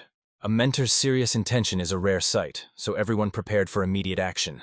Once both were ready, the fight soon began. The mentor looked flawless, like a true martial arts master, and he attacked his opponent with lightning speed, who barely managed to recover from the blow. A powerful blow hit the opponent directly in the face, and the warrior from the Mohan clan fell helplessly to the ground. The mentor quickly dealt with him, which impressed everyone present. Even the leader of the Mohan clan opened his mouth wide, realizing the incredible power of this warrior. With one blow, their opponent lay helplessly on the ground. The mentor couldn't help but admit that it was a great fight, although the victory brought glory only to him. The Namgun clan surprised everyone again. Just one blow decided the course of a fierce duel. It was evident that the master, the heir, and the mentor had put all their energy into achieving this success. The mentor emphasized that the flash of lightning is a key martial art that is decisive at the first stage of battle. The heir wanted to see his disciple Ming fight, but he was a little embarrassed due to his lack of confidence in his strength. For the Mohan clan, 3 defeats is the worst possible scenario that no one can allow. The leader of the Mohan clan knew that defeating Namgun Min would force them to gain another victory to maintain their authority. Soon, the clan leader personally decided to join the battle. If everything goes according to his expectations, Namgun Min will be next, and he will do everything to defeat him. If the opponent shows an advantage similar to the Blue Dragon sword, he can at least partially restore his clan's glory. Suddenly, the head of the NAMM Gun clan appeared on the horizon, stunning everyone. He tried to recall the words spoken a year ago. These words made a strong impression on the head of the Mohan clan. He suggested next time we'll do it right, as promised a year ago. Now fear is trembling. No one has used such techniques because they have never faced him in a one-on-one duel. He shows no signs of aggression, just calmly waits without making the first move. It's as if an invisible wall stands between them. He can't get closer to his opponent. But what to do? He is the head of the Mohan family, and he must show his dignity. If he is ready, let the battle begin. Clan leader Mohan raised his sword, waiting for the decisive moment. The wait was over. He used the 100 absolute strikes technique, striking like a sea sword on dry land. The spectators in the stands watched in amazement. The sword cutting through the air caused genuine admiration. As predicted, the head of the Mohan clan showed incredible courage, demonstrating unprecedented skill. The art of wielding a sea sword on dry land provides both a devastating blow and effective defense at a time when the sword is rapidly tearing forward. Clan Chief Namgun instantly grabbed his sword and struck without hesitation. Laughing, he noticed that this inept opponent had used a technique of absolute blows that he had not encountered in a long time. However, the art of turning the force while explosively thrusting the sword demonstrates that his skills are slightly superior to Hui's art. He was surprised, because it was his own crowning blow which he was incredibly able to stop. However, he fulfilled his words. There is one variable, the basis of which is a strategic assumption. He believed that the power of the Murin remained paramount even after years. At this age, it is really not easy to open new horizons of knowledge. Finally, Murin took the sword of the head of the Mohan clan, a symbol of victory. Throwing his sword aside, he declared that the duel would quickly stop. If the enemy struck seriously, their leader could die. Then he ordered, "Fight correctly and do not waste your strength." Clan Chief Namgun, like lightning, threw his fist preparing to strike. Breaking through the opponent's defense, he rushes like an arrow. He delivered a powerful punch to the enemy's face. The blow caused the opponent to fall to the ground and lose consciousness for several minutes. Then Murin approached the head of the Mohan clan, and like a true warrior from Morim, emphasized 2 things. First, be sure to find out the enemy's level before attacking. Suddenly, he struck a blow that left an unforgettable mark to cement it. Second, if he plans to teach the enemy a lesson, let him do it decisively. So let him strike in such a way that his opponent is terrified. If the head of the Mohan clan had not blocked this blow, he would not have been able to withstand such pain. After all, Marin is a real monster. He even asked if he shouldn't conserve his strength. He believed that in Muram, the mad dog was just a technique mastered by Volholm. The reason why the swordmaster cooperates with Falholm became Mon's last sane thought. The boy watched the leader and realized that with the right strategy, the path of the sword could be as powerful as a punch. After all, the sword is just an extension of the hand and wisdom of the ancestors. Grandfather, like a living example, demonstrated his skill on the battlefield. Suddenly, the head of the Mohan clan ordered a halt. Trembling with pain and fear, he has to be counted out for his defeat. The judge clearly confirmed, today the winner is the head of the Namm Gun clan. Despite all efforts, everything remains in its place.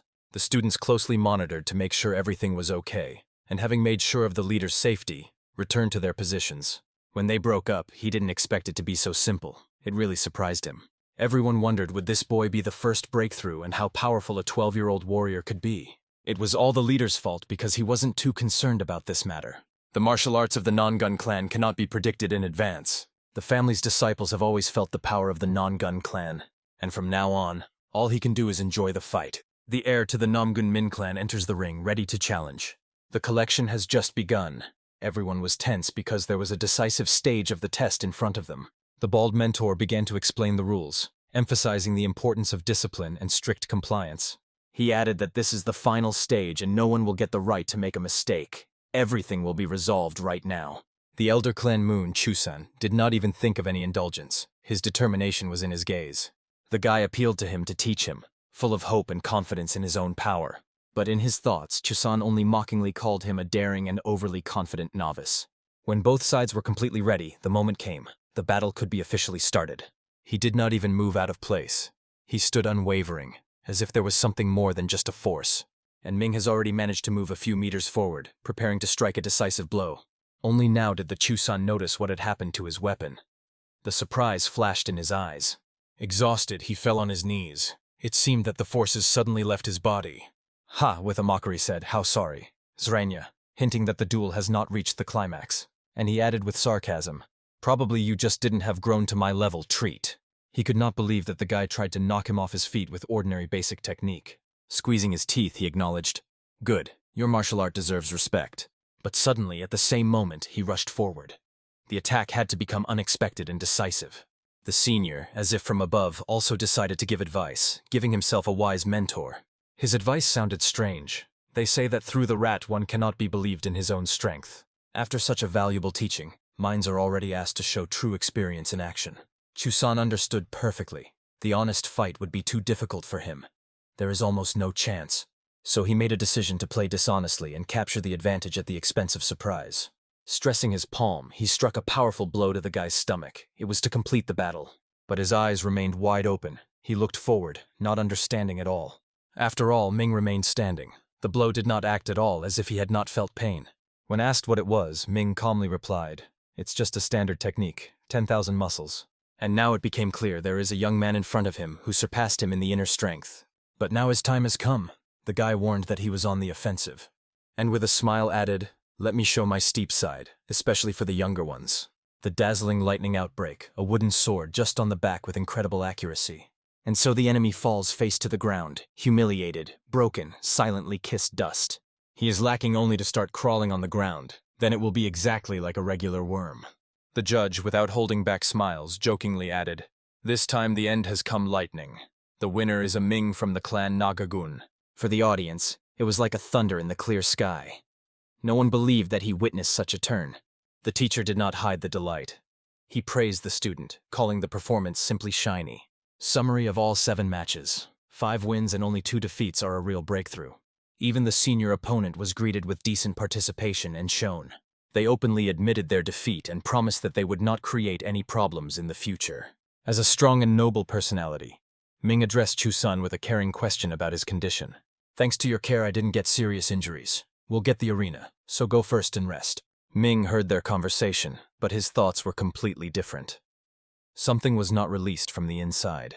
Memories of the arena were still floating, as if in real time. Every moment they were in memory. Although the sword was wooden, It was for the first time in his life to send a weapon against another person so seriously.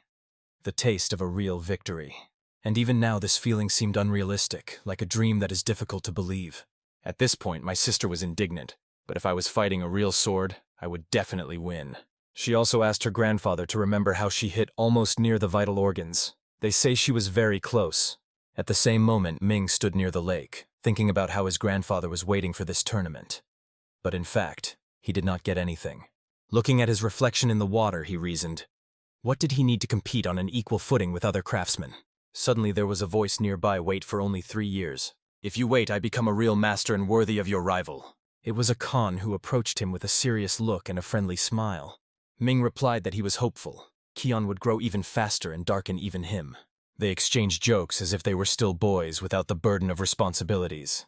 But then Ming became serious and turned to him with important words. He wanted to share the idea that had long matured in it, too important to remain silent. Namely, he suggested that he become a new head of the family. Hyan was stunned and did not know what to answer. Such responsibility seemed unbearable. He did not understand how he could accept it, and instead heard a counter, question. Why do you think you can't? Hyan confessed that the reason is that he is not the native grandson of the head of the clan. But Ming decided to tell him something important, a thing that he still did not know. The true truth is simple.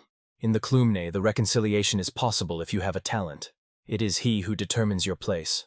And in a person with such a name as you simply cannot help but have great potential. It is part of the inheritance. Of course, to become a head, you will have to surpass me, but you just said you have done it in 3 years. I can't say that I will exceed you with confidence. Ming called such an answer good. In Han's eyes, the fire of the future warrior was already burning. After that, he thanked Khan and offered to return, because it was this conversation that helped him to spread everything on the shelves. Han, agreeing, also noticed, it is time to return, it is not necessary to get rid of. He also added with a smile, older brother, all of your guidelines do not make you wait long.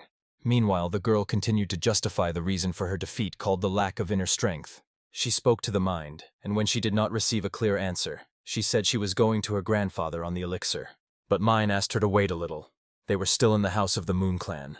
At this point, the whole looked alarmed, and Ming immediately noticed it. He came closer and asked what happened again, but the whole himself wanted to find out. Why is it so strong? I also want to succeed like you and Khan, but I hate workouts so much. Why is it so difficult to train? The answer was short, because it is a workout, and they are always difficult. Otherwise, it is no longer a workout but a rest. Khan also agreed with the older one but made jokingly. And is the workout not interesting? To which the bun grunted. Interesting. Only for you. The minds did not resist laughter. The younger ones were crowded with their aspirations, though they joked as children. And indeed, when the Ming looked at them, a spark of motivation broke out in it, as if the heart was inflamed again. That is why he turned to the honey and promised he would give him the experience of a real exciting workout. And at the same time, he shared another truth. Real pleasure comes when you overcome your own borders. And so he suggested that you do it right now, not to wait, not to doubt, but to act. There were a lot of rage that day, and all of it seemed to live in the respects of the events. Sadia received a promise from his grandfather. He will receive the long-awaited elixir for her. And the workout of the Hungan was so exhausting that he fell asleep instantly as he had touched the pillow. It has been 3 months from the day they left the house of the clutch and went on the road. Hyan began to miss the house, and tomorrow they had to return. The heart was filled with expectations. Probably that Browsty is now actively looking for his grandfather, Khan thought, smiling. But when he was thinking, someone approached him, whose presence immediately felt. He turned his head and saw Moon Chun. His gaze was serious and calm. Khan turned to him in his name, but he answered with a smile. What about the idea of calling me just older, Chan? But it was even more interesting. Why did Shkon come here so late? What prompted him? His answer was unexpectedly sincere. I came to apologize. He wanted to apologize for not looking at Han during their sparring. It could seem offensive and contemptible. When I realized that I did, I was ashamed. But Khan replied calmly, It's all right, I also provoked you because I sought victories. Then he asked, Are you planning to participate in the next Dragon in Phoenix Festival? Chan honestly confessed. Recently only learned about him, so I am not sure if I can go. He added with a sad smile. They say young talents live only with glory and honor, and I didn't even know about its existence. However, he acknowledged, Hyan was right. He did not understand why he chased something. His words never had real weight. And before leaving, Chakan asked permission to ask another question. Why are you training? Why do you study martial arts? The answer was simple and solid. To become stronger. Why be strong? For without power, I will not be able to protect others. It was these words that he said to his grandfather on the first day of staying at the house of the Kling. For Hyan, it became the main guide in life, the answer he sought for so long. Chon acknowledged this.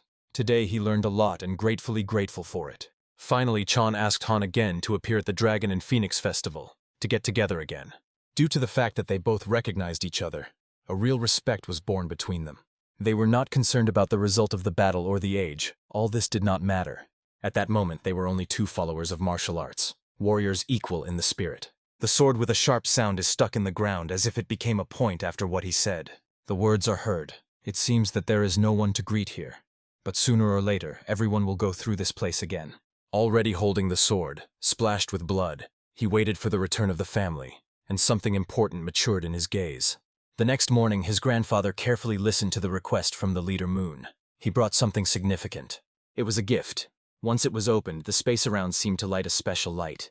It was neither weapons nor jewelry. It was 100 years of ginseng, more valuable than gold.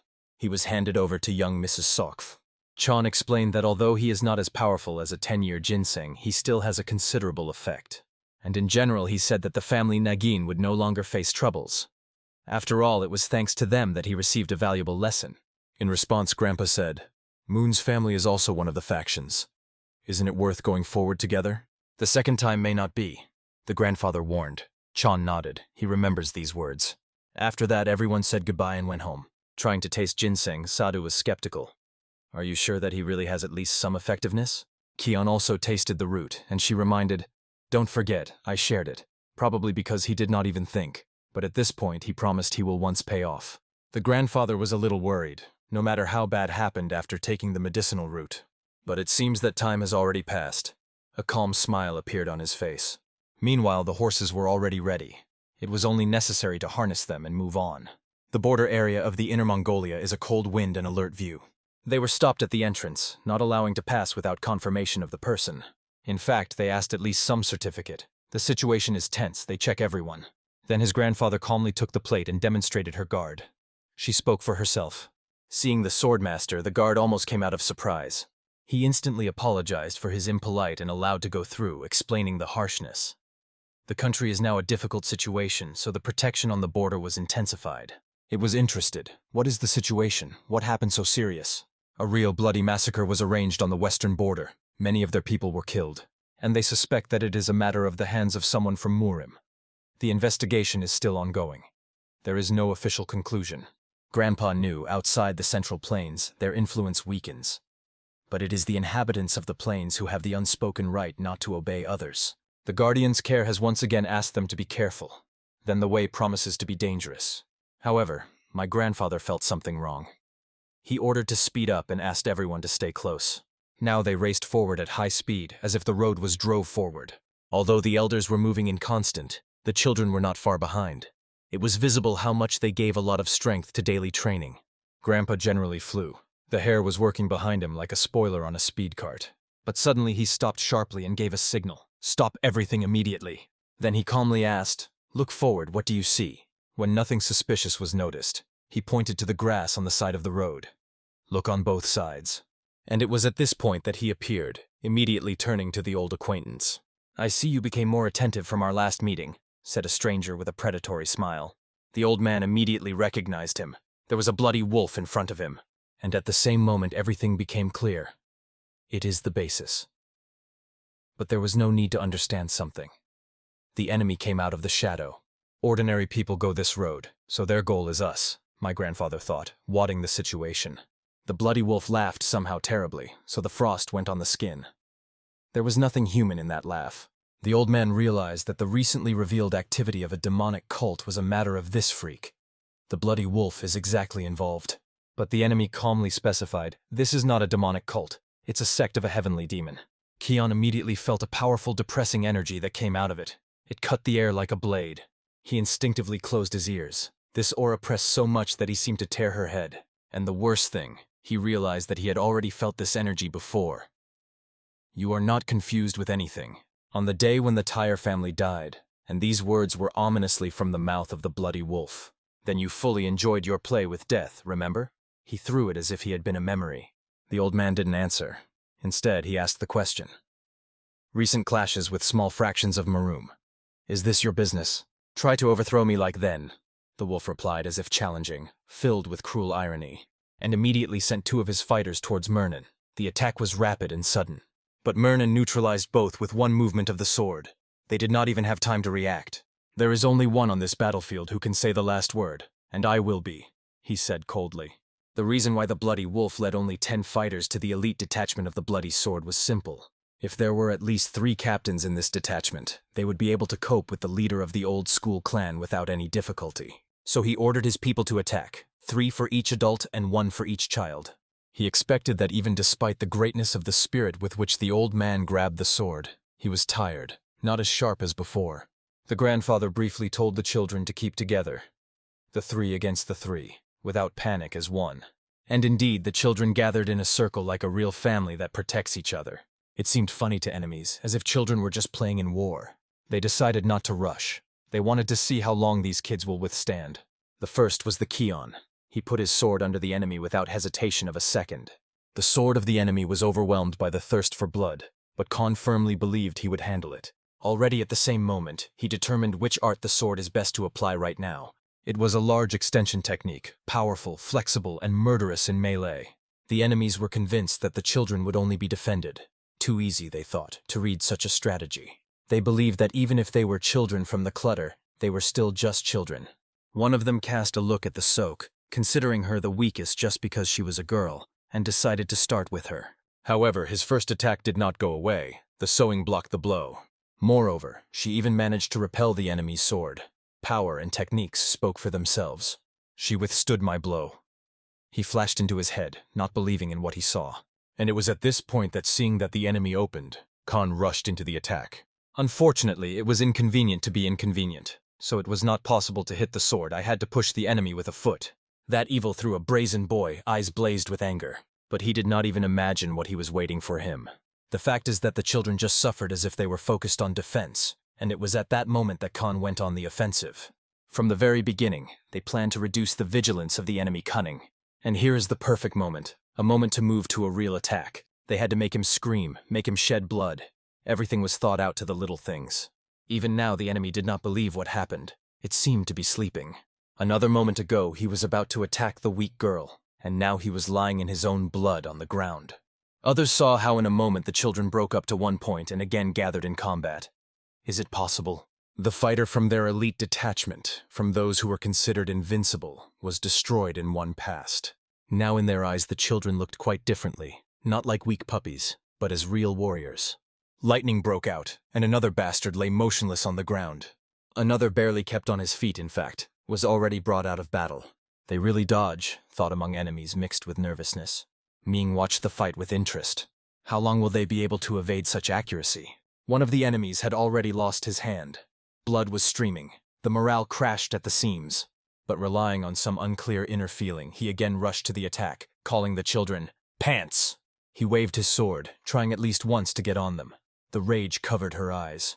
But again and again, his sword cut only the air. No one got into the area of impact. He simply did not see the enemy in front of him, because Ming was already standing behind him. With some miracle, he was able to repel the blow. Reflexes were still working, though on the border. He thought, everything is fine. The wound is not deadly. I can survive. And looked at the guy in front of him. But something was wrong. The picture swam. The world began to change the corner. She sailed because he was already looking at her with the eyes of his cut, out head that flew to the ground. Only his own smile. That's all he had to see before the full end. Meanwhile, the Bloody Wolf wandered a brutal battle with the Elder Clan. A collision was a real explosion of power. The grandfather was the first to strike. The first bloody wound appeared on the enemy's body. And without losing the opportunity, he addressed him. Something you are holding on to. You understand it yourself, yes? In response, the Bloody Wolf burned. Tang out. His anger only grew. But in a moment he saw nothing in front of him. The attack came unexpectedly, and only in the last second did he manage to expose his giant sword, a reaction on the verge of instinct.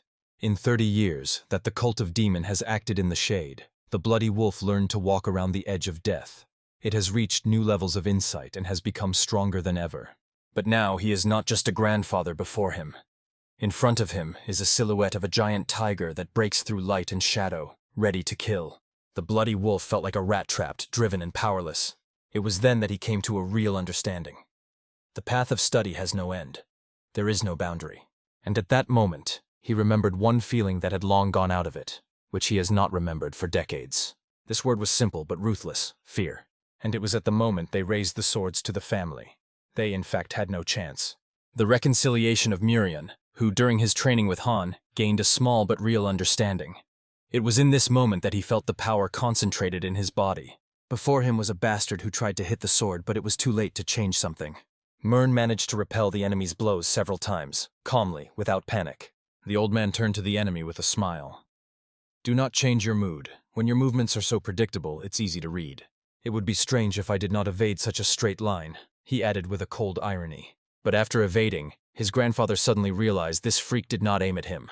His grandchildren were his real goal. The wolf intended to dramatically change the direction of attack, bypass his grandfather, and attack the Muren's failure together with the detachment. But here he came across what he did not expect again. At first glance, a simple guy, an inexperienced young man, suddenly put a block and stopped his huge sword, and immediately applied the technique of a radiant sword. The light flashed like a lightning explosion. The bloody wolf did not believe in his own eyes, in words not to describe his surprise. The boy not only blocked the blow but also pushed him back. The power was real.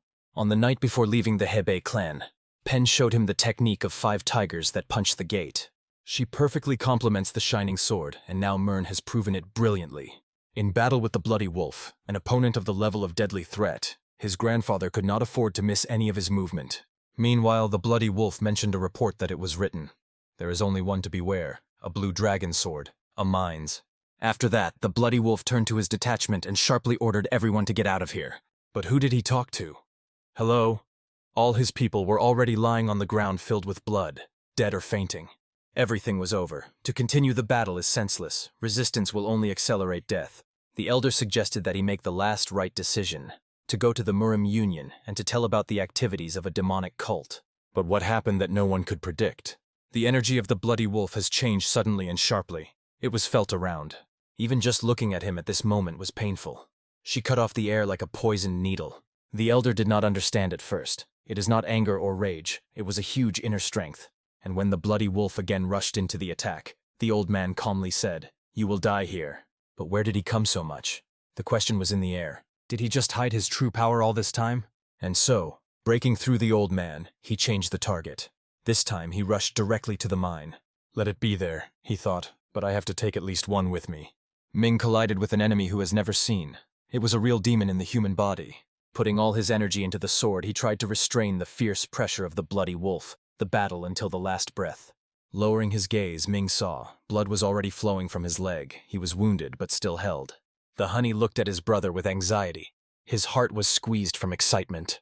At this point, the bloody wolf said through the clenched teeth, "From the very beginning you acted on my nerves. I'll tear you on small pieces."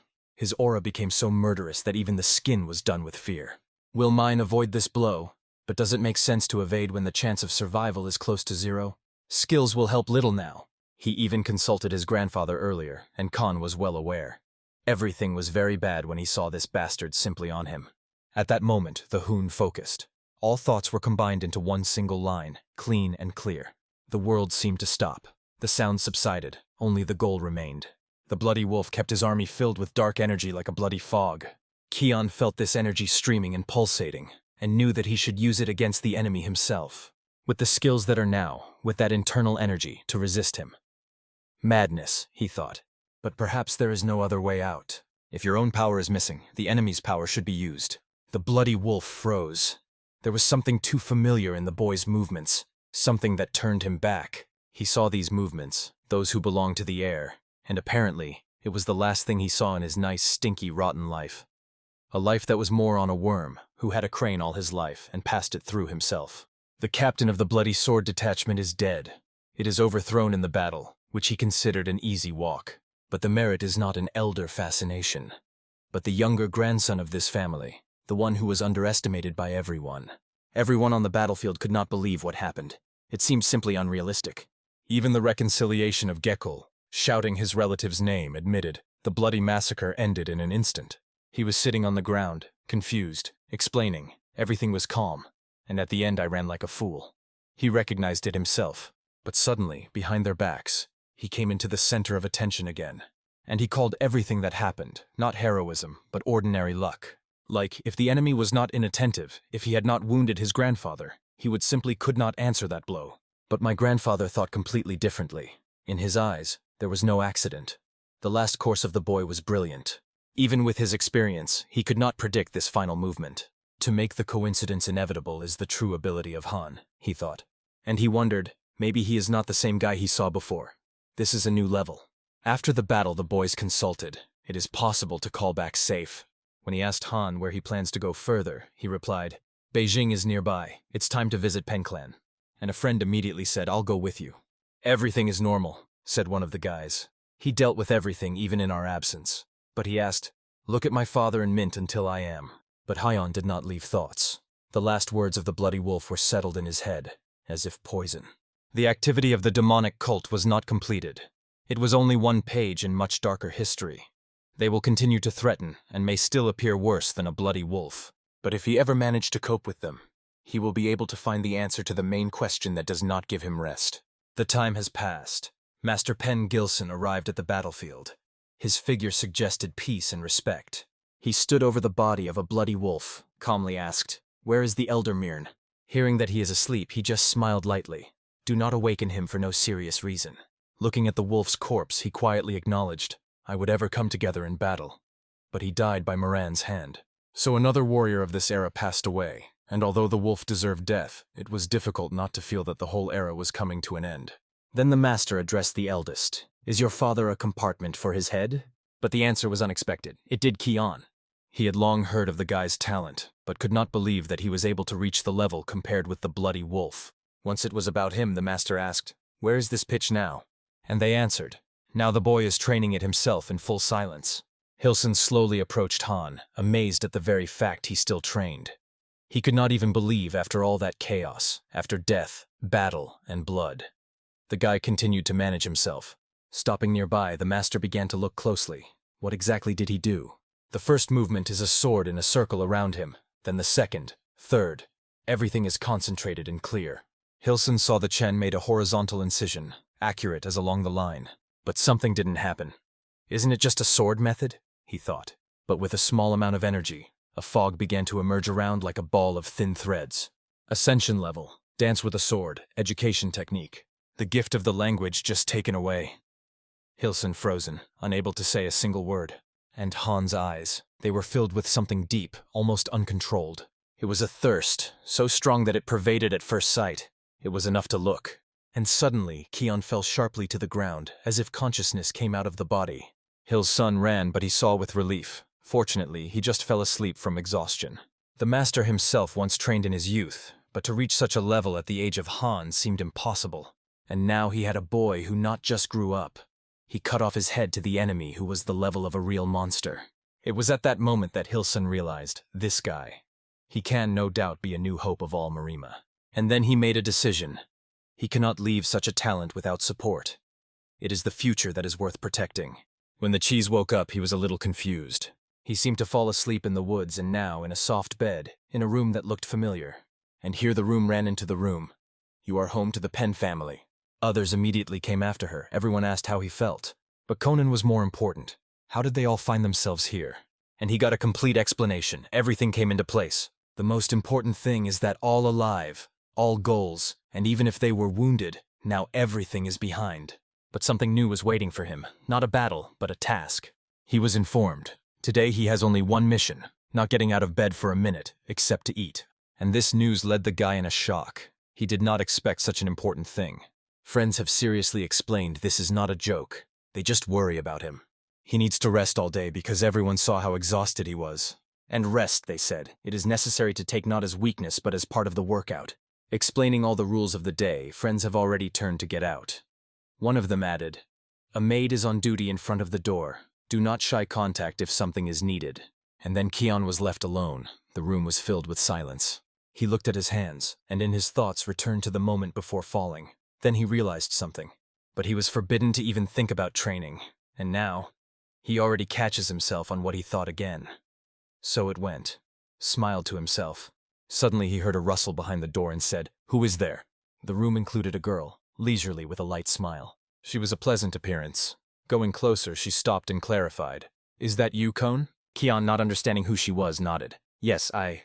And you?" "I am others, but you can turn, Pen," she answered with soft confidence. And immediately she added, "She is the granddaughter of the head of the Pen clan. I often leave with my uncle. My father is not very close to him, but yes," she explained. Then she told who her uncle was, Hong Hun Pen. "It is he who is the son of a master. He mentioned that between him and his older brother a big difference in age, and that he has a niece." In the course of the conversation, she asked Han's age. When she learned that he was 12, she was glad. "I am 12. And she confessed. She wanted to see what you really were because I heard a lot from her uncle. A lot. The fact is that Khan studied with Uncle Pan Other. They are peers. So in any case, there is no difference between them." And suddenly the girl with a smile suggested, "And let's get out of here. It is sad to just sit in this room." She wanted to show him the center of Beijing. They say, if already here, it is worth seeing something interesting. Khan laughed a little. "Not what I don't want, just I have my reason." But as soon as he said it, two more came into the room with laughing. "But where you are, the two of you hide." These were Hilson and Grandpa, alive, smiling, calm. My grandfather finally recovered and explained. I had only a small ushib, nothing serious. And immediately asked, "And what are these mysterious reasons why you can't leave the room?" Hearing the explanation, just smiled. "Now I know for sure you are just as stubborn as I ever. I told you the same thing." After that, his grandfather allowed Khan to go out, promising to talk to Geekle himself. The only condition, no martial arts in training today. Hilson, by the way, gave a little money. To treat the guy with something delicious, let it be your day. And here they, with smiles and lightness, finally got the will to go for a walk. The elders, looking after them, jokingly began to discuss. They seem to be very good for each other, eh? But suddenly, Hilson began to behave strangely. His grandfather suspected that he had not eaten something. But he just smiled and said calmly, he just looked at them. And an interesting thought came to mind. What if my other daughter-in-law... I want Hyan to become my son-in-law. How do you get the idea? Said Hilson with a very serious facial expression. The old man suspected his eyebrows, something you clearly conceived, and decided to ask directly. Hilson waved. "No, nothing like that. You have already lost the ability to lie as before. Why don't you look into your eyes, oh?" The old man grunted. After several such direct arguments, Hilson seemed good, just accidentally saw how Khan is training. The old man understood everything right away. "Yeah, you probably saw a dance with a sword, right?" Hilson nodded. "Yes. And that's what made me talk about the wedding. His enlightenment is close. So everything is clear. He spoke of marriage because he put his eye on Han's talent and seems serious." At this time, Han himself was already happily walking through the streets, tasting something delicious, without any idea of the conspiracy of the elders. Well, what kind of respectful family does not want such a guy in the son-in-law? But suddenly their walk is interrupted by a girl who is calling Han by name. Pen immediately paid attention to it, and clearly not indifference. And Khan himself did not hide astonishment because he was in front of him, which he had not seen for a long time. The next day, everyone finally returned to the house of the family, a little tired, but goals. Already in the three of them discussing the events, Sadi suddenly confessed. "When we left the house of Pen Clan, I looked at you as if I wanted to kill you." Khan and Minz looked for. "Did something happen to you?" one of them asked with an Ekadine smile. So what really happened a few days ago when Joni suddenly appeared before Han? She came with the warmth in her voice. "I thought, I will not see you for a long time. And then I wondered, and who is next to you?" Pen Other did not delay and introduced herself. "I am the granddaughter of the head of the Pen clan." John was politely apologized and then told who she was and who was for Han. But even then, Khan felt something is wrong. In the air, the invisible voltage seemed to hang. He felt aura which he had never seen before, a real murderous aura. And the worst part, she came from both girls who spoke surprisingly politely. But their views seemed to compete for life.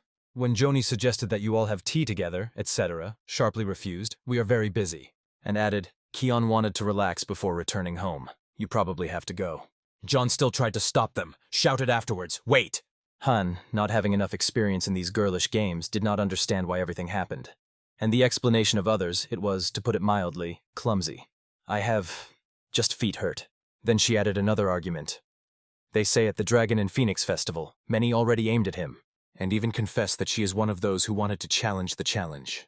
Will it not be difficult?" he asked carefully. After all, as far as he knows, strong masters have no right to participate in the Dragon and Phoenix Festival. But the conversation did not end there. Hyan added another sentence that was definitely not worth saying. But I saw your martial arts. Well, not to say that impressive. And as soon as these words flew from his mouth, there was an explosion. What did you say, with a classic note of female hysterics? And now, in reality, 3 are sitting at the table. Cohen, Ming, and their sister Soft, and remember that moment. They came to a common opinion. Others had a full right to merge. Ming nodded with understanding. Yes, Hyan was really rude, and Sodor added, if I was in place, I would have nailed you. At this point, someone came to the room. He called Honorable. He was called to his grandfather because he wanted to talk seriously. A familiar personality character was sitting in the room. Chi-Wul, the same, browsed. Seeing Han, he immediately noted, you have already grown up well directly as a real man. Grandpa with gesture invited to sit down. I want to show you something. And the fact that Khan saw further shocked him. My grandfather exposed his hand. It was a devil's wound, left with a bloody wolf. The wound was so deep that even the regulation of the chi flow did not help to completely heal it. Internal injuries remained. Of course, my grandfather asked. Don't worry about me. I'm still standing on my feet. But he explained, normal treatment will not help. It requires Shaman's Dan or Sakwandan of Shaolin, the highest level. Khan, as a person insightful, immediately understood everything. His grandfather called him to ask to bring these elixirs. She will also explain the situation. If you turn to Shaolin, they will give one. But say that Mern wants 3. We need more than they think. Hearing that 3 elixirs want him, Khan immediately asked, well, how do we do?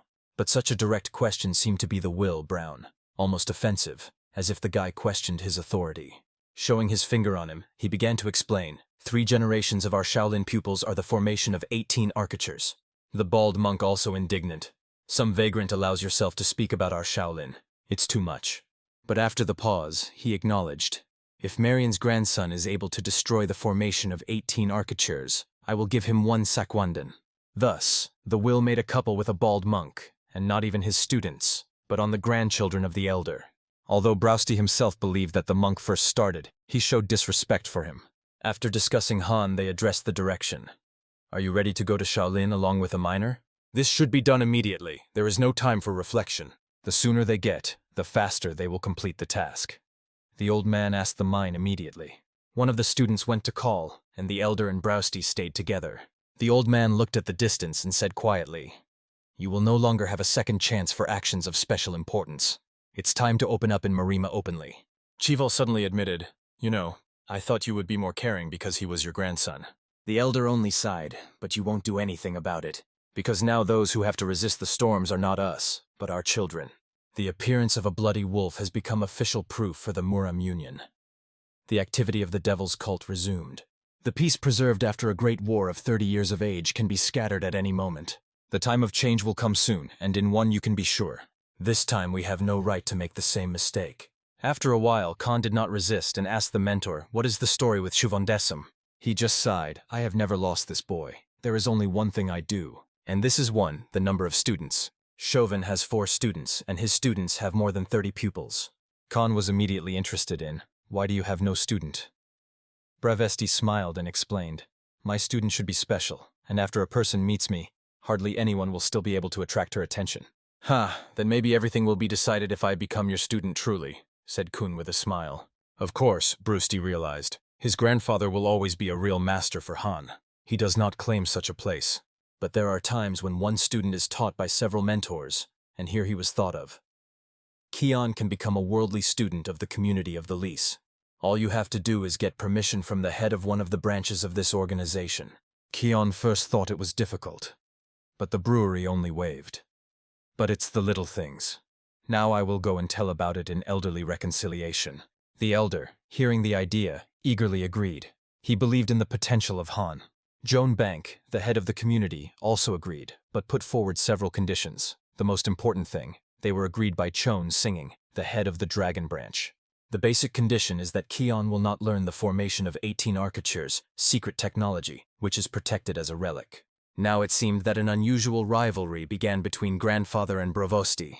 But for Han, his grandfather will always be in the first place. Because the Will is not just a brewery. He is one of 5 knights who were recognized as the gods 50 years ago during the Battle of Chongs. There were 5 of them, 5 friends who went side by side. Together they became the legends of Marima. During the Battle of Chongs, each of them stood for 100 warriors, and thanks to them, the apostles were destroyed by death and chaos. And now, Khan promised, I will not let you go, mentor. No, grandfather. I will destroy the formation of 18 Shaolin architectures. The elder did not even doubt his words, and in general, it seemed to him, it is necessary to hear the guy, and everything becomes clear. Khan wanted to try to go this way on his own. Only through self-awareness does true progress come. And when he said it aloud, his grandfather smiled. Delicious thoughts. But still decided to give one hint. The essence in the energy concentration at one point, if you master it, you will conquer any formation. There are 5 large mountains known throughout the empire in the central plain. They are called 5 sacred peaks. Central among them is Junyu, located in the province of Henan. It is there that is the main spiritual center. There is a large temple known all over the world as Shaolin. Monk, having learned about the couple, already told his students, and now they train, holding huge stones over their heads, because in a month they will come to them. Nagin Hong, a student of Muran. Inamun Ming, divine sword of the blue dragon. Although the couple was the result of a serious quarrel, now it has become an opportunity. It's not just a challenge, it's a confrontation with a recess. That is why the abbot makes the students train as if they lose equals death, because there will be no other right to mistake. It takes a few days. Finally, the day of departure to Shaolin, for Han, Mina, and Chi Will, browsed. Exactly 5 hours after leaving the clan. They are waiting for the first test. Bravesti grunted. Why do current children are so weak? They ran some 100 meters and they are barely breathing. Ming saw. Despite his grandfather, he kept the perfect pace to expand the limits of Han's opportunities. He was already tired, but realized that Cheon was going on exhaustion. Subsequently, the old man stopped and explained. Ahead is a hemlock owned by the Travelers' Union. They stood in front of the gate, a place called the Eyes of the Serenian Community. All their intelligence and secrets flooded. We will rest here today. The extra rest will not hurt. His grandfather approved. Looking at Han, he realized. Although he bent at speed, the guy cleverly caught up with them and demonstrated the impressive growth rate. Just as the old man opened the door, he came kindly. Welcome, elder. We were waiting for you. The grandfather was surprised, recognizing among the meetings of a young man who was not hoped here. It was a mother. His arrogant tone seems to have not softened since the last meeting. He threw Kona from above. Who are you to turn to me? You look younger. You see how it looks. Kion noticed about arrogance, and Ma began to remember hard where he saw this boy. When the memory broke out, he asked in confusion how Khan was in this place. The old man intervened. The Hoon is not an ordinary guest here, but my student. Therefore there is respect. Ma remembered that the elder ever swore to take students, and the surprise flashed in his eyes. And he realized, if the old man is 4 times higher than him, then this poor man automatically rises above him for 3 rank. Meanwhile, in the same place, Shimontes, with a trembling voice and tears in his eyes, confessed in a bitter, their master died. He informed with pain, the bloody sword master is dead. One of the listeners asked it, how did you come back alive and unharmed? I persuaded him not to go against the fracture. Even if I went with him, it would not change anything. He understood that the master had long been getting angry, and if he had waited a little, could walk for glory. And saying that, he raised his hand towards the interlocutor. The flames began to escape around his shoulder, a real fighting threat. But he immediately explained, I will not go further. It is just a sign of gratitude for your attempt to reassure a detachment of a bloody sword. And added, in 3 years the young leader will complete his technique, and then there should be no obstacles. Such conversations are not uncommon in the martial arts world. For ordinary people this seems like fantastic, but their status and strength change faster than can be imagined. If the Master Kekman unexpectedly takes the boy to students, he already becomes a mentor for others at a young age. Kion, to avoid unnecessary conversations, explained. It turned out, I'm unofficial. I'm only a worldly student. He knew that worldly students were usually considered lower in status in the general system. But the brewery was already getting annoyed. He asked directly, you don't like something, boy? And although he kept calm, inside boils from indignation. After 3 years of heavy training, he barely reached the student of the 2nd rank. It was a full fiasco for him, although of course, he did not say it aloud.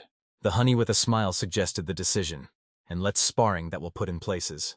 I like this idea. He was convinced I am no longer the one who was 3 years ago. But Junicol should remember, not only he has changed in 3 years, Kion too, and more.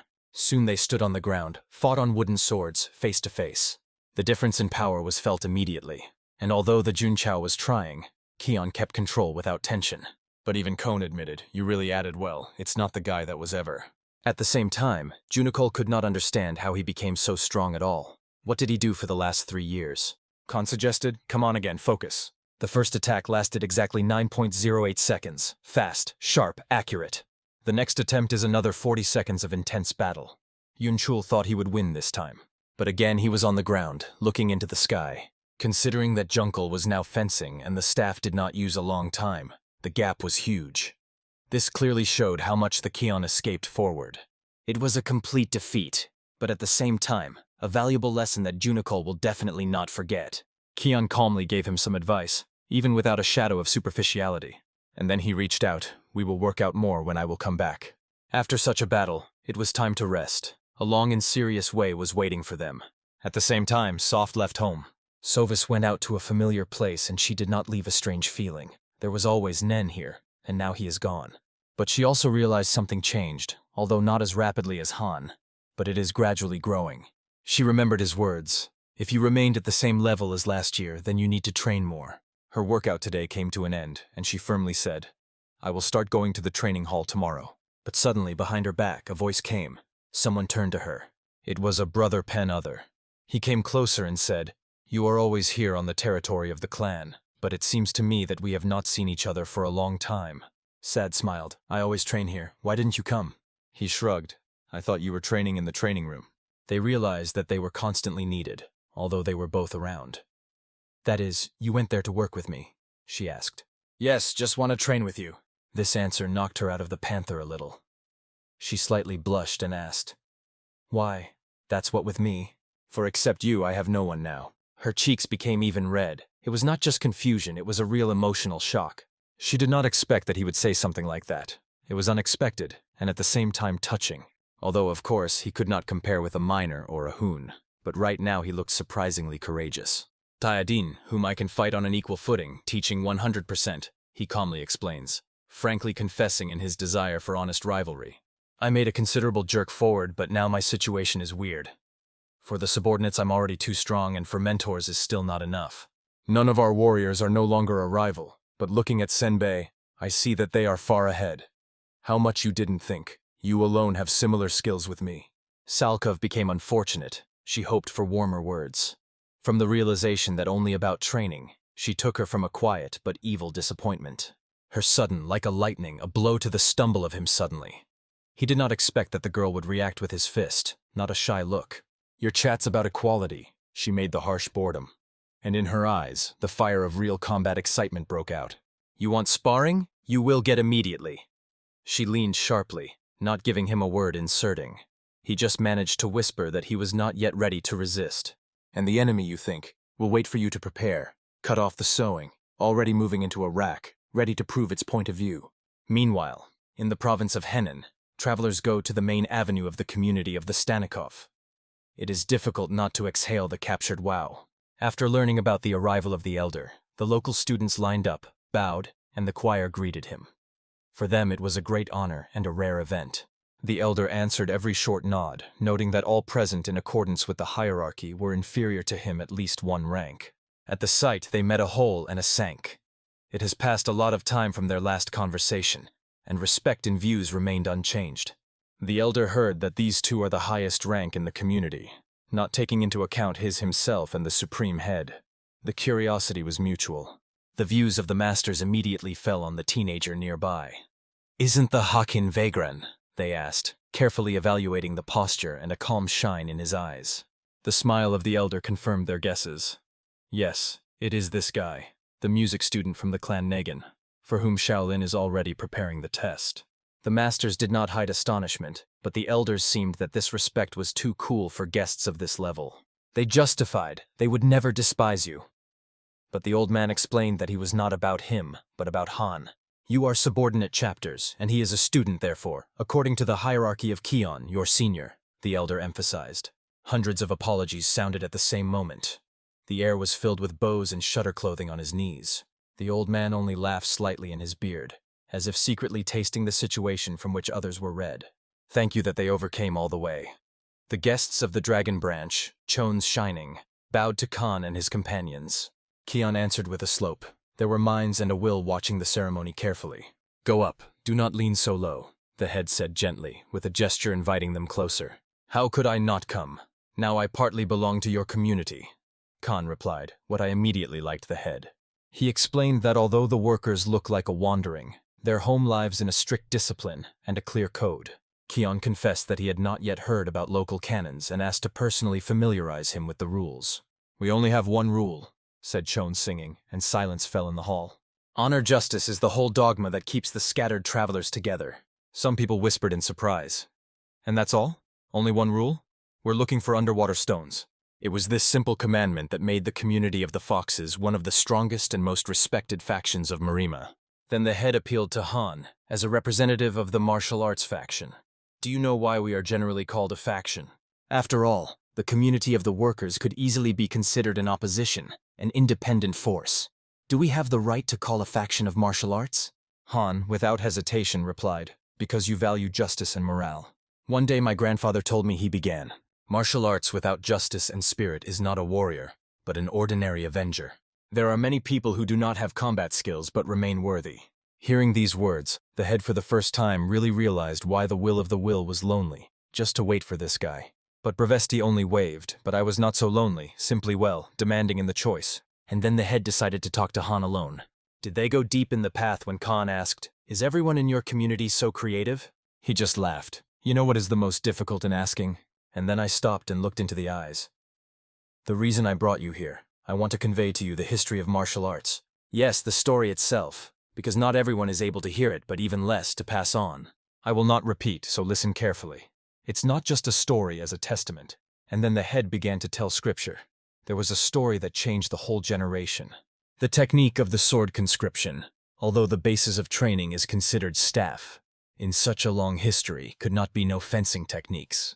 However the head understood, the technique of possession of the sword should be transmitted together with the technique of the soul of the divine dragon. But Khan has already mastered the depth.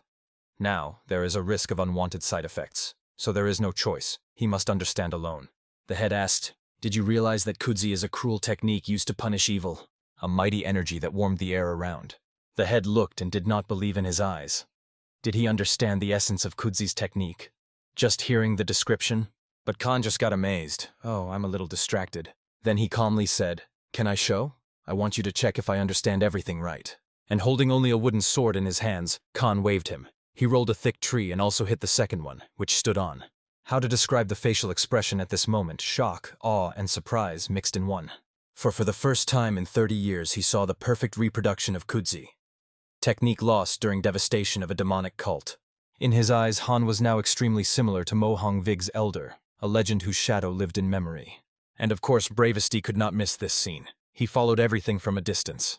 The scene made him smile widely, though he was worried about the head to intercept the student at the depths of his heart. A few days passed and they finally arrived. The three stood in front of the mountain of Sanshan, the middle mountains among the 5 large ones. Due to the fact that the head followed Han all the time, their arrival came out later than planned. Then Chiwol explained. I go right and shout in, Cohen asked. What do I do?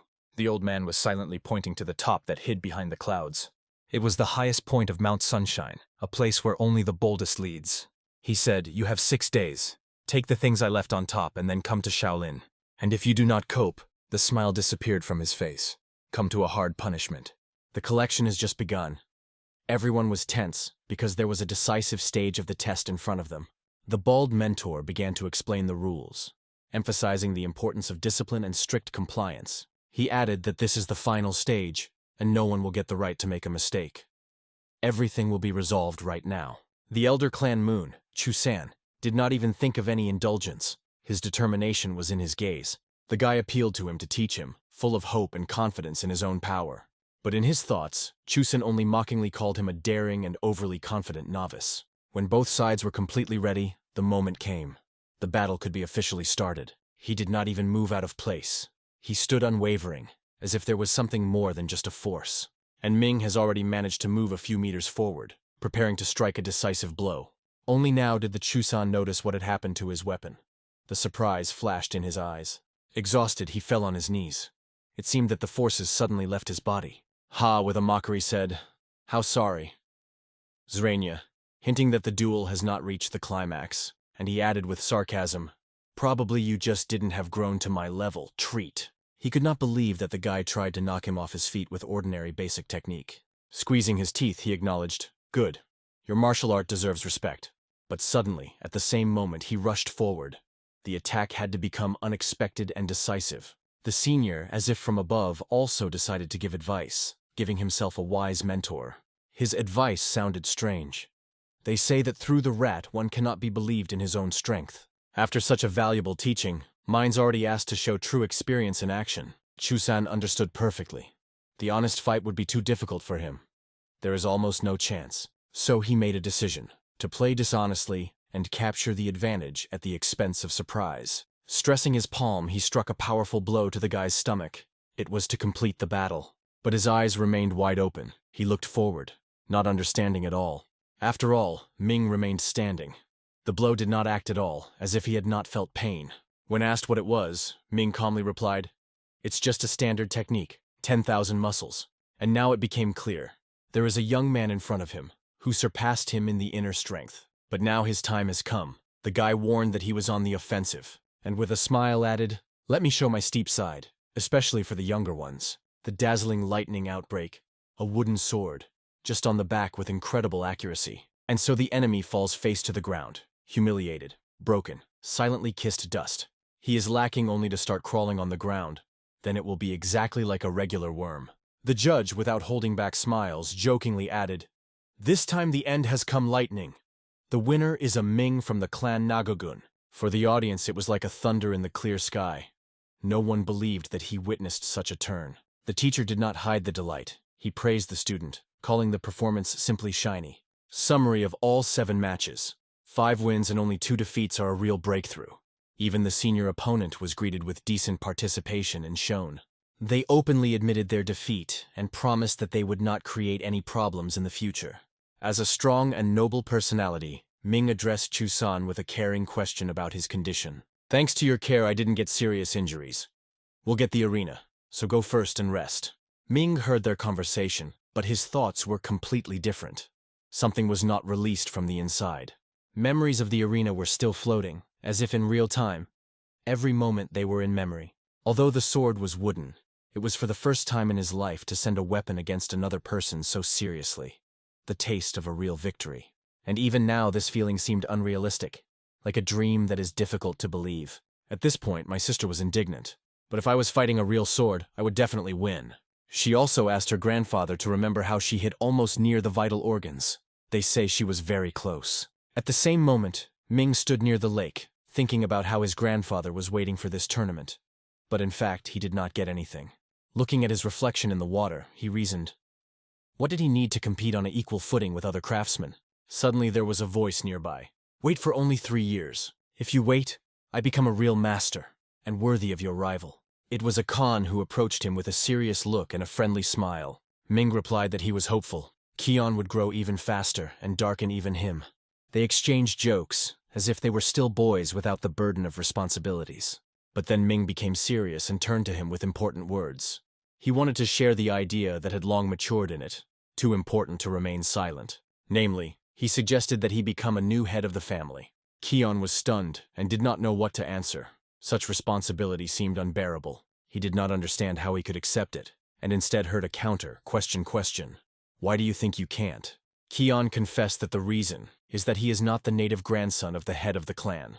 But Ming decided to tell him something important, a thing that he still did not know. The true truth is simple. In the clan, the reconciliation is possible if you have a talent.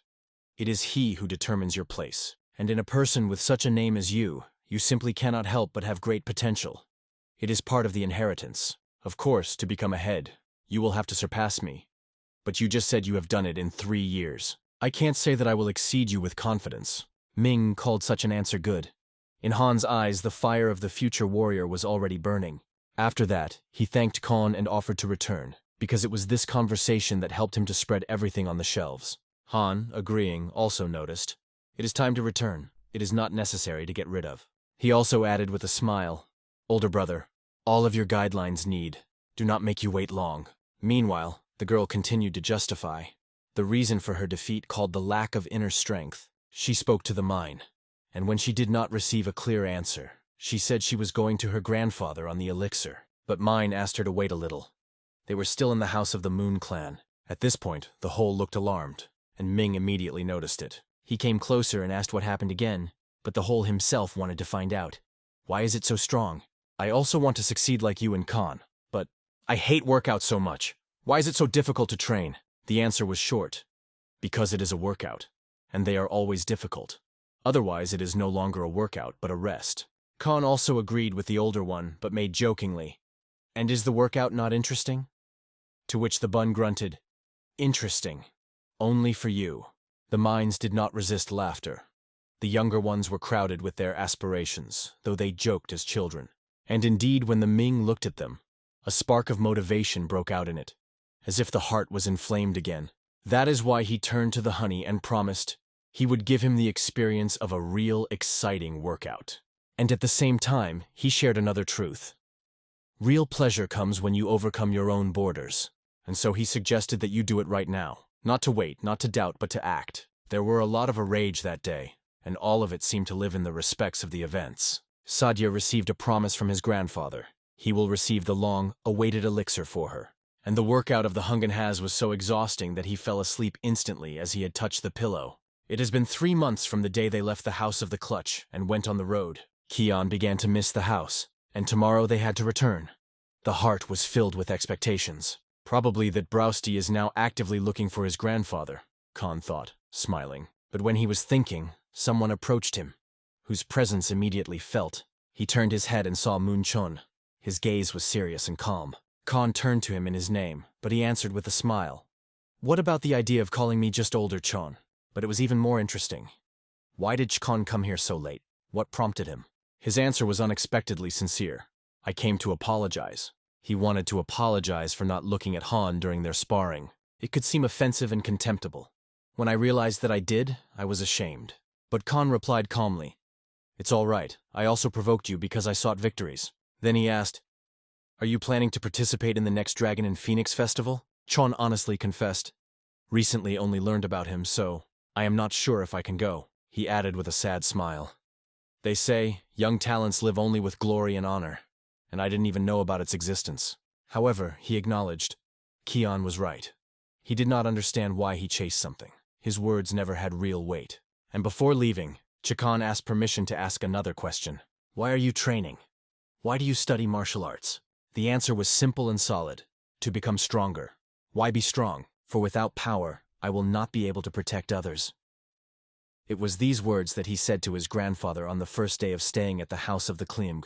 For Hyan, it became the main guide in life, the answer he sought for so long. Chon acknowledged this. Today he learned a lot, and gratefully grateful for it. Finally, Chon asked Han again to appear at the Dragon and Phoenix Festival, to get together again. Due to the fact that they both recognized each other, a real respect was born between them. They were not concerned about the result of the battle or the age. All this did not matter. At that moment, they were only two followers of martial arts, warriors equal in the spirit. The sword with a sharp sound is stuck in the ground, as if it became a point after what he said. The words are heard. It seems that there is no one to greet here. But sooner or later, everyone will go through this place again.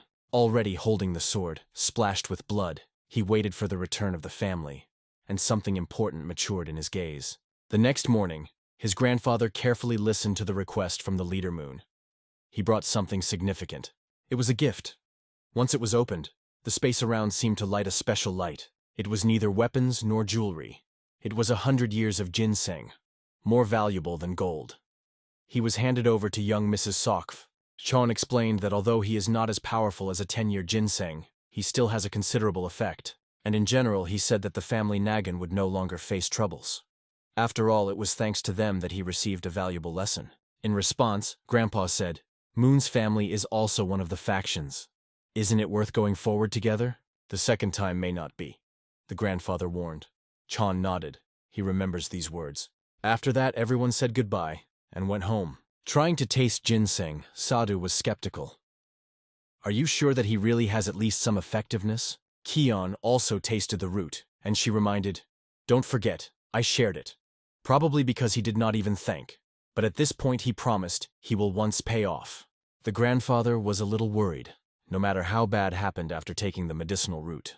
But it seems that time has already passed. A calm smile appeared on his face. Meanwhile, the horses were already ready.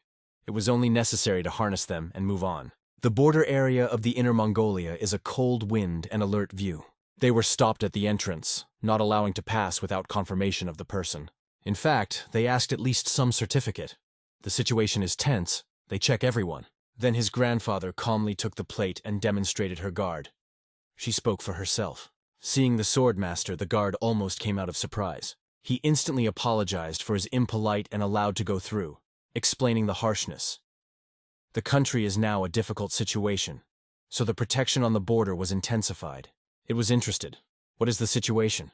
What happened so serious? A real bloody massacre was arranged on the western border. Many of their people were killed, and they suspect that it is a matter of the hands of someone from Murim. The investigation is still ongoing. There is no official conclusion. Grandpa knew, outside the Central Plains, their influence weakens. But it is the inhabitants of the plains who have the unspoken right not to obey others. The Guardian's care has once again asked them to be careful. Then the way promises to be dangerous. However, my grandfather felt something wrong. He ordered to speed up and asked everyone to stay close. Now they raced forward at high speed, as if the road was drove forward. Although the elders were moving in constant, the children were not far behind. It was visible how much they gave a lot of strength to daily training. Grandpa generally flew. The hare was working behind him like a spoiler on a speed cart. But suddenly he stopped sharply and gave a signal. "Stop everything immediately!" Then he calmly asked, "Look forward. What do you see?" When nothing suspicious was noticed, he pointed to the grass on the side of the road. "Look on both sides." And it was at this point that he appeared, immediately turning to the old acquaintance. "I see, you became more attentive from our last meeting," said a stranger with a predatory smile. The old man immediately recognized him. There was a bloody wolf in front of him. And at the same moment everything became clear. It is the basis. But there was no need to understand something. The enemy came out of the shadow. Ordinary people go this road, so their goal is us, my grandfather thought, watching the situation. The bloody wolf laughed somehow terribly, so the frost went on the skin. There was nothing human in that laugh. The old man realized that the recently revealed activity of a demonic cult was a matter of this freak. The bloody wolf is exactly involved. But the enemy calmly specified, "This is not a demonic cult. It's a sect of a heavenly demon." Hyan immediately felt a powerful, depressing energy that came out of it. It cut the air like a blade. He instinctively closed his ears. This aura pressed so much that he seemed to tear her head. And the worst thing, he realized that he had already felt this energy before. "You are not confused with anything. On the day when the Tyre family died," and these words were ominously from the mouth of the bloody wolf, "then you fully enjoyed your play with death. Remember?" He threw it as if he had been a memory. The old man didn't answer. Instead, he asked the question, "Recent clashes with small fractions of Murim. Is this your business?" "Try to overthrow me like then," the wolf replied, as if challenging, filled with cruel irony, and immediately sent 2 of his fighters towards Murnan. The attack was rapid and sudden, but Murnan neutralized both with one movement of the sword. They did not even have time to react. "There is only one on this battlefield who can say the last word, and I will be," he said coldly. The reason why the Bloody Wolf led only 10 fighters to the elite detachment of the Bloody Sword was simple. If there were at least 3 captains in this detachment, they would be able to cope with the leader of the old school clan without any difficulty. So he ordered his people to attack, 3 for each adult and 1 for each child. He expected that even despite the greatness of the spirit with which the old man grabbed the sword, he was tired, not as sharp as before. The grandfather briefly told the children to keep together. The 3 against the 3, without panic, as one.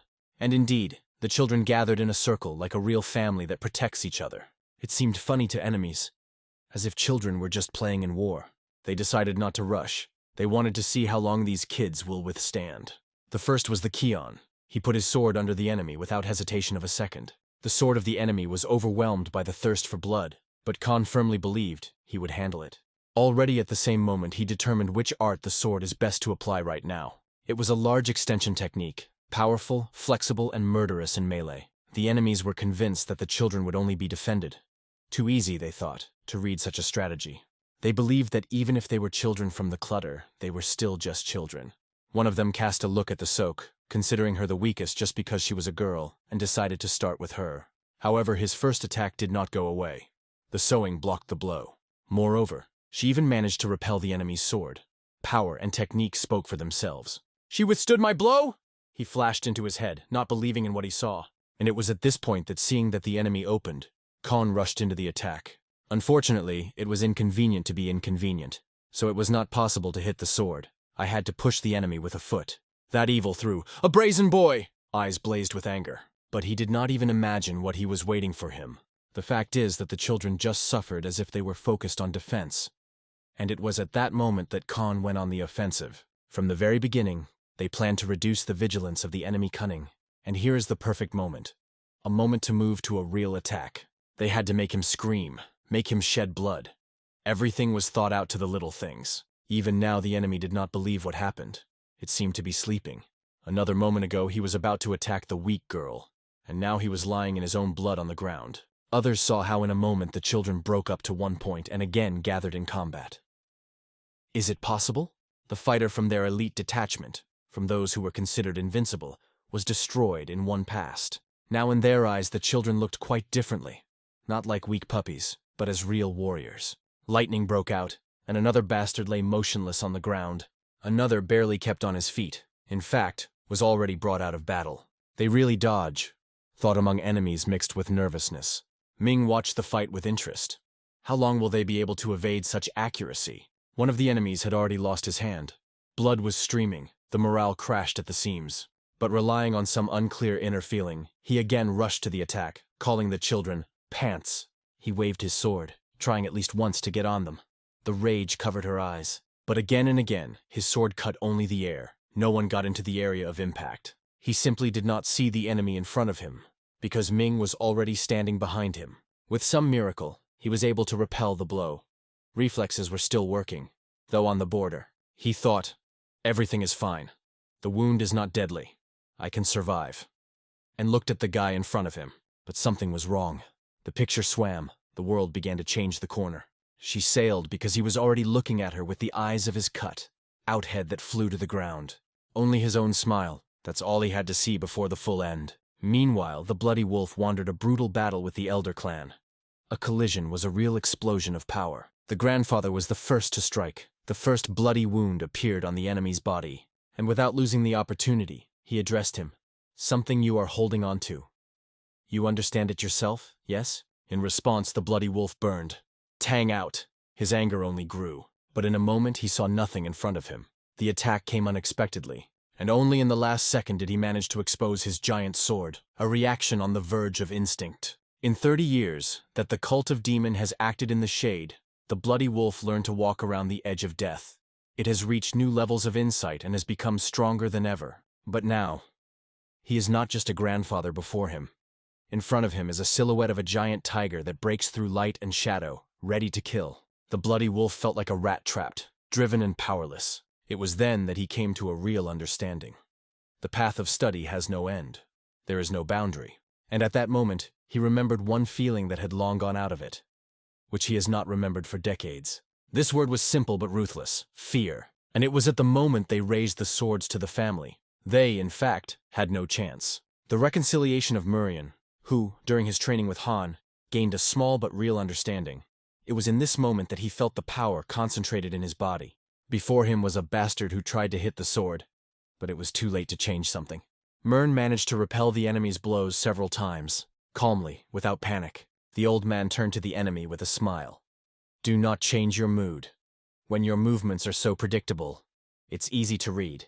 It would be strange if I did not evade such a straight line, he added with a cold irony. But after evading, his grandfather suddenly realized this freak did not aim at him. His grandchildren were his real goal. The wolf intended to dramatically change the direction of attack, bypass his grandfather, and attack the Muron's failure together with the detachment. But here he came across what he did not expect again.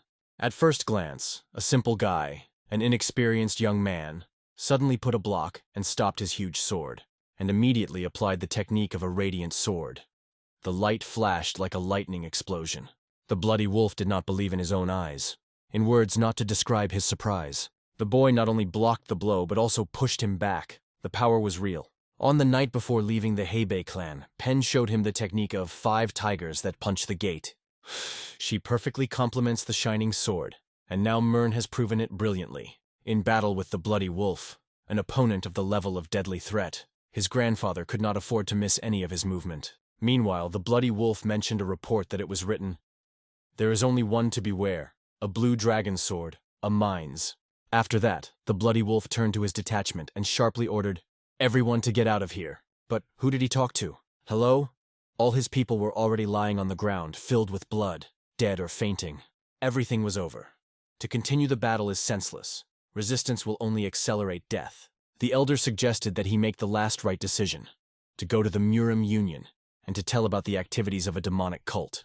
But what happened that no one could predict? The energy of the bloody wolf has changed suddenly and sharply. It was felt around. Even just looking at him at this moment was painful. She cut off the air like a poisoned needle. The elder did not understand at first. It is not anger or rage. It was a huge inner strength. And when the bloody wolf again rushed into the attack, the old man calmly said, "You will die here." But where did he come so much? The question was in the air. Did he just hide his true power all this time? And so, breaking through the old man, he changed the target. This time he rushed directly to the mine. Let it be there, he thought. But I have to take at least one with me. Ming collided with an enemy who has never seen. It was a real demon in the human body. Putting all his energy into the sword, he tried to restrain the fierce pressure of the bloody wolf. The battle until the last breath. Lowering his gaze, Ming saw blood was already flowing from his leg. He was wounded, but still held. The honey looked at his brother with anxiety. His heart was squeezed from excitement. At this point, the bloody wolf said through the clenched teeth, "From the very beginning you acted on my nerves. I'll tear you on small pieces." His aura became so murderous that even the skin was dumb with fear. Will mine avoid this blow? But does it make sense to evade when the chance of survival is close to zero? Skills will help little now. He even consulted his grandfather earlier, and Khan was well aware. Everything was very bad when he saw this bastard simply on him. At that moment, the Hoon focused. All thoughts were combined into one single line, clean and clear. The world seemed to stop. The sounds subsided, only the goal remained. The bloody wolf kept his army, filled with dark energy like a bloody fog. Hyan felt this energy streaming and pulsating, and knew that he should use it against the enemy himself, with the skills that are now, with that internal energy, to resist him. Madness, he thought, but perhaps there is no other way out. If your own power is missing, the enemy's power should be used. The bloody wolf froze. There was something too familiar in the boy's movements, something that turned him back. He saw these movements, those who belonged to the air, and apparently, it was the last thing he saw in his nice, stinky, rotten life. A life that was more on a worm, who had a crane all his life and passed it through himself. The captain of the bloody sword detachment is dead. It is overthrown in the battle, which he considered an easy walk. But the merit is not an elder fascination, but the younger grandson of this family, the one who was underestimated by everyone. Everyone on the battlefield could not believe what happened. It seemed simply unrealistic. Even the reconciliation of Gikol, shouting his relative's name, admitted, the bloody massacre ended in an instant. He was sitting on the ground, confused, explaining, "Everything was calm, and at the end I ran like a fool." He recognized it himself, but suddenly, behind their backs, he came into the center of attention again, and he called everything that happened, not heroism, but ordinary luck. Like, if the enemy was not inattentive, if he had not wounded his grandfather, he would simply could not answer that blow. But my grandfather thought completely differently. In his eyes, there was no accident. The last course of the boy was brilliant. Even with his experience, he could not predict this final movement. To make the coincidence inevitable is the true ability of Han, he thought. And he wondered, maybe he is not the same guy he saw before. This is a new level. After the battle, the boys consulted. It is possible to call back. Safe. When he asked Han where he plans to go further, he replied, "Beijing is nearby. It's time to visit Pen Clan." And a friend immediately said, "I'll go with you." "Everything is normal," said one of the guys. "He dealt with everything even in our absence." But he asked, "Look at my father and Mint until I am." But Hyan did not leave thoughts. The last words of the bloody wolf were settled in his head, as if poison.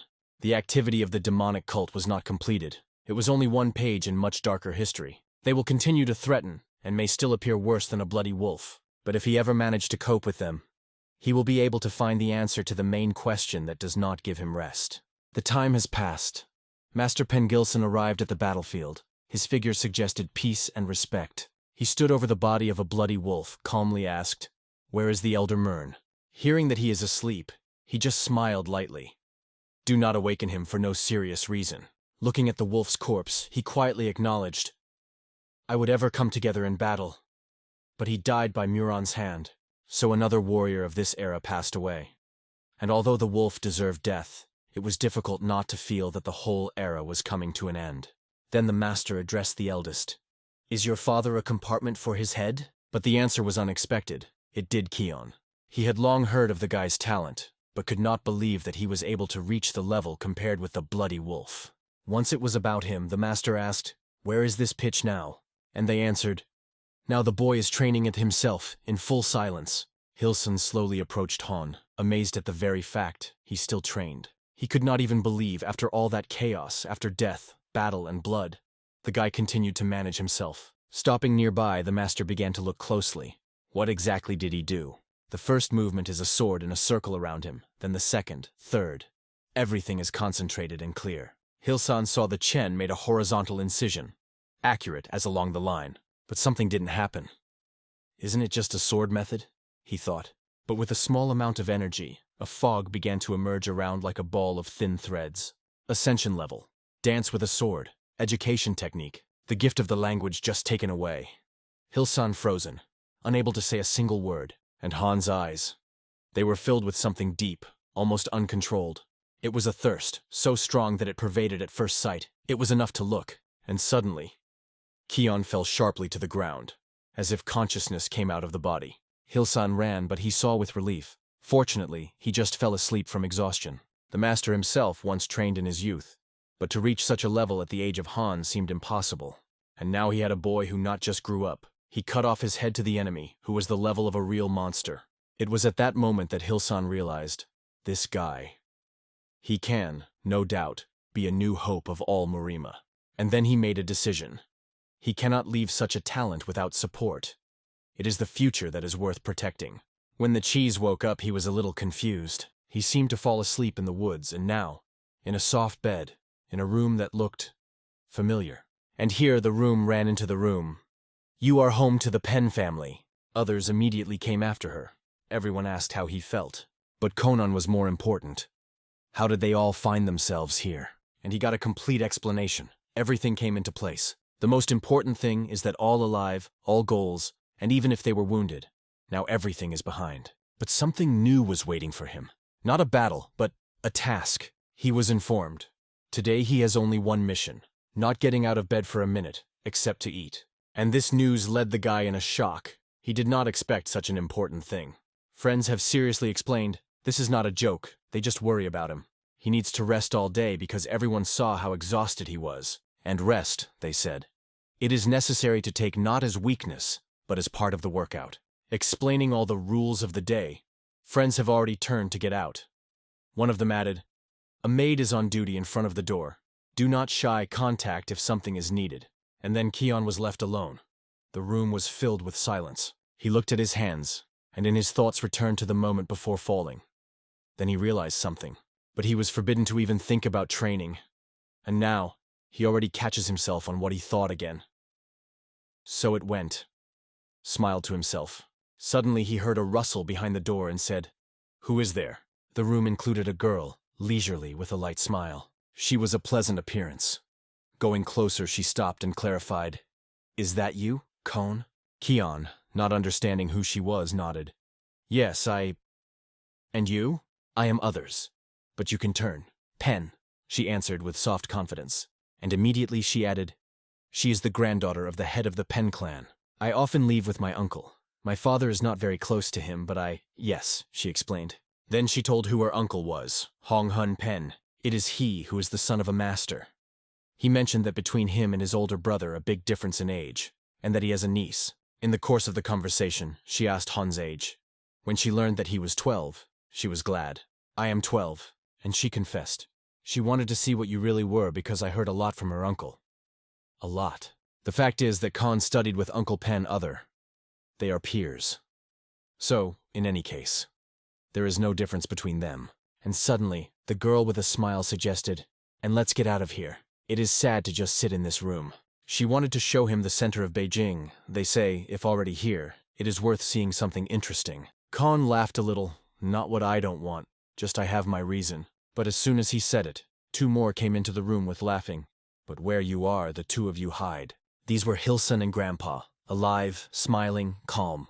My grandfather finally recovered and explained, I had only a small ushib, nothing serious. And immediately asked, and what are these mysterious reasons why you can't leave the room? Hearing the explanation, just smiled. Now I know for sure, you are just as stubborn as I ever. I told you the same thing. After that, his grandfather allowed Khan to go out, promising to talk to Geekle himself. The only condition, no martial arts and training today. Hilson, by the way, gave a little money. To treat the guy with something delicious, let it be your day. And here they, with smiles and lightness, finally got the will to go for a walk. The elders, looking after them, jokingly began to discuss. They seemed to be very good for each other, eh? But suddenly Hilson began to behave strangely. His grandfather suspected that he had not eaten something. But he just smiled and said calmly, he just looked at them. And an interesting thought came to mind. What if my other daughter-in-law? I want Hyan to become my son-in-law. How do you get the idea? Said Hilson with a very serious facial expression. The old man suspected his eyebrows. Something you clearly conceived. And decided to ask directly. Hilson waved. No, nothing like that. You have already lost the ability to lie as before. Why don't you look into your eyes, oh? The old man grunted. After several such direct arguments, Hilson seemed good. Just accidentally saw how Khan is training. The old man understood everything right away. Yeah. You probably saw a dance with a sword, right? Hilson nodded. Yes. And that's what made me talk about the wedding. His enlightenment is close. So, everything is clear. He spoke of marriage because he put his eye on Han's talent, and seemed serious. At this time, Han himself was already happily walking through the streets, tasting something delicious, without any idea of the conspiracy of the elders. Well, what kind of respectful family does not want such a guy in the son-in-law? But suddenly their walk is interrupted by a girl who is calling Han by name. Pen immediately paid attention to it, and clearly not indifference. And Khan himself did not hide astonishment, because he was in front of him, which he had not seen for a long time. The next day, everyone finally returned to the house of the family, a little tired, but goals. Already in the three of them discussing the events, Sadi suddenly confessed, when we left the house of Pen clan, I looked at you as if I wanted to kill you. Khan and Mins looked for. Did something happen to you? One of them asked with an Ekadine smile. So what really happened a few days ago when Joni suddenly appeared before Han? She came with the warmth in her voice. I thought, I will not see you for a long time. And then I wondered, and who is next to you? Pen Other did not delay and introduced herself. I am the granddaughter of the head of the Pen clan. John was politely apologized, and then told who she was, and who was for Han. But even then, Khan felt, something is wrong. In the air the invisible voltage seemed to hang. He felt aura, which he had never seen before. A real murderous aura. And the worst part, she came from both girls who spoke surprisingly politely. But their views seemed to compete for life. When Joni suggested that you all have tea together, etc., sharply refused, we are very busy, and added, Hyan wanted to relax before returning home. You probably have to go. John still tried to stop them, shouted afterwards, Wait! Han, not having enough experience in these girlish games, did not understand why everything happened. And the explanation of others, it was, to put it mildly, clumsy. I have just feet hurt. Then she added another argument. They say at the Dragon and Phoenix Festival, many already aimed at him, and even confessed that she is one of those who wanted to challenge the challenge. Will it not be difficult? He asked carefully. After all, as far as he knows, strong masters have no right to participate in the Dragon and Phoenix Festival. But the conversation did not end there. Hyan added another sentence that was definitely not worth saying. But I saw your martial arts. Well, not to say that impressive. And as soon as these words flew from his mouth, there was an explosion. What did you say? With a classic note of female hysterics. And now, in reality, three are sitting at the table, Kon, Ming, and their sister Soft, and remember that moment. They came to a common opinion. Others had a full right to merge. Ming nodded with understanding. Yes, Hyan was really rude. And Soder added, if I was in place, I would have nailed you. At this point, someone came to the room. He called Honorable. He was called to his grandfather because he wanted to talk seriously. A familiar personality character was sitting in the room. Chi-wol, the same Broust. Seeing Han, he immediately noted, "You have already grown up well," directly as a real man. Grandpa with gesture invited to sit down. "I want to show you something." And the fact that Khan saw further shocked him. My grandfather exposed his hand. It was a devil's wound left with a bloody wolf.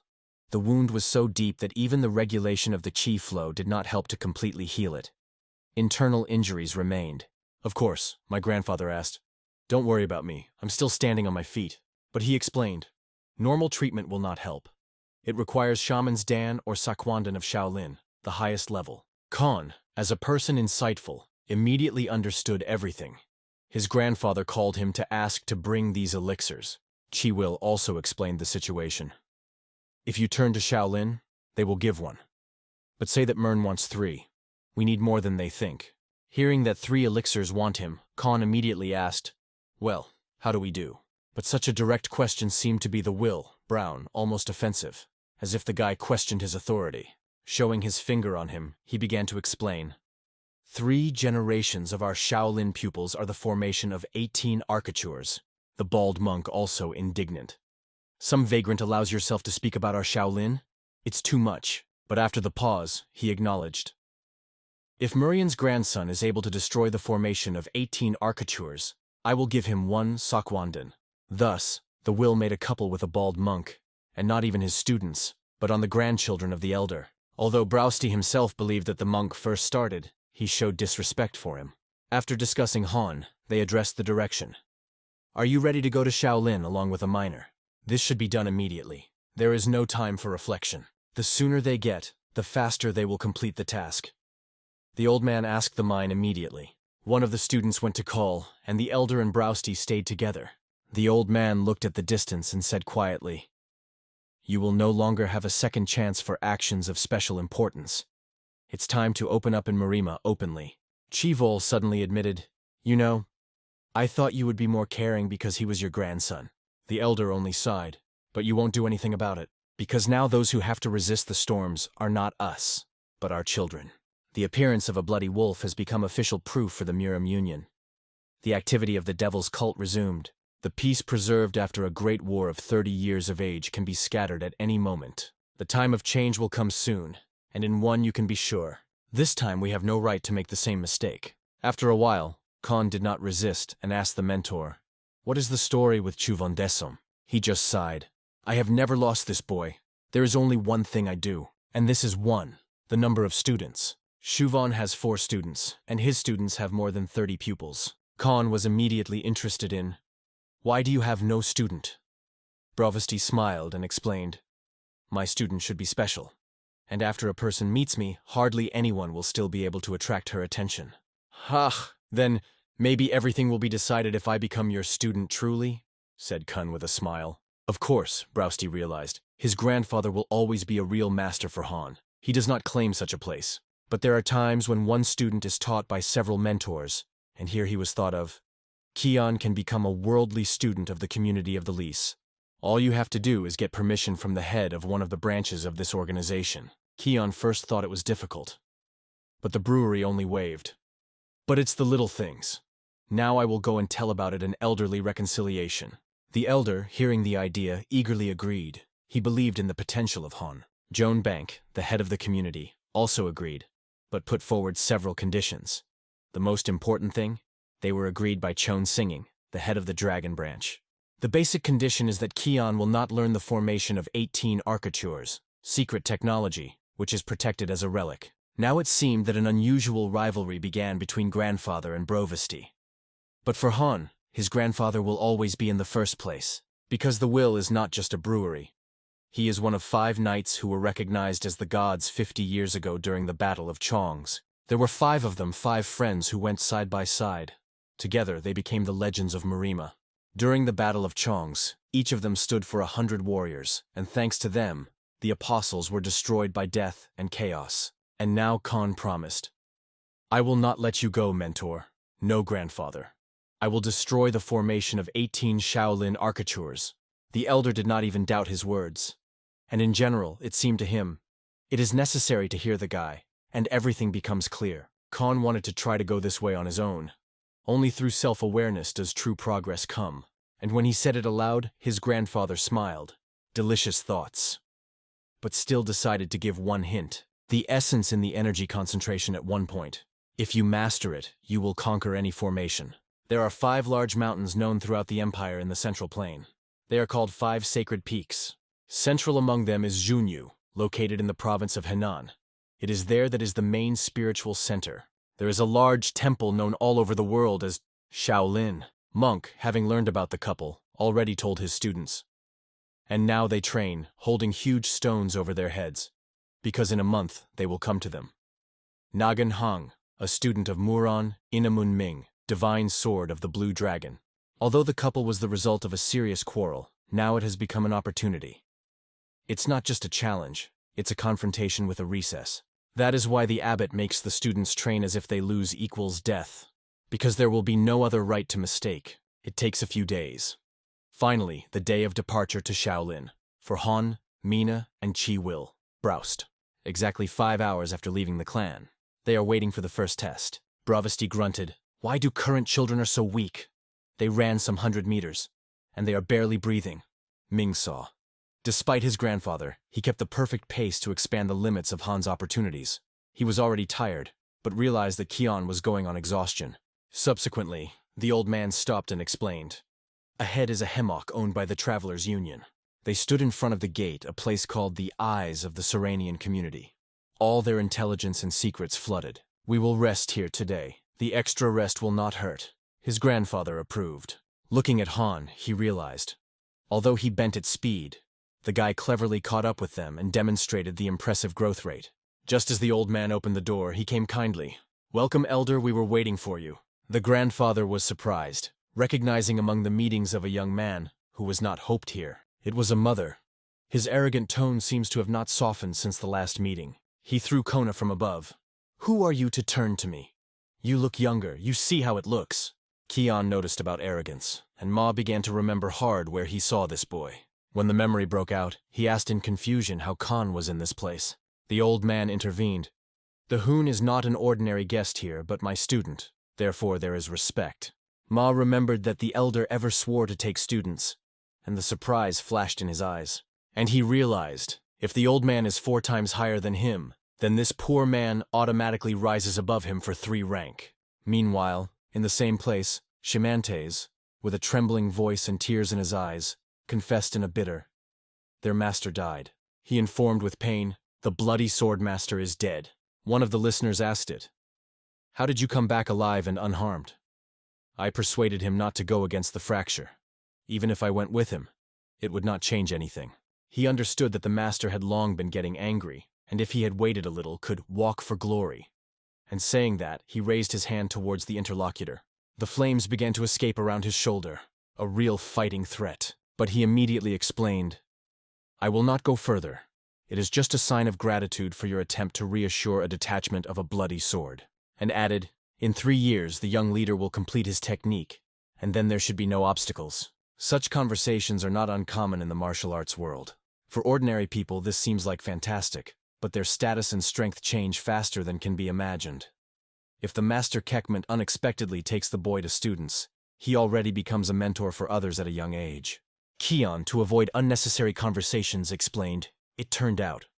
I'm unofficial. I'm only a worldly student." He knew that worldly students were usually considered lower in status in the general system, but the brewery was already getting annoyed. He asked directly, "You don't like something, boy?" And although he kept calm, inside boils from indignation.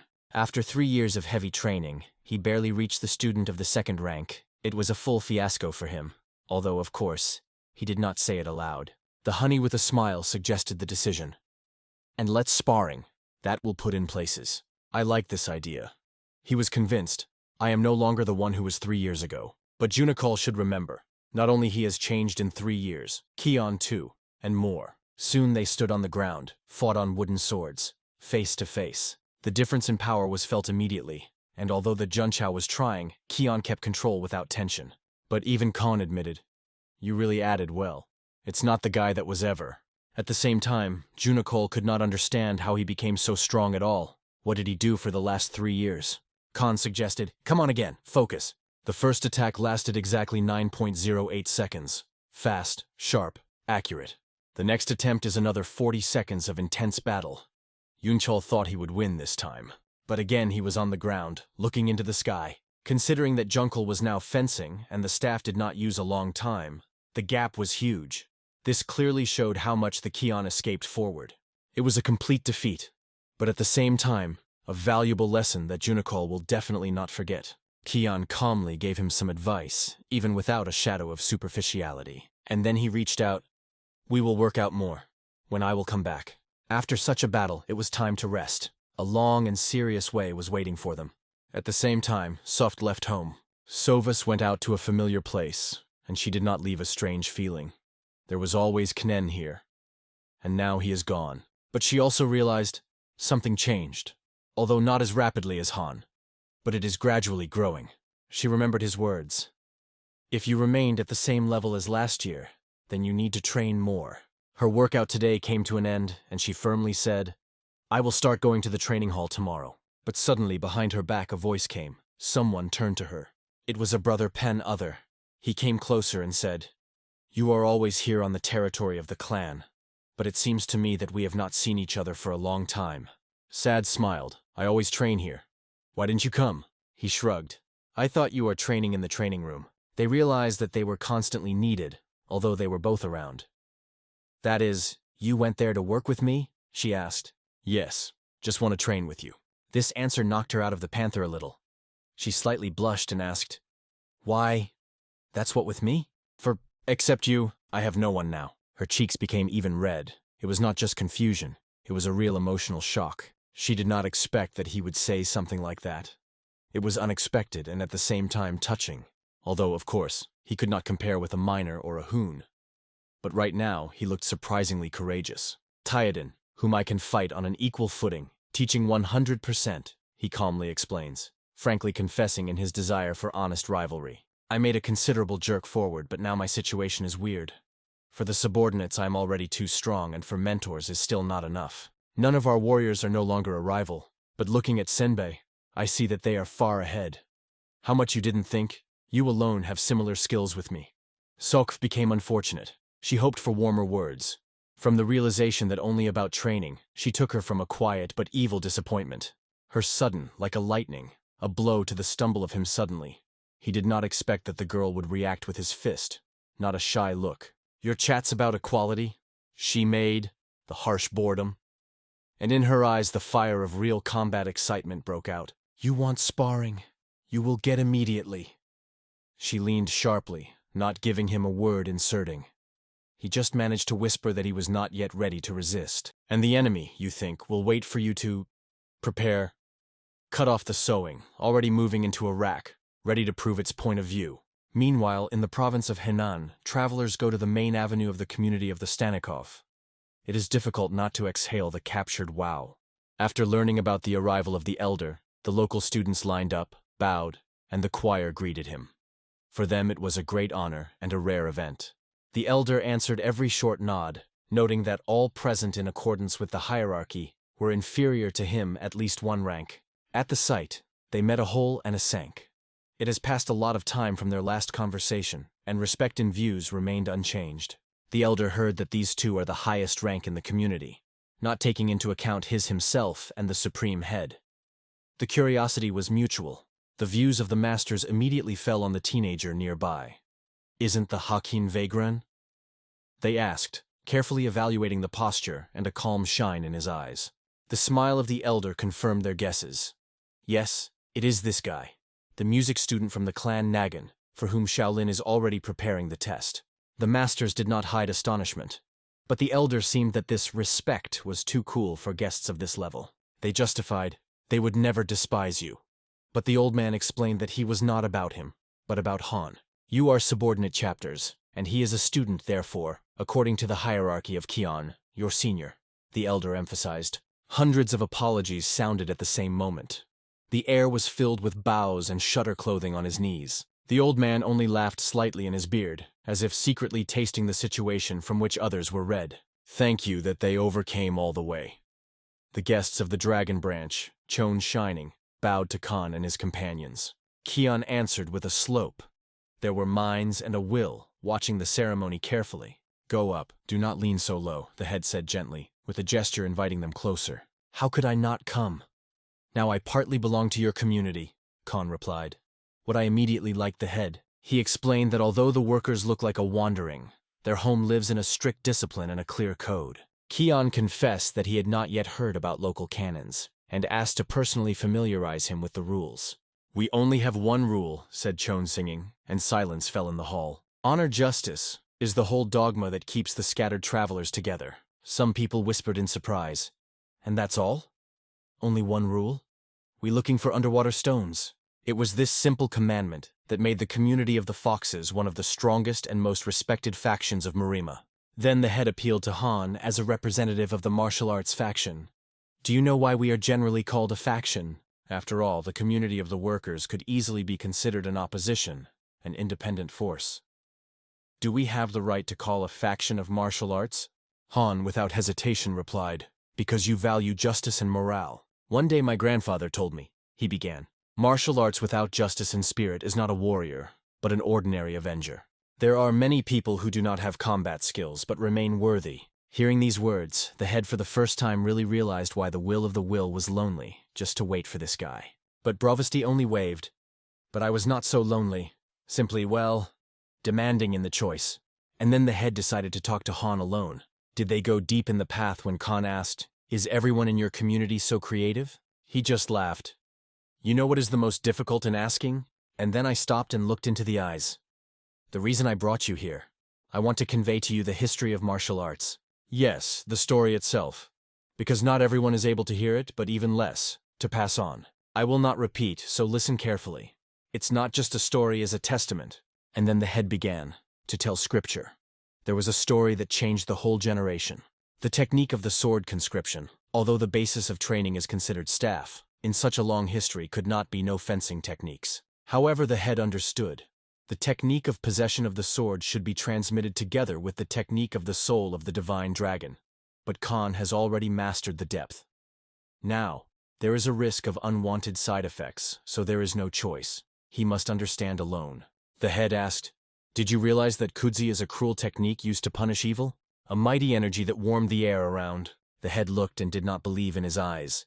Did he understand the essence of Kudzi's technique? Just hearing the description? But Khan just got amazed. Oh, I'm a little distracted. Then he calmly said, can I show? I want you to check if I understand everything right. And holding only a wooden sword in his hands, Khan waved him. He rolled a thick tree and also hit the second one, which stood on. How to describe the facial expression at this moment? Shock, awe, and surprise, mixed in one. For the first time in 30 years, he saw the perfect reproduction of Kudzi. Technique lost during devastation of a demonic cult. In his eyes, Han was now extremely similar to Muhongvig's elder, a legend whose shadow lived in memory. And of course, Bravasti could not miss this scene. He followed everything from a distance. The scene made him smile widely, though he was worried about the head to intercept the student at the depths of his heart. A few days passed, and they finally arrived. The three stood in front of the Mountain of Sunshan, the middle mountains among the 5 large ones. Due to the fact that the head followed Han all the time, their arrival came out later than planned. Then Chi-Wol explained, I go right in Shaolin. Khan asked, what do I do? The old man was silently pointing to the top that hid behind the clouds. It was the highest point of Mount Sunshan, a place where only the boldest leads. He said, you have 6 days. Take the things I left on top, and then come to Shaolin. And if you do not cope, the smile disappeared from his face. Come to a hard punishment. Hyan rushes down the slope of Sunshan, ignoring the master's order of 6 days' journey. He strives to conquer the summit within a day to prove his own strength. In his memory emerges the audacious laughter at the warning of the gray-haired teacher. The master only smiled mysteriously, hinting at the true nature of the 5 great mountains. The majestic peaks hide a trap, difficult even for a talented youth. Reality strikes the breath. Hyan freezes confused in the middle of the forest. Before his eyes again the same stone, resembling a bear. An hour passes, and in the boy's gaze appears the first glimmer of anxiety. Heavy steps again lead him to the very same stone boulder. A terrible suspicion is confirmed. He is stuck in an endless circle. The sky is torn by thunder and the mountain summit vanishes without a trace in the fog. A sudden revelation. a familiar suffocating atmosphere, like 2 years ago. This is not just a forest, but a masterfully arranged combat formation. In memories, the wooden staff of the master whistles, who knows no mercy. The senior student desperately defends against strikes, tempering his spirit in a brutal sparring.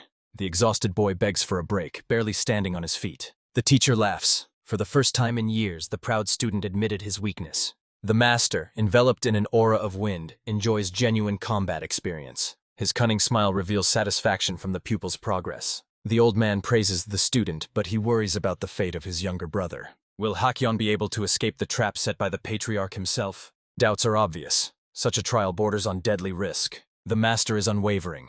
He is ready to renounce the student if he does not find a way out. The path to Shaolin is closed to those who cannot overcome their own limitations. Hyan masters panic and calms his breathing, analyzing the situation. A golden determination flashes in his eyes.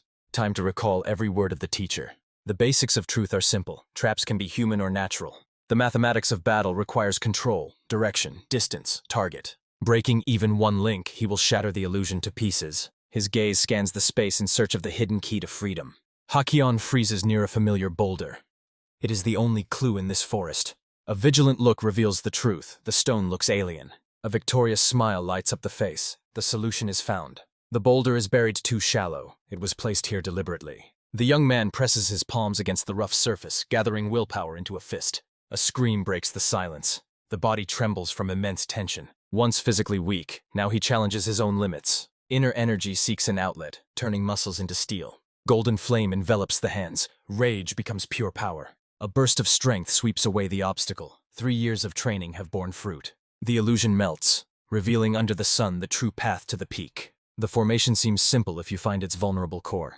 Hyan admits, the old man knew how to make him think faster. Even the legendary Shaolin guards will not stand before one who sees the essence. A dash, and the boy disappears, leaving only raised dust behind. Hope for a quick triumph adds strength for the final throw. Icy downpour in a familiar glade. No stone, but the trap remains. A terrible suspicion. Ahead lies a whole labyrinth of invisible obstacles. The 6th day of the trial is coming to an end on the majestic slopes. The senior student is worried. The deadline for the order is running out. Near the Shaolin gate, there is a silence that presses on the nerves. The master carelessly throws out, there were about 10 traps. Exhausted, Hyan takes the last incredibly difficult step. The brother's amazed exclamation cuts through the air. He sees a shadow on the stairs. A trembling hand clings to a stone. The boy is on the verge of exhaustion. The old man laughs, boasting to the student about the success of his plan. The master opens his arms, preparing to receive the prodigal son. Sudden numbness. The teacher's smile instantly fades. Instead of gratitude, a devastating punch right to the old man's jaw. The bald monk cannot believe his own eyes. The legendary shrine has returned from the peak of Chunggik. A huge golden statue of Buddha thunders down to the ground in front of the stunned monk. While Shaolin thanks for the find, Hyan suspiciously glances at his eccentric teacher. The logical question arises. How did the monastery relic end up on a distant peak at all? 10 years ago, an old rogue stole it just as a joke on a competitor. Now he returns the stolen item with the appearance of a great benefactor, making the students embarrassed. Monk Wunchol, the elder's best student, greets the guests with excessive respect. It turns out that before them is one of the 3 strongest fighters of the new generation. Hyan is puzzled. Why does the usually rude master speak so kindly to a future rival?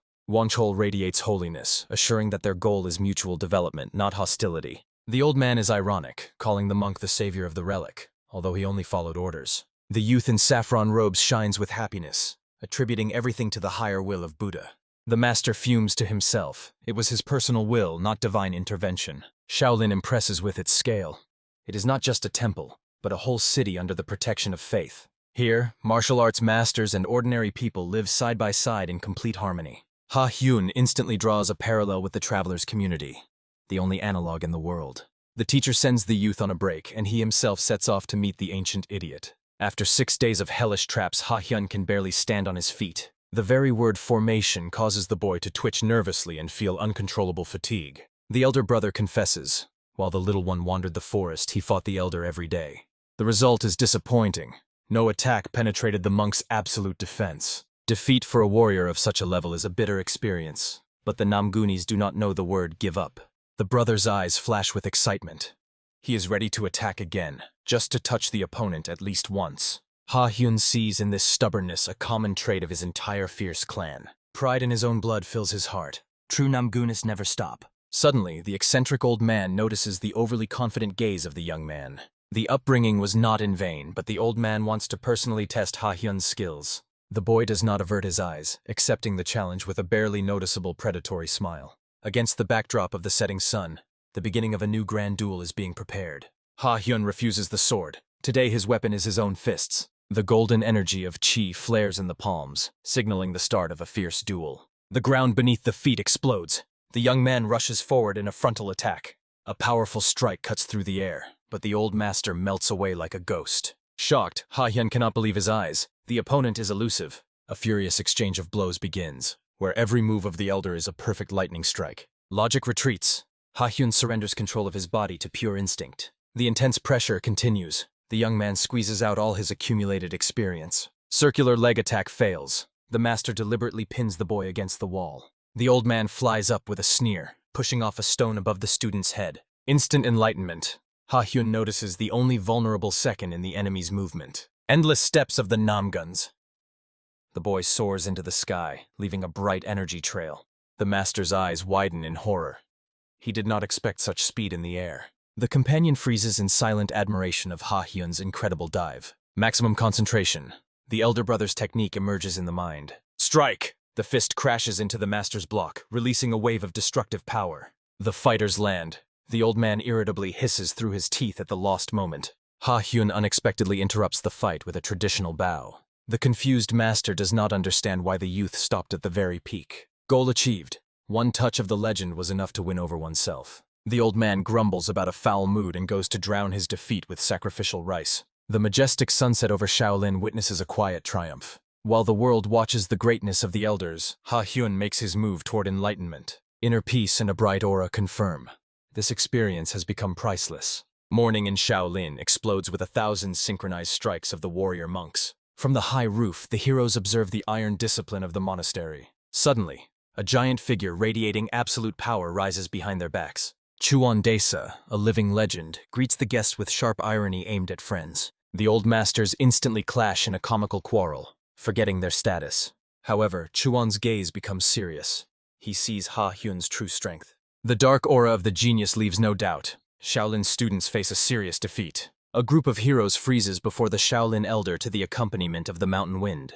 The sharp gaze of the monk makes Hyun feel awkward. The elder sees in the boy the echo of a familiar face from the distant past. The young man tries to guess whom he reminded the legendary master of. The guess is confirmed. The monk knew his mother and gave her a formidable nickname. The memory paints the image of young Yenryeon, the most unruly disciple in the history of the temple. The master in the straw hat confirms. She was a true natural disaster. Shaolin was supposed to tame her temper, but the girl only caused total chaos there. Hyun is shocked.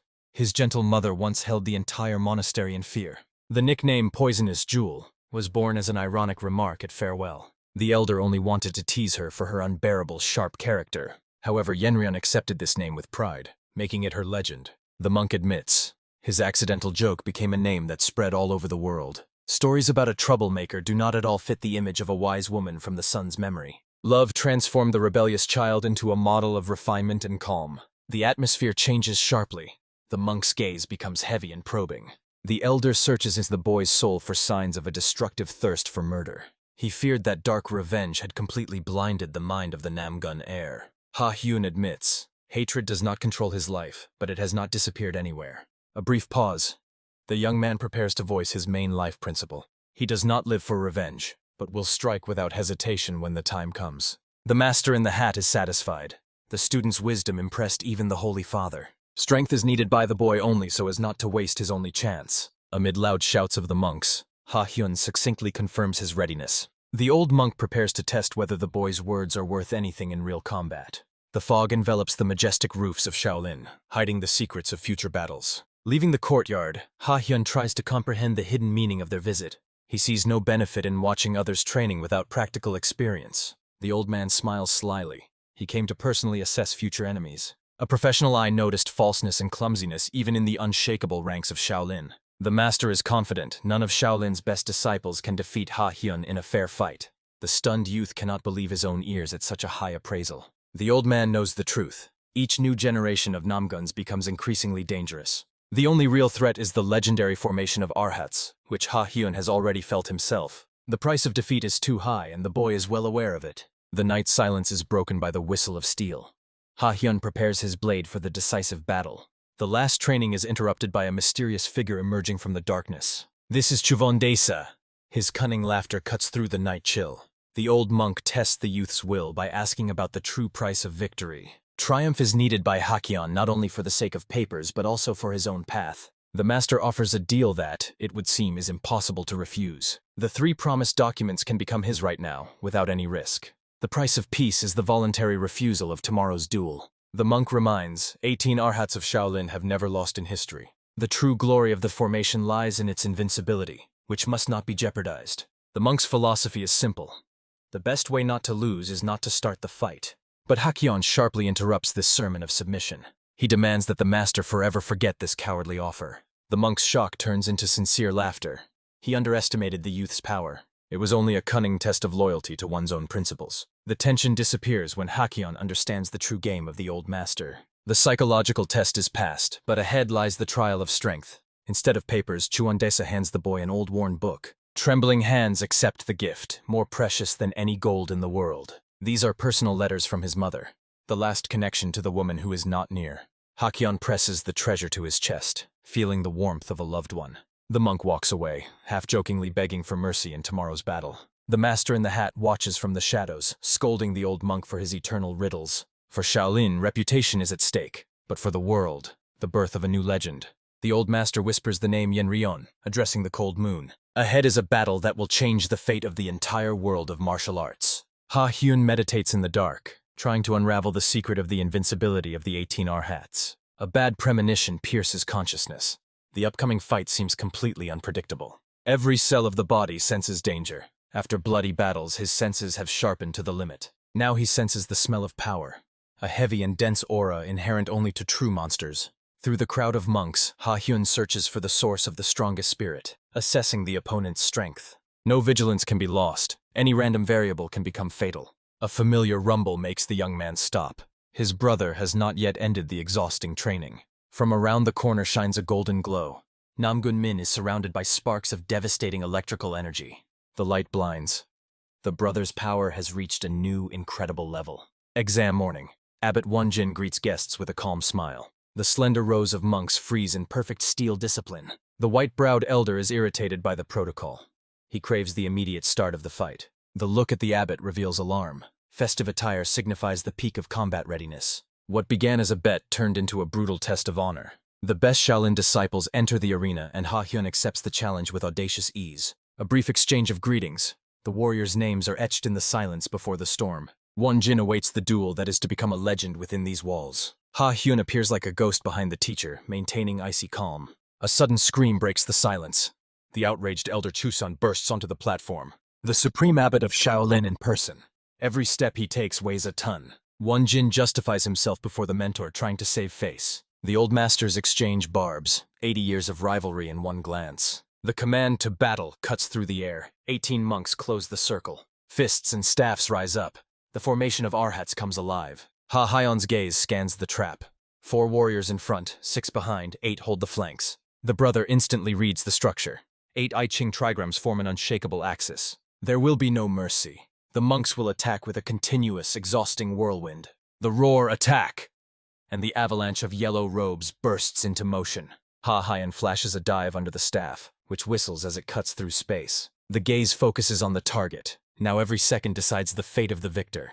Hyan draws the blade, taking on a storm of steel, wood, and fists. The red-eyed monks act as a single beast. Every failure of Hyan becomes a chance for the next strike. The brothers stand back to back. Above them rises a phantom white snake, a symbol of absolute defense. Shaolin discipline is impeccable. The warriors move in rhythm, not hindering each other. Namung focusedly deflects attacks that become increasingly fierce and complex. The elders enjoy the spectacle, proud of the perfect training of their disciples. In a cloud of dust, Hyan suddenly remembers the last decisive hint from his grandfather. The secret of victory lies in concentrating all energy into a single point. The rhythm falters. One of the monks receives a staff strike to the chest from his own comrade. A momentary confusion in the enemy ranks, the first sign of a crack in the perfect formation. Hyan skillfully deflects the steel, exhausting the opponent and dispersing his attention. A powerful energy strike knocks down the first monk. The long game strategy bears fruit. Chaos intensifies. Another monk is hit on the head by his own ally. Blood on the enemy's face makes the abbot nervous. He demands an immediate end. In a battle against the crowd, the one who knows how to wait for the enemy's mistakes survives. But for the Namung brothers, the usual rules of combat no longer exist. Hyan rushes into the epicenter, fully adapting to the battle pattern. Blocking the crossed staffs, he finds that very point, the living vulnerability of the formation. Experience suggests any unbreakable wall has its weakest stone. A hard kick to the face. The weakest link falls, destroying the entire formation. The shout "now" becomes the signal for the brothers' devastating counterattack. Yesterday's secret training left behind only completely cut bundles of straw. The force capable of cutting dozens of bales simultaneously is now directed at living targets. The brothers break through the formation. An explosion of energy scatters the Arhats like dry leaves. The superiors freeze in silent shock. Only the old Chusan calmly admits defeat. Dust settles to the sounds of fallen weapons and the heavy breathing of defeated warriors. Hyan mockingly summarizes. It seems from now on they should be called the 17 Arhats. The crack of wood. A stick flies into the body of a monk whose scream drowns in the noise of battle. Hyan falls from above like a predator. The brothers' belated warning does not save the victim. A powerful kick in the air. The enemy's weapon shatters into pieces. A precise strike with a stick to the face puts a full stop to this attack. The fallen monk freezes in the dust under the stern gazes of the masters. Chivolgolge discontentedly states, "The formation balance is finally lost." Desperate calls to restore order are shattered by the icy confidence of the youth. Panic grips the ranks of Shaolin. Their unbreakable pride crumbled before their eyes. The senior disciple rages, trying to hide shame behind shouts at comrades. Hyan's laconic verdict, "The fight is over. You have already lost." The last flare of rage. 3 monks launch a hopeless assault. The deadly weapon freezes a millimeter from the target. A higher power intervened. The old master's staff unwaveringly blocks the strike. The trial is officially over. The disciple seeks revenge, refusing to accept the bitter truth of defeat. The stern gaze of Abbot Wan Chin cuts off any attempts to object. Harsh ultimatum. Admit weakness or disgrace the secrets of the order before a stranger. The heads of the monks bow. The pride of Shaolin yields before the obvious. Hyan smiles with satisfaction. He almost deciphered the code of the highest technique of the Arhats. Horror in the opponent's eyes. The young man stole their martial art right during the fight. Unanswered question. Who is this monster hidden behind the mask of a polite child? Official recognition of defeat and respectful exchange of bows between yesterday's enemies. The wounded are carried out. Shaolin immerses itself in analyzing its own mistakes. The old master jokes about the new duel, acknowledging the remarkable talent of the guest. Victory was only the beginning. The true titans of the order have not yet entered the arena. Whether it is modesty or a subtle warning, the true power of the monastery remains a mystery. Promise kept. 3 cherished documents pass into the hands of the Namung heir. A new turn. The abbot prepares a meeting for the young man that will change the vector of his path. The majestic walls of the main temple breathe with the age-old calm under the boundless sky. Hyan bows before the highest authority, preserving the dignity of his clan. The abbot Chusan Sonsa greets the guest with the wise smile of one who sees the truth. The abbot invites the guest to tea, recalling the old Namung Muryan. The true purpose of the meeting is the secret request of the young man's grandfather. A painful memory of the deadly elixir Chasodan emerges in the mind. Hyan remembers the price of that power. He almost burned in its flame. Within the walls of Shaolin lives one whose fate is identical to Hyan's fate. Heaven enters the hall, a man radiating calm and hidden strength. The young man instantly feels the colossal energy that cannot be fully concealed. Before him stands a true titan, whose golden aura blinds the inner sight. Heaven, the former legendary Wolryon, greets the colleague in misfortune. He strives to personally verify the nature of the young heir's power. The warrior's palms come together for a dangerous contact. Electric discharges pierce the air. 2 forces enter into resonance. Hyan directs his might into the boy's body, observing the reaction. A sudden shock on the master's face. The transferred energy disappears without a trace. The abbot calmly drinks tea, awaiting the verdict of the test. The conclusion is striking. Hyan is a perfect black hole for any external force. The youth demands explanations. What exactly makes his body so special? Hyan prepares to reveal the truth he has studied for decades. Imagine energy as colorful chaos, red, green, blue. Each elixir has its own shade, which must match the master's aura.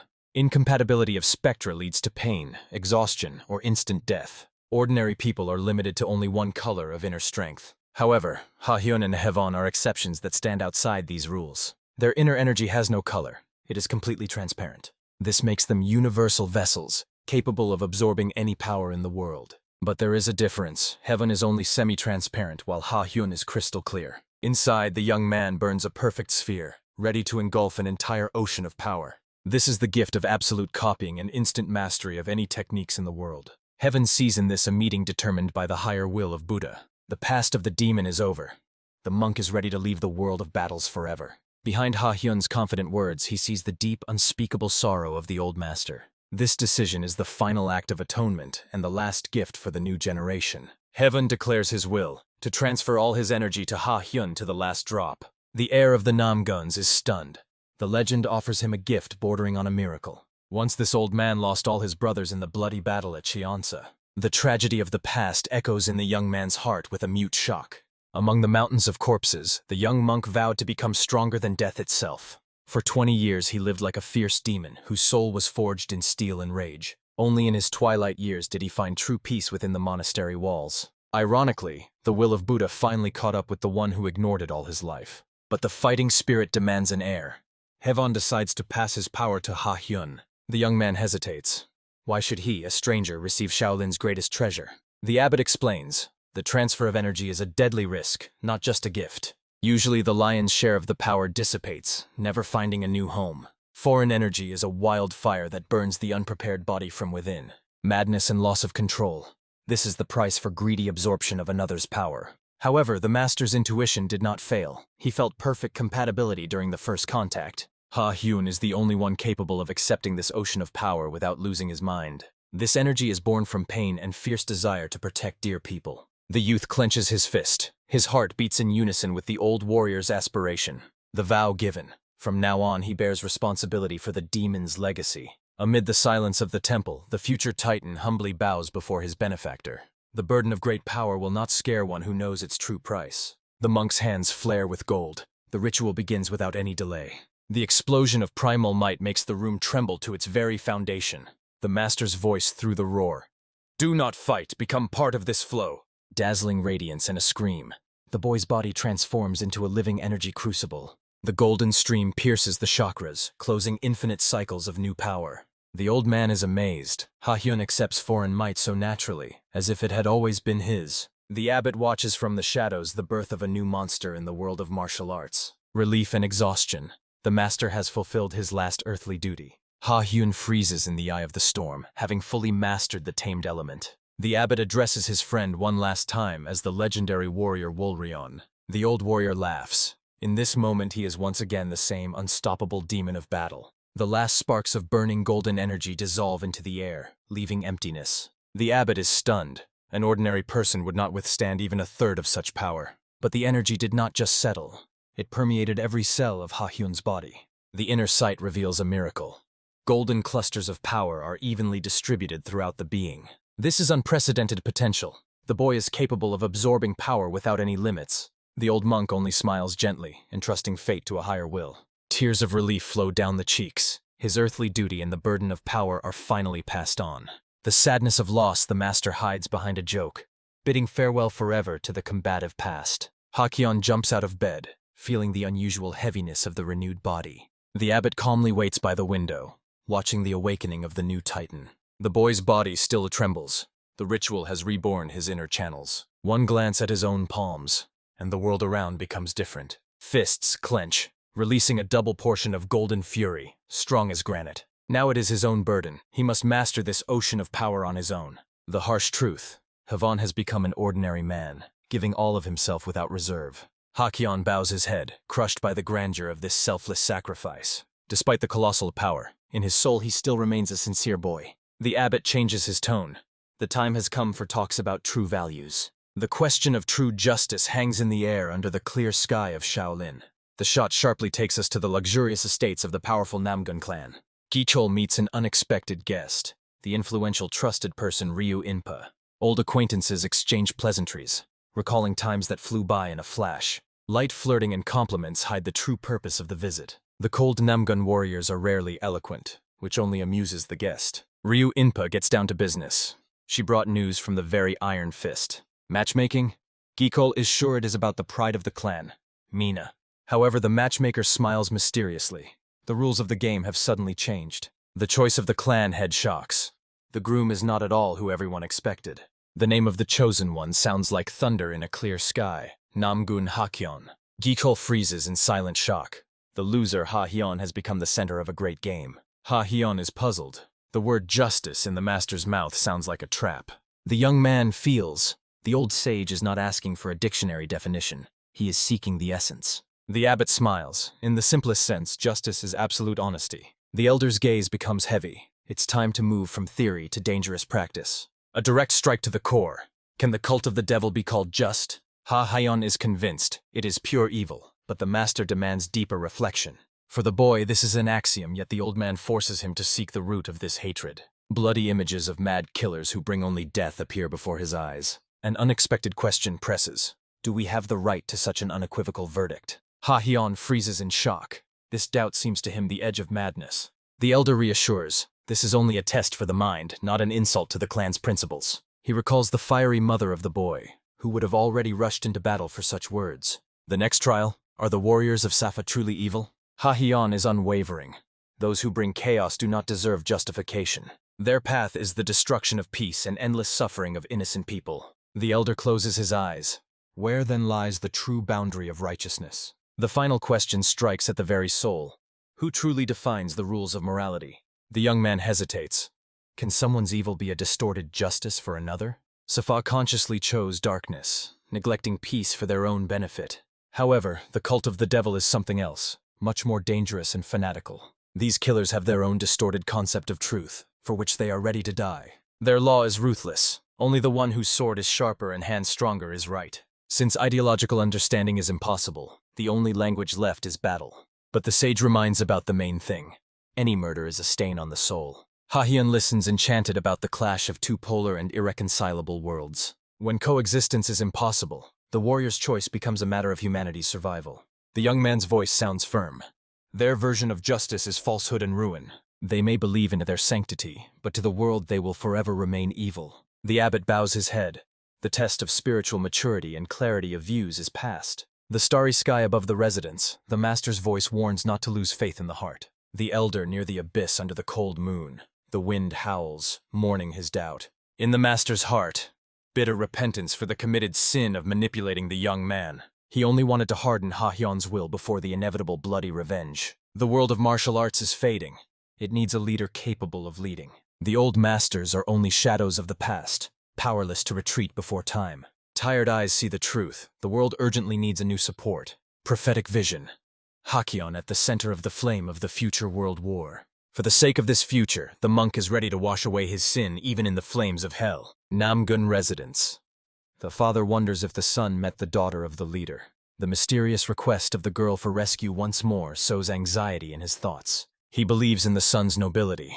New acquaintances will only strengthen his spirit. Time to move on to reports. Vion's squad returned from the search for remnants of evil. Namgun Vion led the hunt for secret cells of the devil's cult. In the Shimantai Mountains, only dead ruins, no trace of a living enemy. Map of the continent. The Murim Alliance suspects that evil hides in the very heart of the plains. 20 years in the shadows, finding the cult is now almost impossible. The city's calm is deceptive. Regret for the lost chance of the past wounds the leader's soul. Flashback. Xi'an, 20 years ago. A majestic armada awaited the final battle. The eyes of young warriors burned with a thirst for the decisive clash with the cult. But the enemy did not appear. The devil's army simply vanished into thin air. However, the darkness did not disappear. It only lurked, preparing a new strike. The silence of the estate presses. Has the clan started acting too late? Shaolin remains behind. Sincere words of gratitude sound near the temple gates. 3 travelers say goodbye to the monastery, setting out on a dangerous road. Hyan waits for the promised documents, but the mustached elder only grumbles irritably. The monk's last instruction: to shine through time and not forget the high goal. The trio sets off for the Namgun residence, planning no stops. Elder Chivalgolja warns the coming days will be merciless. The youth fears bandits, but the old man sharply cuts off his fears. A cunning glance of the girl.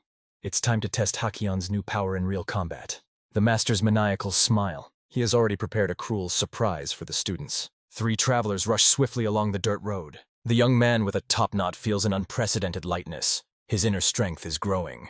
Golden energy sparkles around. Every step brings him closer to the goal. A sudden scream makes the boy freeze in surprise. A stop in the middle of the forest. The companions also heard the plea for help. The boy rushes toward the female voice, but the teacher sharply stops him.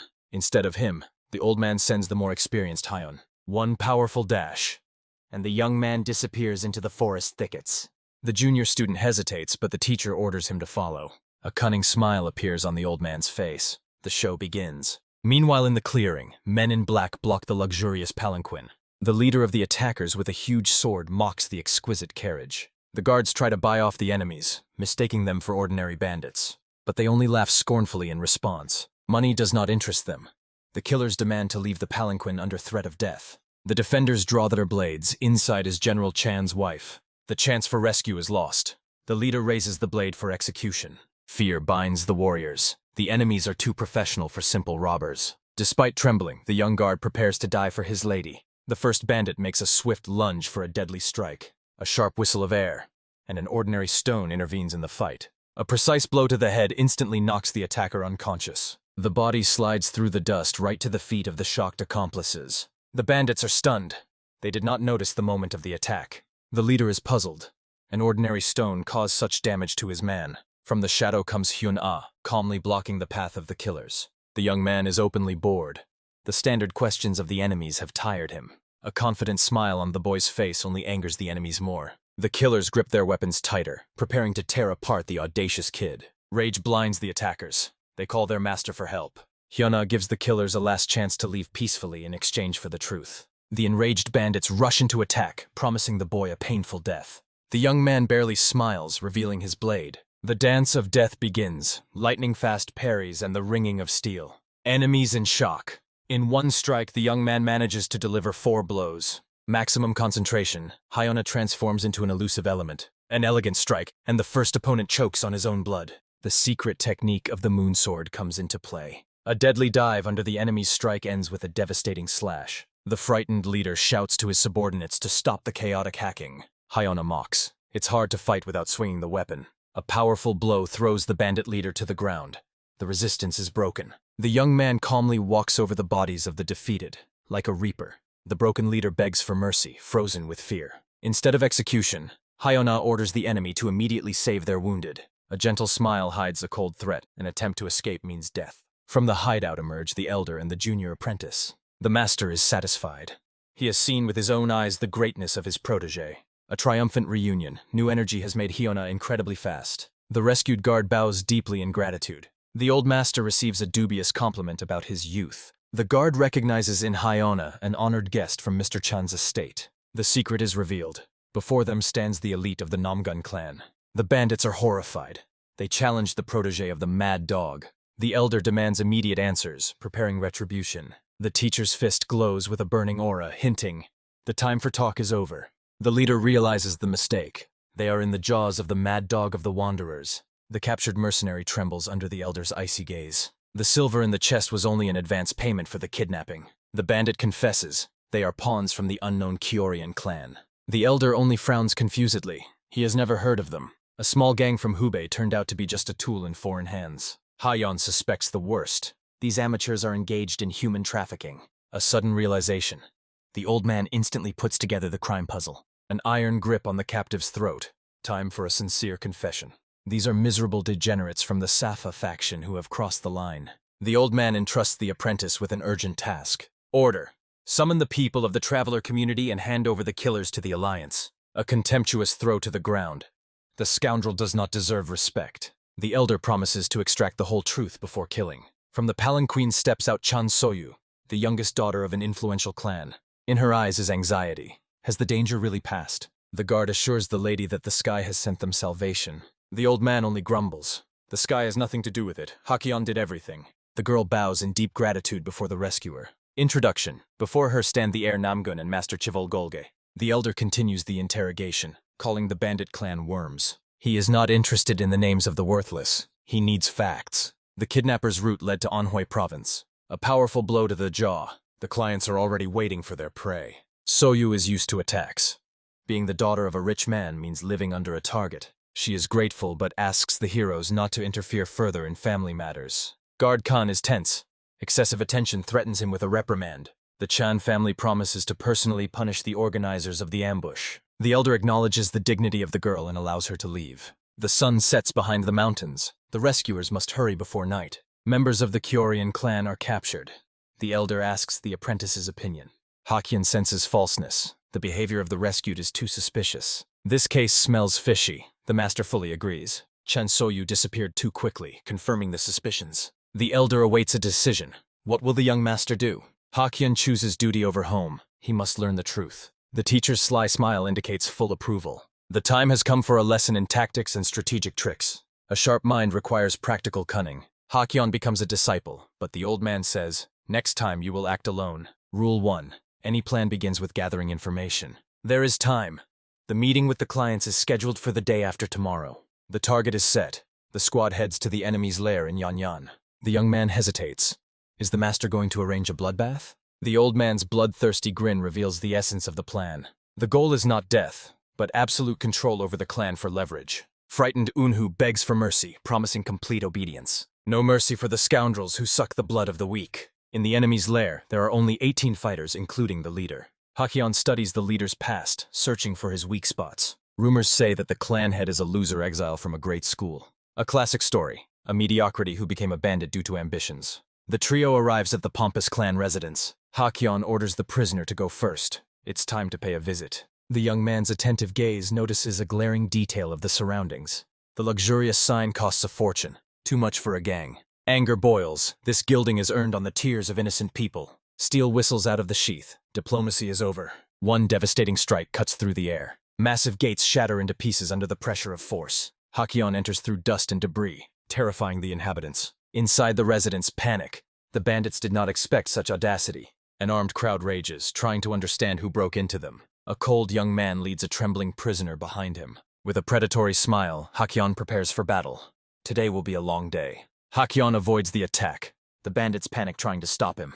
The enemy is stunned. The boy's inner power goes beyond reason. The mercenary crowd rushes into a suicidal attack on the leader's order. A familiar premonition grips the youth. Time around slows down. Hyan dives under the swords, recalling his hardest fight. Now he sees every breath and every micro-movement of the opponents. Golden glow in the eyes. Professional killers have become motionless targets. The clang of steel. Hyan's body responds only to true thirst for killing. A light jump, and 3 enemies cut the emptiness beneath their feet. A powerful swing against the backdrop of a crimson sky. Enemies see a demon in it. A devastating landing breaks the formation. The clearing is washed with blood. The leader in a kimono gloomily watches the defeat of his people. Dripping with sweat, the killer tries to learn the name of the victor. Hyan points the blade at the enemy. Time to reveal intentions. The old man senses pure strength of great masters in the boy. The youth wants to understand. How could a clan apprentice become an ordinary bandit? The leader grips the weapon tighter, promising a bloody confession. A fierce attack. The old man is about to end the conversation in hell. Hyan easily dodges the strike. Before him is only brute force without skill. Hand on the hilt. The enemy knows the theory, but in practice he is zero. A lightning dash. The youth finds himself close to the opponent. No mercy for scoundrels who suck the blood of the weak. Fiery explosion of energy. This is not sparring, but inevitable punishment. The last cry of the leader drowns in painful shock from the blow. Subordinates froze in horror, watching the master's fall. The invincible leader died instantly from a single sword stroke. Hyan coldly asks about the heirs or relatives of the slain. Bandits beg for mercy. They are only remnants of the Hyksaw clan. The secret is revealed. Kyoryuan absorbed them after killing the leader. Former robbers bow before the new power. At the cry, allies appear. A group of travelers with the black dog. Local informants finally caught up with their elder. The black dog smiles. They were following closely for support. The old master proudly introduces the apprentice, demanding respect. Hyan suddenly stops the dispatch of prisoners to the Alliance. The young man is looking for 4 volunteers for a secret mission. One question about refusal, and the atmosphere instantly freezes. The boy's deadly aura leaves no choice. Refusal means death. The horror before the young man is stronger than the fear of the law. Former bandits swear allegiance to the new master. The squad sets off in full strength to the residence in Yanyang. The city greets the heroes with the groans of exhausted companions. Hyan is lively while his assistants lie powerless. The bandits are sure. Their new leader is a tireless monster. The apprentice is met by a girl worried about the young master's condition. Hyan reports, the lair is destroyed, live force delivered. The news of the clan leader's death causes the teacher to laugh. An exact copy of Lady Chan's palanquin appears in the yard. The master has prepared the perfect props for the trap. Yesterday's killers will become carriers for the fake cargo. The plan, to lure the client by delivering the prey to Hyan. The young man watches his mentor's approach with fascination. But for success, the main thing is missing: the bait inside. The role of the victim must be played by someone capable of a devastating strike. A delicate figure is needed so the shadow resembles a female. Who is this ideal candidate for transformation? A terrible guess. Hyan understands whom the master is pointing to. First acquaintance with the carriage causes disgust from the stench. For the masquerade, craftswomen arrive from Kiru. The elder does not tolerate chatter. It's time to prepare the beauty. The women are delighted. Hyan's white skin makes him the perfect lady. The master reminds, the task must be brought to a perfect finish. The young man's world collapses as they begin to dress him. Hyan ends up at the Halmun Inn, a refuge for outcasts. Here reign the Kisin and maids who know all the Murim gossip. The beautiful craftswoman is shocked by the idea of dressing the boy, but the young man's lovely face inspires her to create a masterpiece. The elder urges the woman while she takes measurements from the boy. The old man notices Namung Min's paternal gaze. He worries about the student, considering the masquerade a cruel test. The elder only mocks. A couple of dresses is the least of the troubles. The master is amazed. The reserved boy began to show emotions. Once Namung Min was just a soulless killing machine. His world was limited only to the sword, without any compassion. Now he understands. The true power of Hyan is in his soul. A sudden exclamation announces the finale. The masquerade is ready. Experienced warriors froze. Before them stood an incredible beauty. Anhui province. Mercenaries deliver the loot into the forest. Bandits on edge. The deal's finale is near. The palanquin freezes in anticipation of the mysterious client. The sensitive hearing of the leader catches the approach of a stranger. Hyan on alert. The master technician Shinbop rushes to them. The leader gives the order. After delivering the cargo, disappear immediately. A man in luxurious clothing emerges from the darkness. The stranger in a floral kimono radiates a threat. The mercenaries demand the promised gold for the girl's head. The man ignores the robbers, not taking his eyes off the palanquin. A lightning-fast dash, and the client is already standing by the door. His voice trembles. He promises freedom to the captive. The stranger asks the girl to come out, sympathizing with her. Sudden horror freezes the man. He fears for Soyu's condition. He leans inside, suspecting the effect of drugs. An angry shout at the bandits is cut off. A man's hand appears. Horror and misunderstanding. In the palanquin instead of the beloved, a stranger. Blind rage, the client draws a sword for a strike. Hyan flies out of the trap, knocking down the enemy with a counterattack. The young man remains calm. This man knows too much about Soyu. Hyan's playful gesture finally throws the enemy off balance. The man chokes with anger. He was brazenly deceived. A desperate cry. Where is the real Soyu? She is safe. The enemy barely recovers when he feels a new wave of threat. A devastating blow to the chest. Lotus energy tears through the defense. The man realizes he has challenged a genius of martial arts. Hyan does not stop. The masquerade will be a lesson for the enemy. The young man blocks the blade with bare hands, creating a wave of energy. Lightning-fast dodge and a new cry of pain. The enemy's defense is broken. A blow to the solar plexus knocks the last spirit out of the man. A cloud of dust swallows the body while Hyan freezes in stance. Triumph, the secret 100-step fist worked flawlessly. The monk's instructions were confirmed. The path begins with a single step. Hyan knows true power is the result of hellish labor. It's too early to celebrate. Time to bring the client to consciousness. Namung Min recognizes the fallen man as the son of a wealthy family. The secret is revealed. Before them is Yu Chongyop, the heir of the clan. The puzzle comes together. This story has a completely different subtext. Shocking truth. This is not a kidnapping, but an attempt by lovers to escape. Jang Soyu was escaping an unwanted marriage through a fake attack. The elder suggests retreating, but the decision is up to the apprentice. Hyan wants to bring the matter to a just end. For the sake of the apprentice, the master is ready to get involved in a family drama. Yu Jonyop finally opens his eyes. Time for an honest conversation. Light breaks through the darkness along with an uncertain call. Before the eyes, the legendary elder Shivol Golge and his silent companion. Yu Jonyop springs to his feet, trying to escape the terrible reality. Cold sweat and numbness. Could it really be the very same master before him? The elder did not come for tea. He is interested in the client of the audacious kidnapping. Pleading on knees does not work. The tale about the mistress did not move the old master. The elder's rage explodes. Involving Safa mercenaries is the height of madness. A bitter confession of a mortal sin.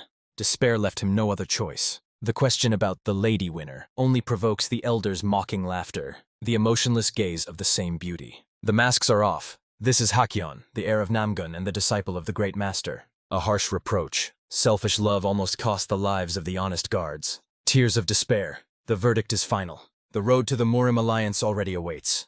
A desperate scream breaks the silence. A girl in red appears on the stage. Chung Soyu, Jun Hyop cannot believe his eyes. How did she manage to catch up with them? Embraces through tears. She abandoned the guards to see her beloved one last time. The elder's gaze, heavy as lead, presses harder than any words. Jun Hyop gathers his will into a fist and cruelly severs all ties. Soyu's tears do not stop him. He no longer wants to be a burden to her life. A decisive break. Yu is ready for the trial, ignoring the girl's pleas. The last farewell in the back. Looking her in the eyes is beyond his strength. The elder's mocking smile.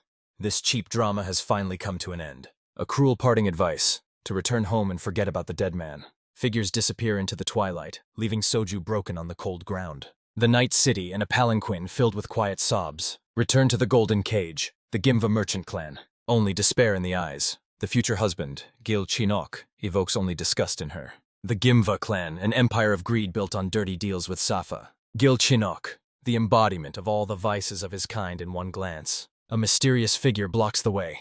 The guards realize, bandits would have been a better option. The palanquin stops it abruptly. Soju inside is gripped by icy horror. Swords drawn, but the masked killer is unshakable. His names do not interest them. The blade glistens in the darkness. The target is one, the youngest daughter of the Chan family. The night sky shudders from the fury of the head of the Chan clan. Chan Noya is frantic. Servants babble about a kidnapping without any clear explanations. The guards justify themselves. They were simply following the lady's orders in Buyanhyun. Everything happened instantly. A masked person appeared out of nowhere on the return path. A sudden interruption. A servant bursts into the room with a panicked scream. A bundle trembles in the hands. A direct message from the kidnapper. The ultimatum is clear. 50 sacks of gold by tomorrow or Soju's life will end. The letter crunches in the hands of the angry father. This is blatant audacity. Time works against them.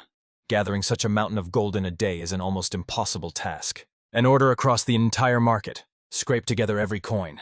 The last chance. Financial aid from the Allies. A night gallop to the Gimwa estate. Chan Noya is forced to ask for support. Meeting with poisonous friendliness. The clan leader is already waiting at the gates. Gil Chinok meets his father-in-law with a sly smile and a self-satisfied look. The last hope for the groom's connections breaks against the wall of cold indifference. Sarcastic sympathy. Gil Chinok enjoys the helplessness of the elderly man. Predatory smile. He blames Soya herself for creating unnecessary problems for the clan. A stab in the back. Instead of help, Chinok demands to immediately break off the engagement. Chang Noya cannot believe his ears. He did not expect such a vile betrayal even from Himva. Boundless cynicism. The girl, having been in the hands of kidnappers, lost her value for him. Icy gaze and final no.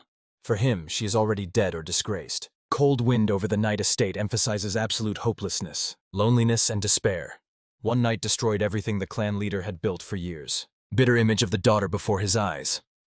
The father realizes, this is his punishment for the forced marriage. A joyful exclamation of the servant cuts through the silence. Those ready to challenge the kidnappers have been found. Accident or fate? Unknown masters are already ready to set out on the search. The heroes heard about the trouble at the market and volunteered to save the girl themselves. A name that makes the heart beat faster. A majestic family that knows no defeat. Before Chang Noya stand the masters of the Namgun clan. The real game begins. The residents of the Chang family under the gloomy night sky. The calm before the storm. Divine sword of the blue dragon. Namgun Min introduces himself with the dignity of a legend. The last hope. Old Chang Noya is beside himself with joy upon seeing the master. The father's relief and the hero's cunning smiles. The great game begins. Without words.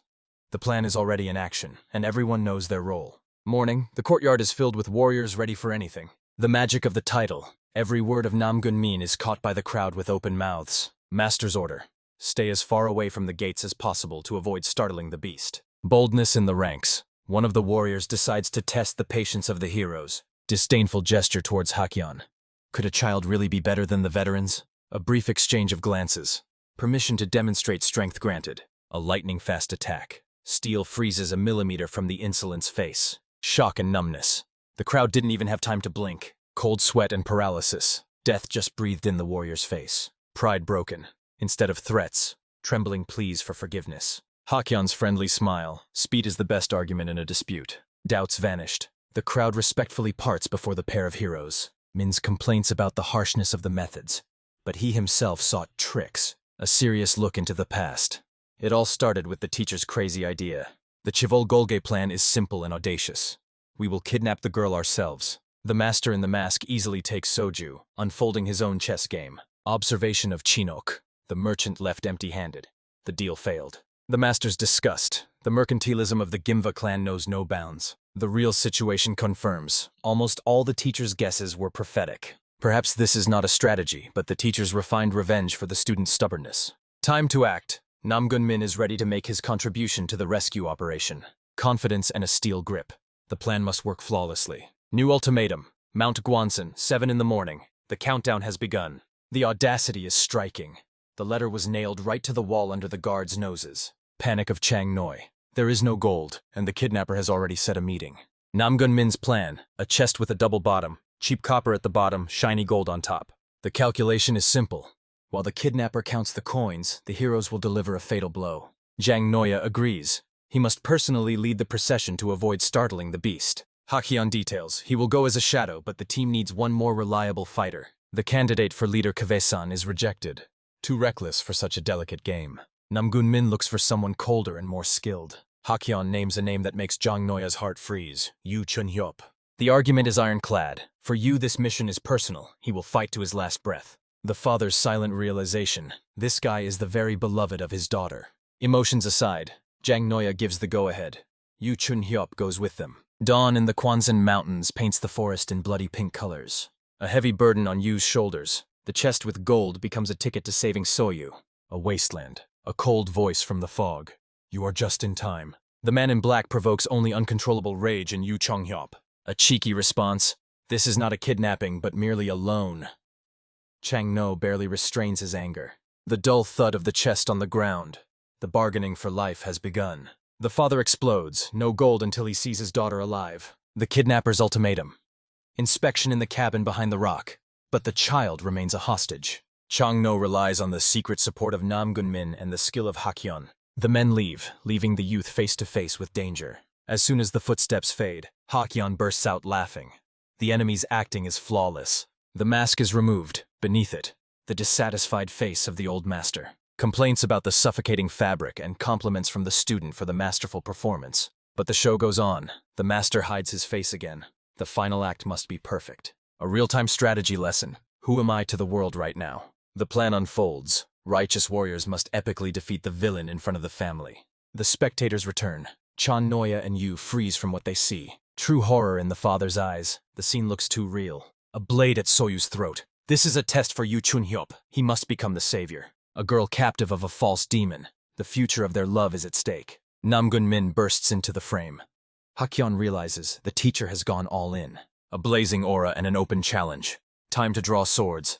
The battle begins. A sudden strike forces the young swordsman into a tight defense. Sparks fly from under the blade. Hyan's outrage is futile. The true enemy never waits for an invitation to fight. Steel against steel. The wasteland trembles from the continuous ringing and flashes of metal. Through sweat, Hyan sees excitement in the teacher's eyes. The old man clearly enjoys the process. A double attack. Hyan and Namgun-min unleash the power of lightning on the master, but he only smiles mockingly. Chance! Hachin notices a gap in the defense and prepares his trump card, Divine Fist. The strike hits the target, but for the teacher it is only a light tap on the stomach. A second of pride before the inevitable fiasco. The counterattack does not keep itself waiting. A stream of pure energy throws the student back. The master's formidable gaze. Watch and learn how the pros do it. Hachin recalls the real frightening nickname Chivolgolge. There will be no more jokes. A sharp clatter in this forest makes Chan Noi and Soyu freeze in fear. Yu Chun-hyop rushes to defend, ordering his father and daughter to flee immediately. His gaze is full of determination. He buys time for them to reach safety. Tears of gratitude from old Chan Noi. He finally sees the boy's true courage. Soyu runs away and a promise flies after her. He will definitely return.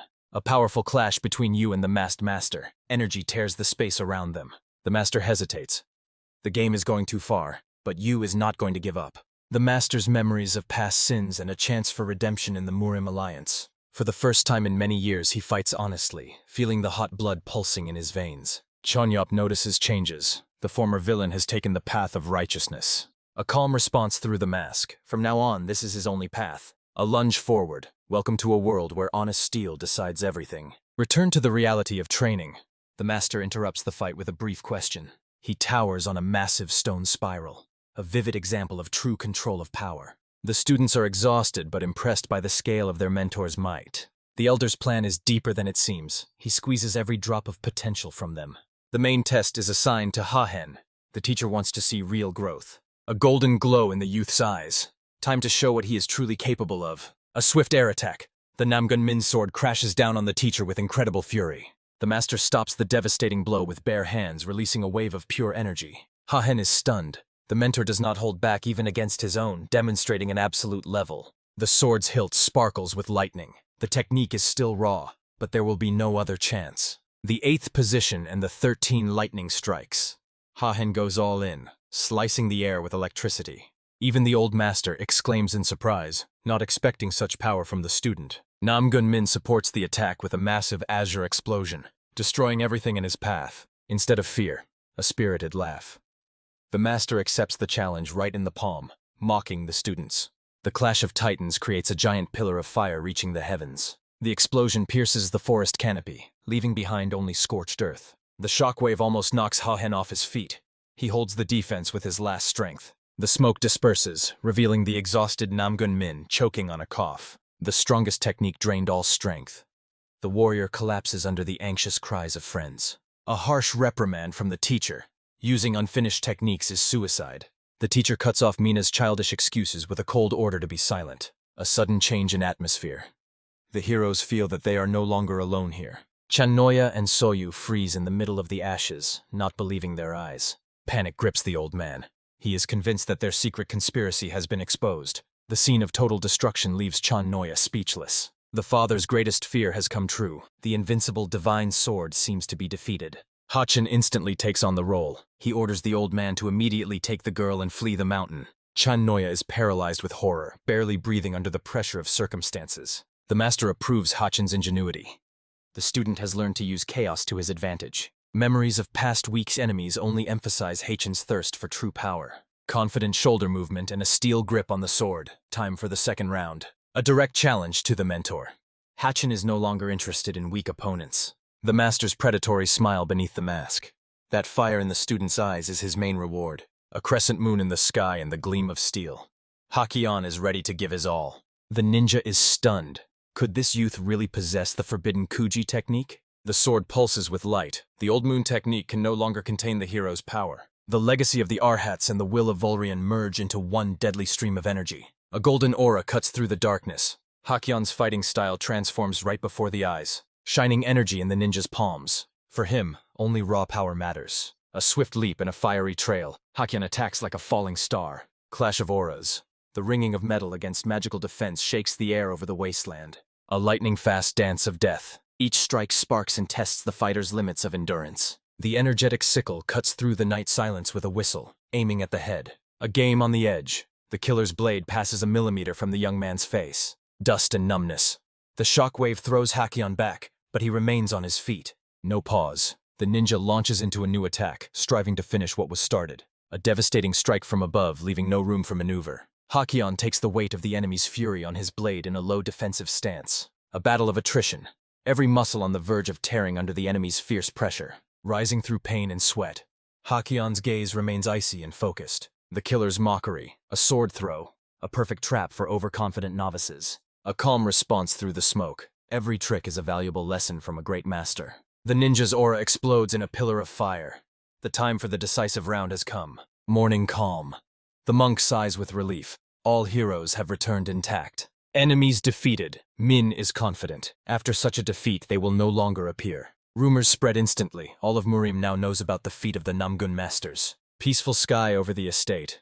Birdsong replaces the clanging of swords. Happy ending. The father gave his blessing, and the lovers are preparing for the wedding. Sue's smile and a promise of eternal gratitude.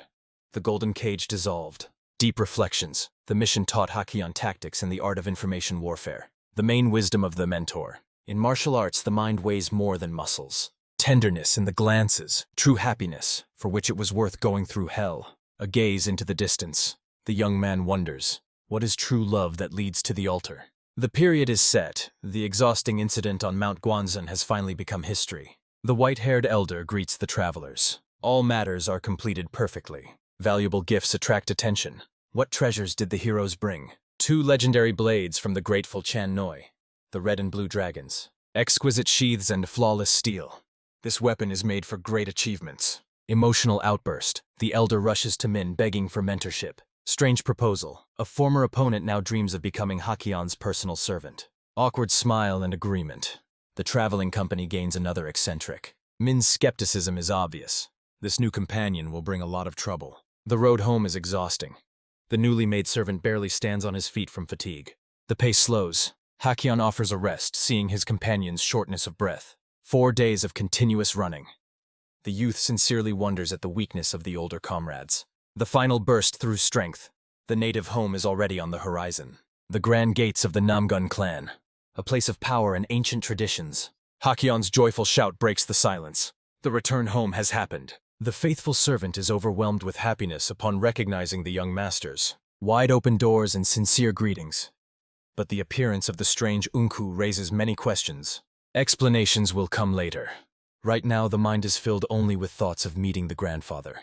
Hyan hurries to the main chambers, searching for the head of the family. The venerable Namgun Muryeon is already waiting with a warm smile and praise for the successful mission.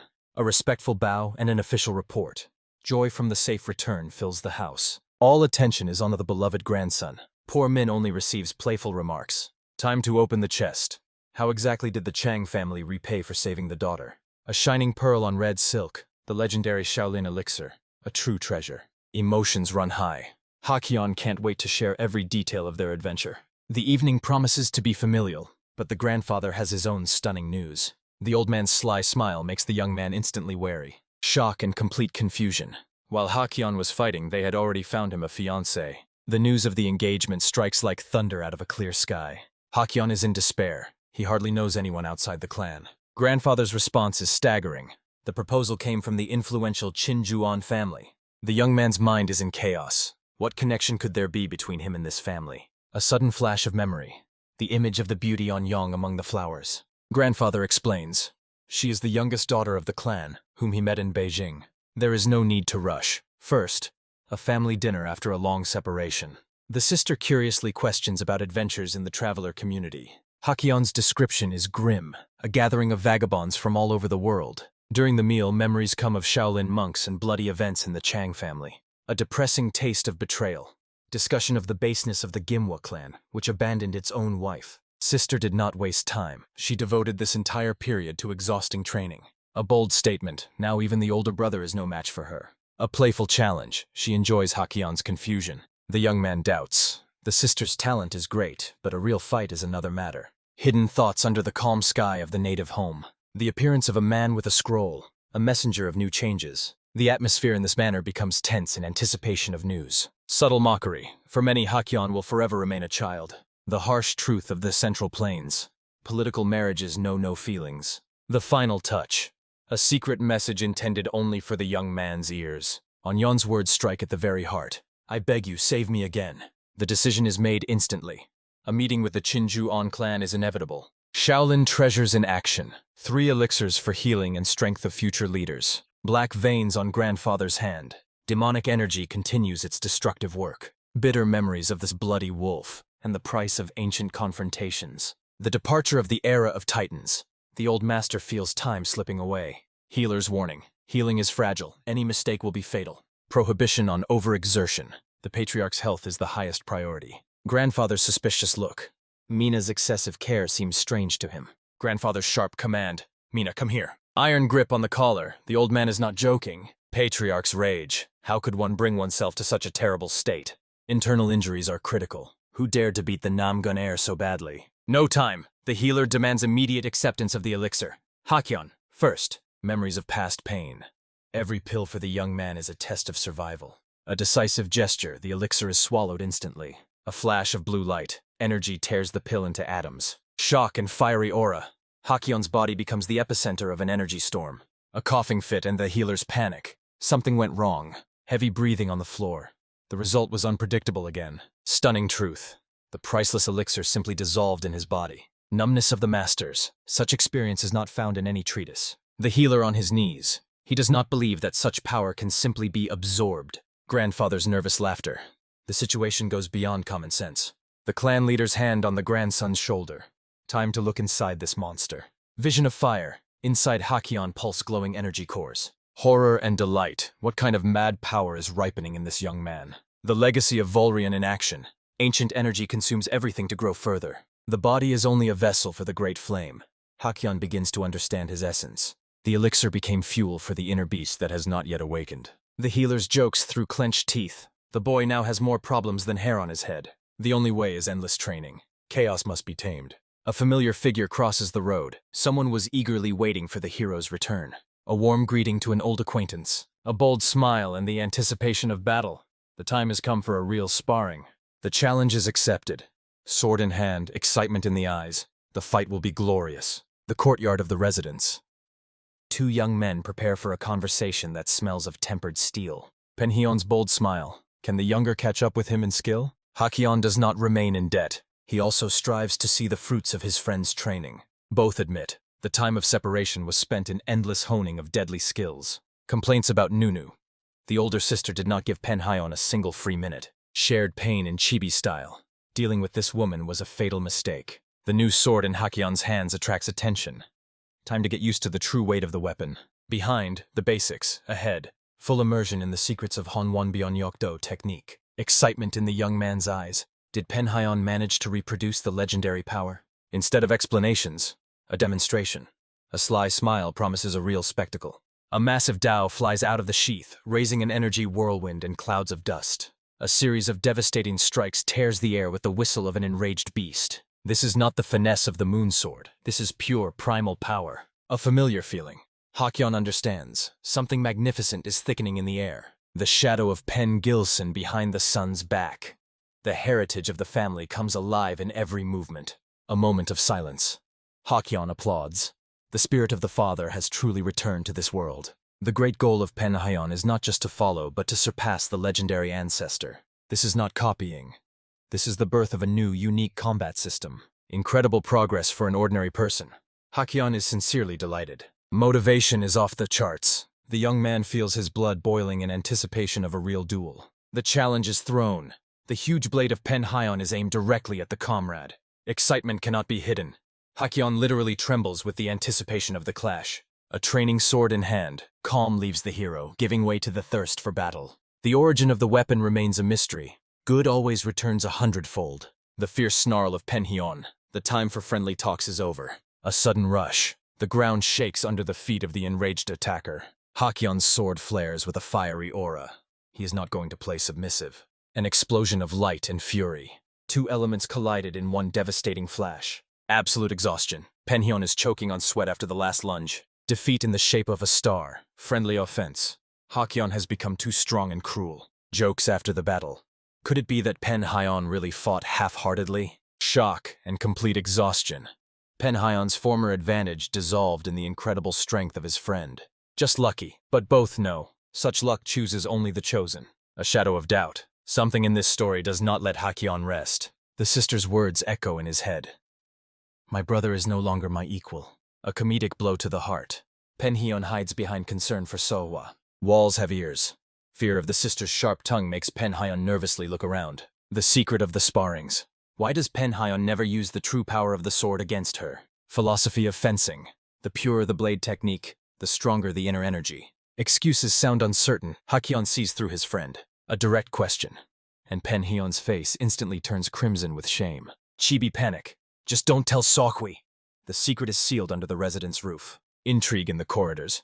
Penhyeon prepares a question that has been ripening for many months. Juin. Half of her letters are dedicated to only one boy, Hyan. Sleepless nights and promises to beat up.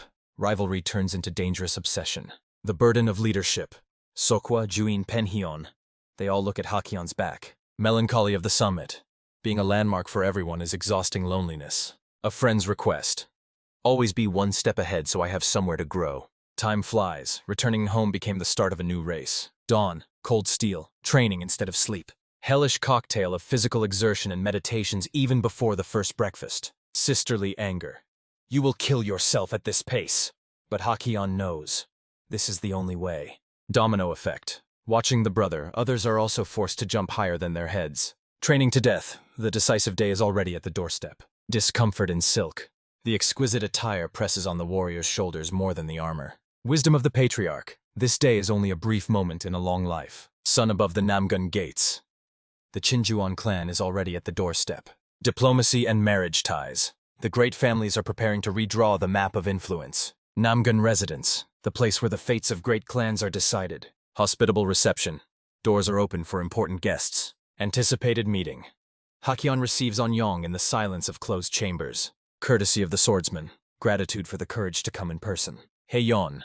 The beauty of the Chinju clan, Hyan hides a sharp mind. Format tete-a-tete. A conversation that extra ears should not know about. The girl is impressed.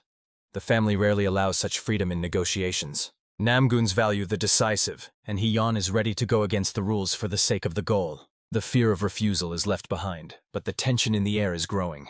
Hyan is ironic. Asking for rescue and expecting refusal is strange logic. Masks are off, the cup on the table. Time for a serious conversation. A penetrating gaze sees everything. Escape and engagement are only part of the game. Hyan does not hide her admiration for the intellect of her future ally. It's time to get to the point before time runs out. Cold sweat. The girl feels that Hyan reads her thoughts like an open book. The game has begun. The young man is ready to hear the terms of the secret agreement. Shocking proposal. Become my fiancé. Even the composed Hyan momentarily loses his speech at such straightforwardness. The plan is perfect. A fake engagement for 5 years for absolute freedom. She doesn't care about gossip. The main thing is to break free from the despotic control of the family. The image of a strict father is the main driving force of this desperate adventure. The Namgun clan will become her unbreakable shield against which no elder will stand. Living day by day, she will solve future problems as they come. Hyan's first condition, total secrecy from the entire Murim world. The girl's counter condition, breaking the agreement if Hyan's heart chooses another. A promise to repay in every possible way. A dangerous price for a service of such a level. The young man warns, making such promises is a path to great troubles. Risk for the sake of the goal. Hyan is impressed by her readiness to stake everything. This is not about gold. Money cannot buy the freedom she desires. There is only one thing she truly needs. Hyan awaits the final word. A sudden blush from Anyong. Hyan is completely confused. Panic and shame. The girl's thoughts turn into chaos. Martial arts. Hyan's concise answer stops Anyong mid-sentence. Relief. It turns out he was only interested in the secrets of her clan.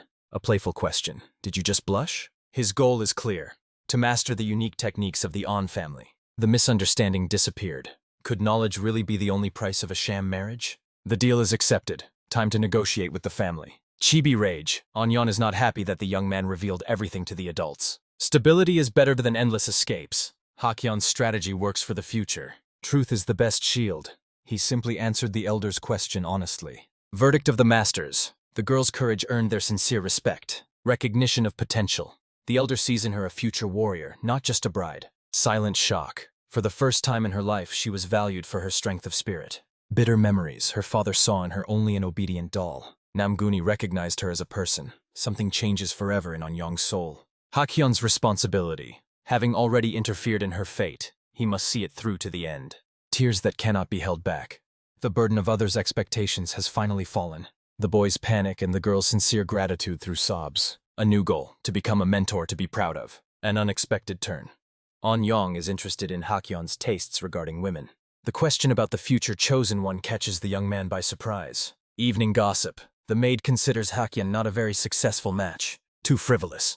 But Anyong just laughs. At least he is handsome. Time for serious decisions. Anyong calls the maid for a special request. Radical change. The lady of the An clan wants the maid to become her strict teacher. What exactly made her choose the path of pain and training? The desire to be worthy of someone from whom one can learn true wisdom. A question about intensity. The warrior's path does not forgive weakness. Determination in her eyes. She will reach the heights to dictate her own will. The engagement process in the Namgun clan is moving full speed under a cloudless sky. 2 young men in a sunny estate, one relaxed, the other steadfast as a rock. 4 years of training flew by like lotus petals on the water. Namgun's spring residence. A time of great changes and new challenges. Hyan officially in the elite. Friendly support and sincere congratulations from comrades. Instead of joy, embarrassment. A friend notices the hero's anxious look. Doubts gnaw. Hyan believes that Hyan deserves the status more than him. Good old humor. Strange that such a training fanatic is still not in the Blue Dragon. Calm is shattered by a loud exclamation. Letters have arrived from the legendary elder. 3 envelopes on the table. Fate calls the patriarch, his son and grandson.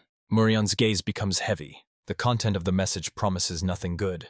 Hyan is wounded. Sachchandanga calls for help, and he needs Hyan specifically. Anxious silence. The boy catches every word about the mentor's critical condition. A heavy "so" from the grandfather. The puzzle of danger begins to come together. The trail leads to the cult of the devil, the darkest threat to all of Murim. Hyan was digging under the demons, and Hyan has his own bloody scores with them. Direct question from the patriarch: is the grandson ready to accept this challenge? No doubt. Hyan sets off immediately, not waiting for the morning. An elite fighter is allowed everything, but the grandfather insists on a reliable partner. The choice falls on Hyan. The old man only raises his eyebrows skeptically. The hero's argument: with Hyan, no masks are needed. He is strong and genuine. Lack of greed is a rare gift. The perfect team is formed. A final bow before the long journey. Return to the origins. Grandfather hands over a letter, asking one last time about the grandson's inner peace. A shadow on the face. Hyan understands that the shadows of the past are close again. 4 years of forging have not been in vain. Time flies too fast. The main lesson learned. Now only cold calculation, no emotions. A confident smile at farewell. Hyan promises not to succumb to feelings. Boundless pride of the patriarch. His grandson has finally become a true master. The main rule of Hyan at the end: if it smells like something burning, drop everything and run. Farewell at the gates. The grandfather approves the tactic. Life above all, heroism can wait. A comical quarrel. Hyan promises to protect Hyan, driving the elder comrade mad. The rustle of the wind and the scorching sun. The travelers leave the walls of their native clan. A father's anxiety behind the backs of the young. The grandfather only smiles wisely. The making of a father. Miriam sees how his son has finally started to truly care about the family. A comparison of generations. Hyan is much better prepared than his father was in youth. An ironic end to the conversation. The grandson has already surpassed the father's starting level. A swift run through the forest. Only dust and the whistle of the air. Hyan is unwavering. He could not ignore Hyanim's injury. A 5-hour marathon. Hyan is impressed by the endurance. For the boy, this is just a comfortable pace. True strength of a partner. Hyan understands that Hyan's inner energy is a true ocean. Starry sky of Muhan. The majestic city buildings greet travelers with lights. Noisy tavern. Hyan did not expect to see such a crowd in the city center. Travel plan: 10 days to Sashon. But Hyan's attention is caught by a stranger's conversation. Dirty gossip at the neighboring table. Namguns are called cowards and weaklings. An attempt to defend the clan's honor by mentioning the victory over Moyon only fuels the dispute. An insult thrown in the face. 80% of Namgun fighters are worthless weaklings. Hyan's anger explodes. The table shakes under his powerful strike. Panic among the gossipers. The merriment instantly turns into animal fear. Hyan's eerie smile. He is intrigued by the interesting conversation of the strangers. The sword plunges directly into the enemy's table. Time to answer for the words. Namgun symbol on the pendant. Realization of the mistake paralyzes the talkative visitors. A whisper passes through the tavern. Here is a true master of the great family. Pathetic apologies are blamed on alcohol, but Hyan offers to continue at his expense. Gossips flee into the night, saving their own skins. Code of honor. Hyan endures insults directed at him, but will tear anyone apart for the family. An unexpected voice breaks the silence. The girl in the cloak is captivated by the warrior's spirit. She has already guessed who is before her. Introduction. Chegal Chonghyan, a representative of one of the 5 great families of Murim. Hyan's shock. The appearance of the Chegals changes all the rules of the game. Traditional greeting. 2 great families have met in one tavern. A straightforward proposal. Chegal wants to join their dangerous journey. Praise from Chegal Chonghyan. The Namgun clan is a model of honor and an ideal ally. Cards revealed. The travelers are heading towards Sashon. Shadow of rumors. The girl instantly associates the journey with the injury of the legendary Sword of the Fresh Wind. Hyan reassures. Hyan's wounds are deep, but life is already out of danger. Comic relief. A heavy stone has finally fallen from the hero's souls. Chegal insists on joining as a companion, since her affairs in Chongqing are just along the way. Speed above all. The 2-horse carriage promises a path without unnecessary delays. Cold calculation.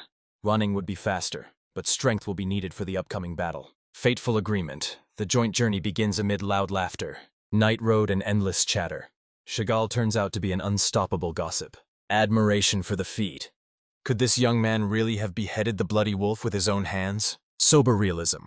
Without the patriarch's help, victory would have been impossible. Hajon rushes forward, but the companions insist on an immediate rest. Proverb in action.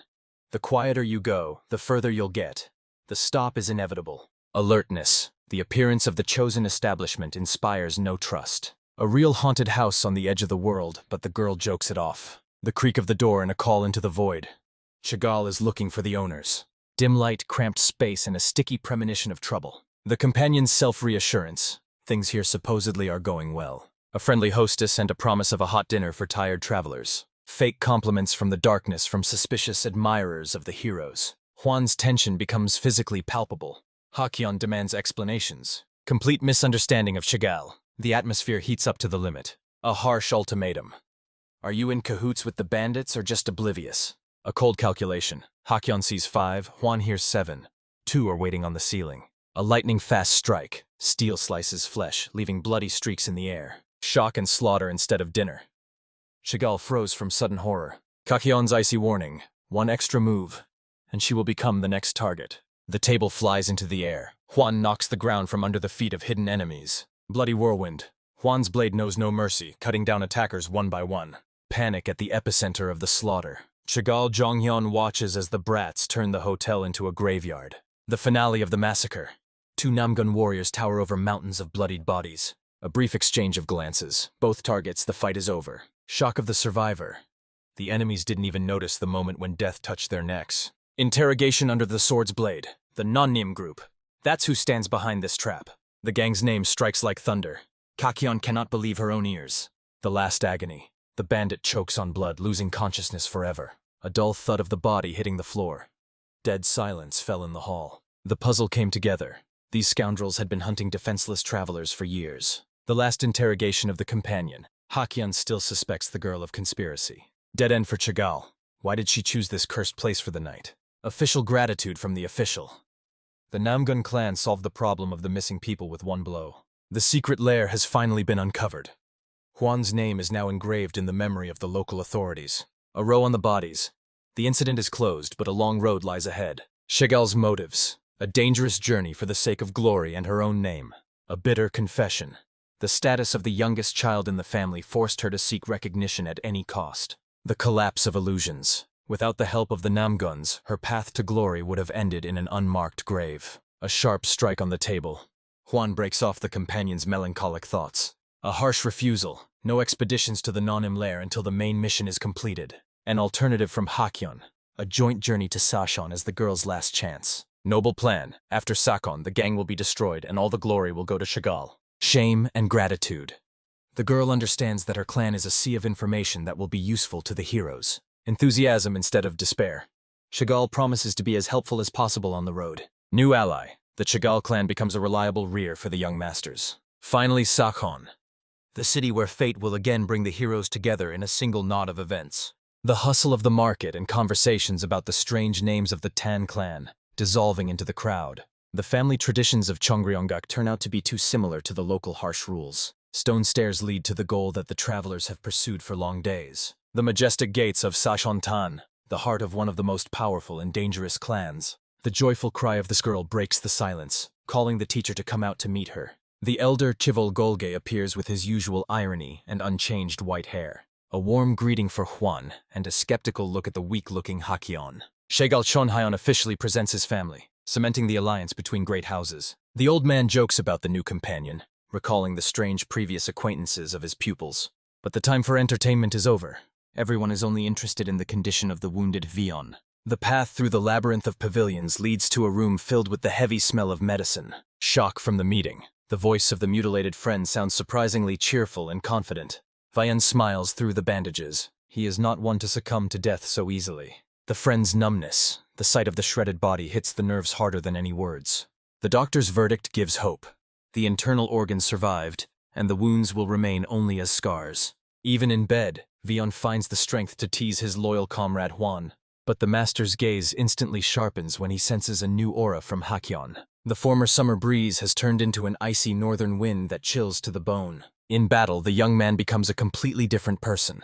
Cold, deliberate, and deadly. Harsh demand for truth. Hyan seeks to know every detail of that fateful day. The hunt for the Devil's Cult turned out to be a much more dangerous game than they imagined. While the squad searched for the lair, Kvion focused on a far more valuable resource. His target was people.